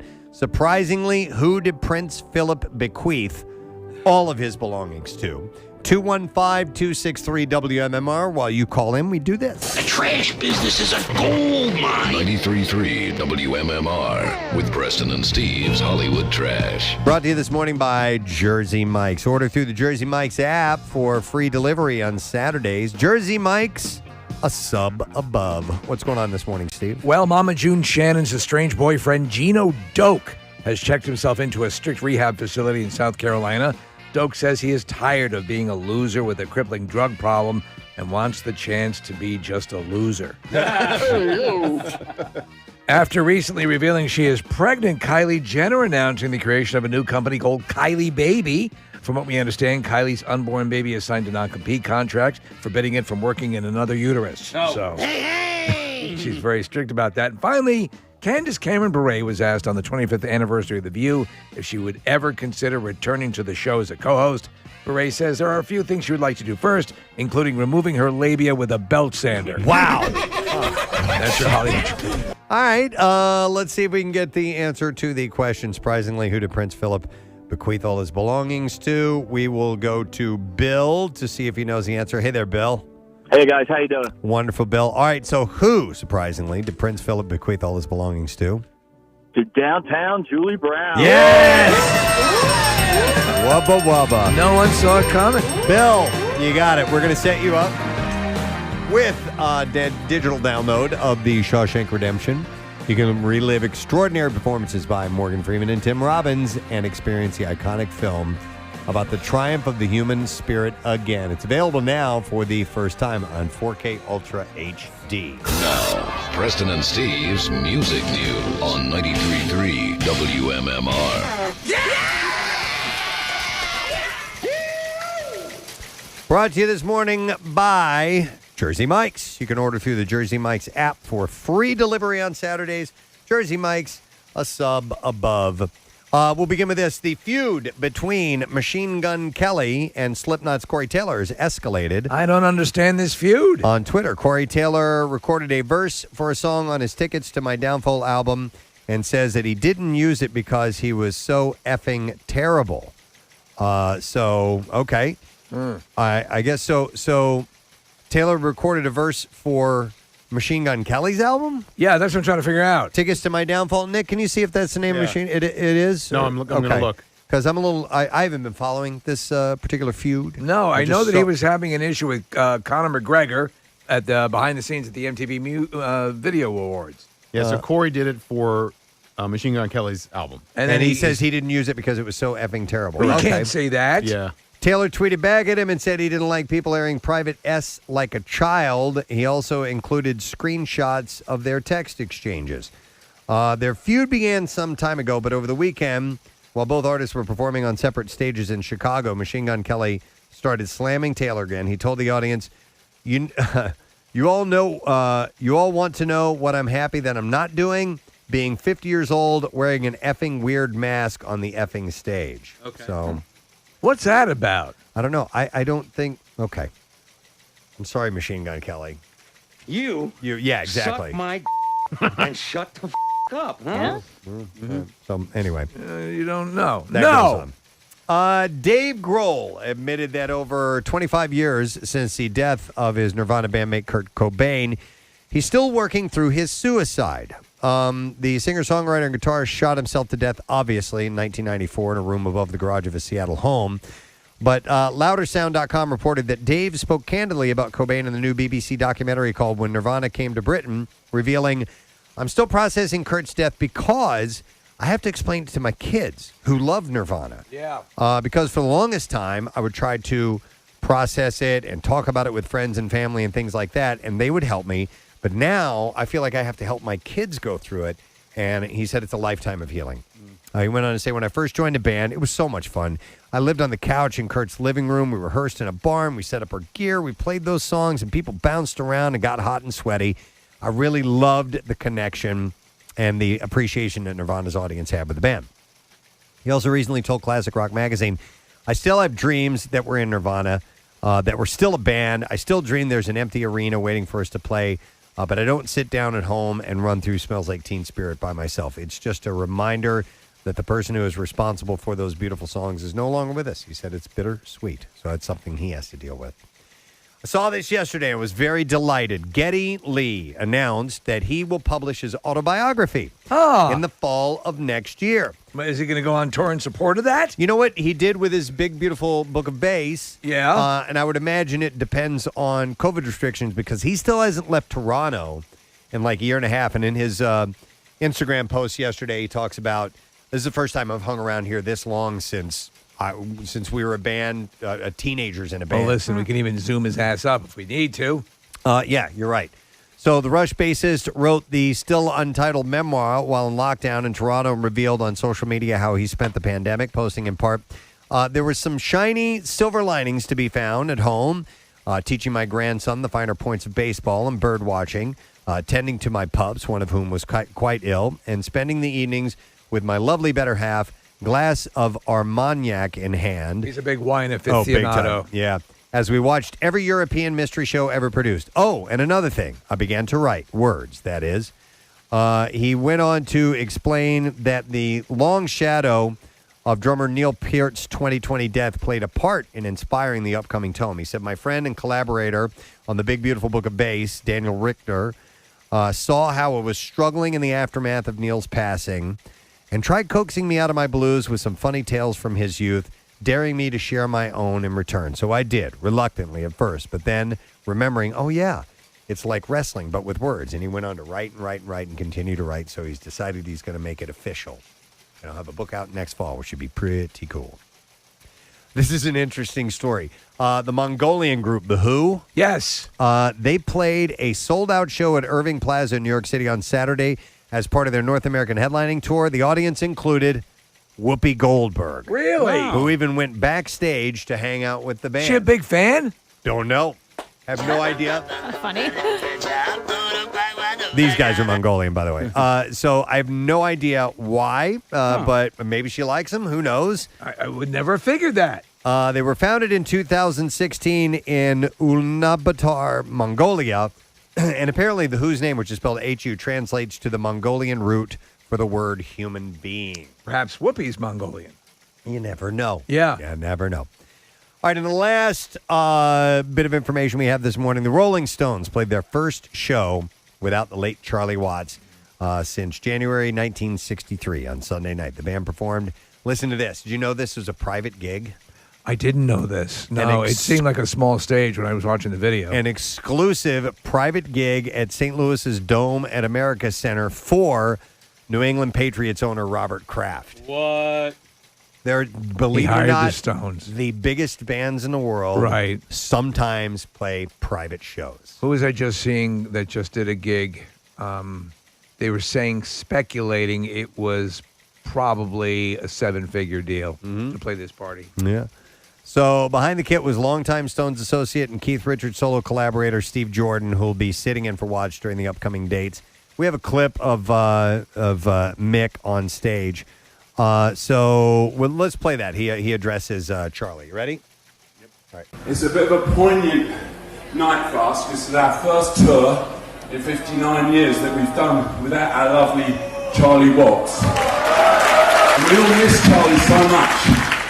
We miss him as a band, we miss him as friends on and off the stage, and we've got so many memories of Charlie, and I'm sure some of you that have seen us before have got memories of Charlie as well. God, it sounds like they're playing in a restaurant or something like that, doesn't it? So we'll say happy birthday to Debbie and try some of the chicken fingers. Table 19, your pizza is ready.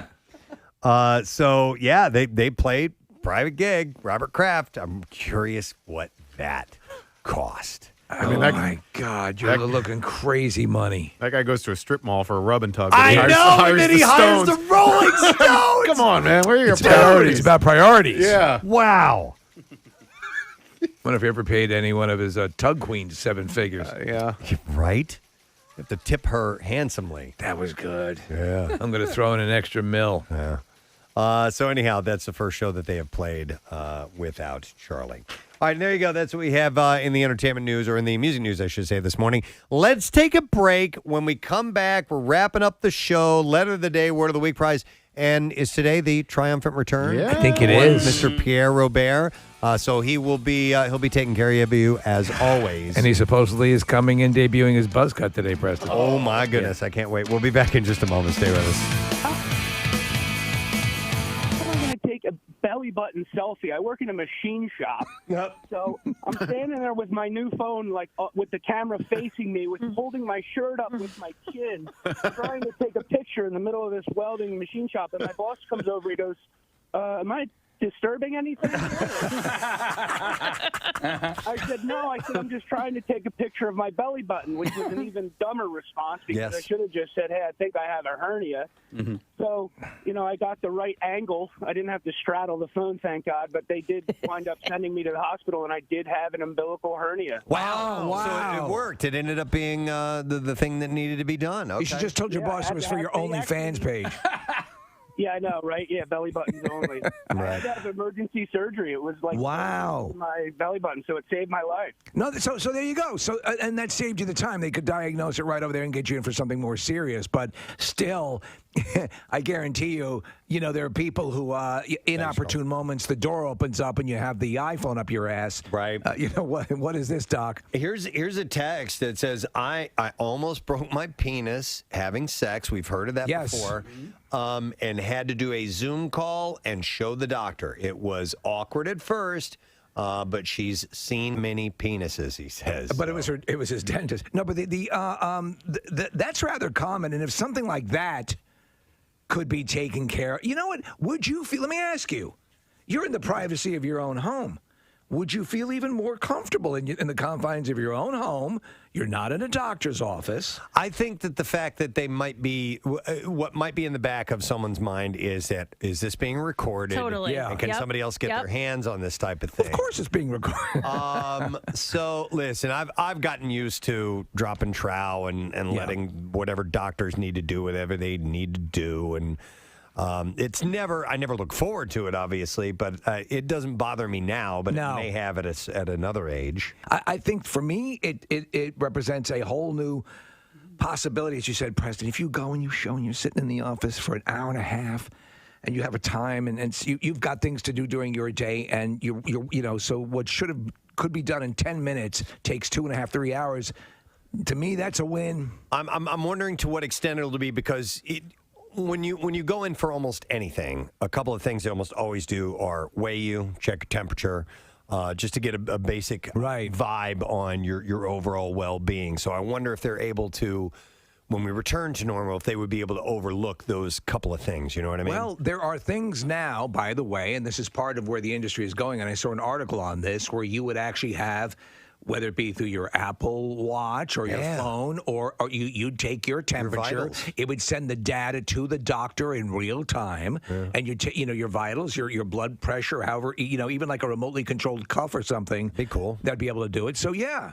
In order to skip the hassle of going to the doctor, I'd be happy with that in a heartbeat, Listen, man. What if you had something that had to be removed and the doctor talked Rochelle through it? Oh my God! Would you? Right? Would you be up for that? I would have complete confidence. I mean, she's so good with the YouTube stuff. Here is a text that says, I have eczema on my hands, which is fairly new. I couldn't control it and did a Zoom meeting with my doctor, and he said, I don't think it's staph. Which triggered me, so I went. No, I think they might have said, I think it's staph, which triggered me, so I went to a dermatologist and did indeed have MRSA. Wow. Whoa. So they had seen that. Wow, okay. I mean, that sometimes that's all it takes, but the notion of someone straddling their computer. I mean, seriously, I couldn't get over it. I was like, really? Well, are there USB cameras that you can, right? Maybe you want to have one at the ready. If you're calling your gynecologist. Well, A little ring light that attaches to your thigh. See, no, that's what I was going to say. She goes, well, I do have the ring light set up anyway for when I do, conference calls and stuff like that. She's like, so it was there anyway. So she had a light. She literally shined a light. Yeah. I guess you want to know what's wrong with you? Then I mean, all right. Can you the microphone? Could you please make sure that's inside there? No, I'm losing signal. If there was if I had to do this, I would have to try and create like a perspective that made everything like look bigger, or maybe. Are you getting it all in the frame? Because I got a whopper here, Doc. It would have to do something where, like an anamorphic lens. Yeah, or all right. So you know how, like, if you're trying to take a picture of evidence, and you don't know. Like you lay a dollar bill next to it, so it gives it perspective. So here's what you do, Case. When you're going to your urologist and your junk is being displayed, get the people who take the pictures of the houses for Zillow. Yes. They always make them look much bigger. Yeah. No, Case is going to go out and he's going to buy a dollar bill that's a third the size of a regular dollar bill. Yes. See? Just make sure, like, your hands aren't in the picture, too, because then you look like you have these huge, giant hands. Do you ever see, like, the guys who hold like the TV remote up against their junk, like and like, come on. But they should market all sorts of ultra tiny And you use like a little doll hand to hold it. Right. Miniature tennis racket or something like that. Oh my God, I'm so big. Little Women star Florence Hughes is shutting down criticism over the age gap between her and her boyfriend, Zach Braff. She's 24, he's 44. That's 20 years. And here's how it went down. She posted a shot of herself, and he commented with a princess emoji, and a follower remarked, "You're 44 years old." And she responded, "And yet he got it." There you go. That's awesome stuff. I love that kind of byplay on social media. And yet he got it. And yet he got it. Wow. I'm in Little Women. I'm so little. Zach Braff. Let's see. Little Women already did that one. Little Women, you came back. You made a mistake. I did. It's okay. Little Women make mistakes too. Let's go over Vanessa Hudgens. She gave recent ex Austin Butler a taste of what he's missing on Instagram. Oh yeah. Okay, so help me out with this. All right, so anything on Instagram is awesome. She posted a series of shots of herself in a suit. In like a three-piece men's suit? I don't know. Yeah, sure. We'll go with that. Writing Thirsty Thursday. Y'all, LOL. I don't really have many picks that qualify, so not sure how long this will last. But for now, we wet. We wet? Damn. We wet. We wet. Sopping wet. Thirsty. Yo. Thirsty. Did she hashtag it Thirsty Thursday? Yeah. We wet. We wet, man. We wet. Buckets of girly juice. It's just, she's just saying, that she's thirsty. Yo. To all the boys out there. Does that mean thirsty as in I need something to drink? No. Thirsty for sex. I need something in my mouth. Yeah. That's not food. That's not food. You didn't have to go to oral. Well, I mean, listen, I just assume that's how you get things started. Yeah. That's how you get the thirsty train rolling. It's very generous of you. Yeah. Did anyone find this picture of her? She must have posted it on her stories because it's not on her. All right. feed. Well, she wasn't that thirsty then if she didn't want to She was stay only for- temporarily. She was thirsty for 24 hours. Let's just say she was peckish. But let me run that quote by you again. Okay. Y'all, LOL. I don't really have many picks that qualify, so not sure how long this will last for, but for now, we wet. We wet. Nice We wet. beaver. We wet beaver. We wet. She's a lovely young lady, and she wet. She. I mean, come on. How can you not be embarrassed writing crap like that? Really? And I love her. I think she's awesome. We wet. She posted a Thirsty Thursday post 2 weeks ago as well, so she's been thirsty for a while. Really thirsty. Or she just gets thirsty on Thursdays. Yeah, that's it. Well, she's on a special diet where you only drink on Thursday, and I mean that's the only liquid you consume for the whole That's week. right. So you're slowly dying throughout the week. Can't wait till Thursday. I'm so thirsty. I'm so thirsty.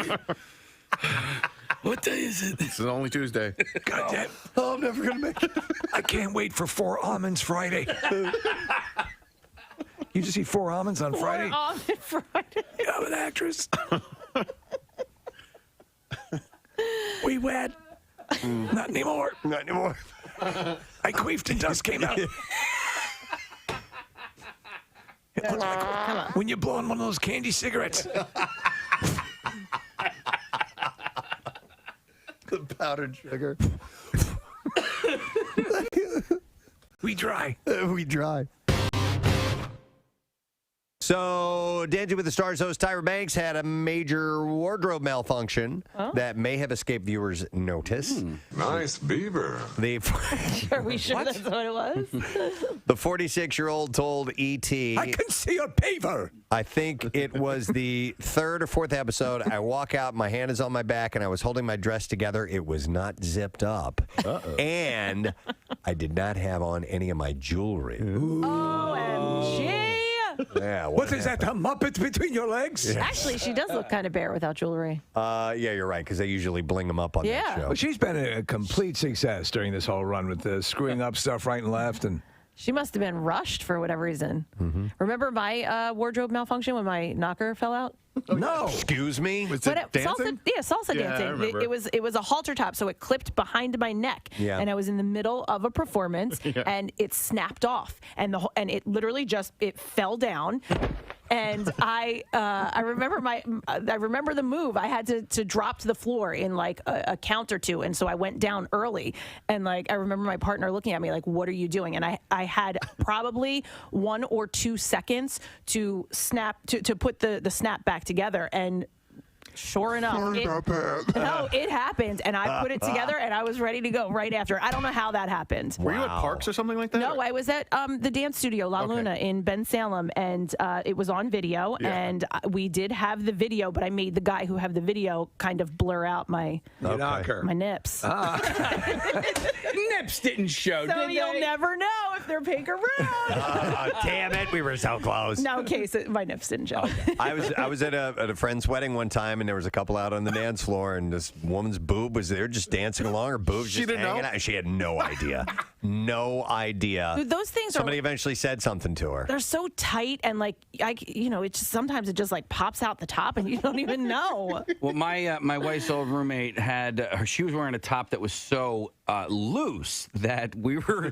It was like a Saturday morning. We were on Anyhow, the back patio having one a of the coffee. best things though is that Saturday looks fantastic. I honestly, listen, I've always said that the event transcends the weather, which is great. And we've had some rough weather now and then. It doesn't matter. People still have a blast. But to have this is what we've been waiting for. Yeah, I can make it that much better. So we are looking at 76 degrees and sunshine on Saturday, so it's a beautiful thing. Perfect. I want to thank JJ French Yes. of Twisted Sister for being on this morning. He was great, man. We could have kept talking to him. In fact, he went like several minutes over our budgeted time. Yeah. And we had to wrap it up, but he was fantastic. He's got a book called Twisted Business Lessons from My Life in Rock and Roll. It's available on Amazon. Thank you to Rasmus Ristolainen, who was on the show as well.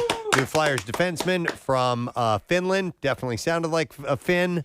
And nice guy. So we had an enjoyable time talking to him. And we gave away some money this morning. Went on Fox Good Day. Robert Irvine was on the show. Robert Irvine's new Irvine Spirits available in Pennsylvania. And it's through our friends at Boardroom Spirits, and he's got his Beats and Eats food and music event coming up November 1st at the Fillmore, which maybe he'll stop by for the Camp Out for Hunger. There's a lot of good stuff happening around that time. We'll have to see about that. Well, he's back, ladies and gentlemen. Yes. Pierre Robert. Like it or not. Nice to see you. Like it or not, it's what you get, man. You get what you get. And you don't get upset. And you don't get upset. That's right. Did you have a good time off? Yes, very nice. Nice. Travel?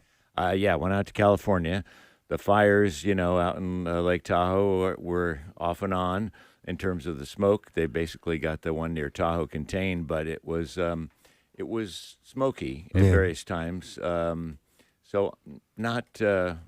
Sometimes you felt like you had a stuffy nose. So I can't imagine living in it all the time for people who are out there all the time. It's pretty terrible. They're trying to redirect the fires away from the Sequoia. General Sherman. Yeah, Right. the General Sherman, which they actually wrapped the base of it in like a heat-resistant. The whole thing. Yeah. It was wild. I had to I was going to get it on the bizarre file, but never did get to it. But they avoided all that. People are wrapping their houses in that stuff. Yeah. It's like a giant aluminum foil kind of a substance.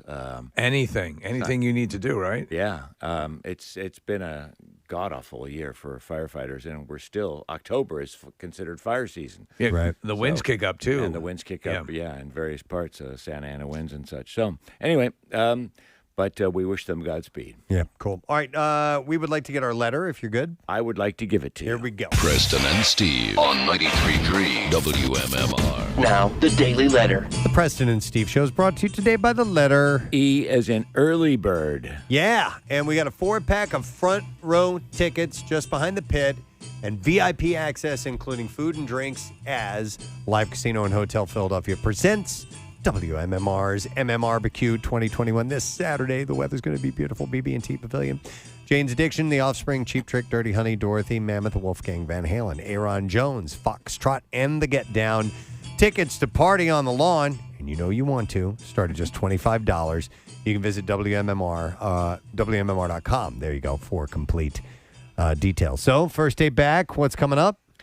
I was thinking it'll be the first time we've had decent weather. Yeah. Yeah. But We like was talking perfect about that. weather. Yeah, You know, like perfect weather. Yeah. because it seems like I've always sort of campaigned, why don't we push it back just a little bit until winter is a little more over? But we tend to do it that second or third weekend in May normally. But with the pandemic, we pushed it back, and God bless us. Again, cross our fingers. What are you laughing at, Kathy? God bless us. God bless us, everyone. It's going to hopefully, be just a lovely, lovely day.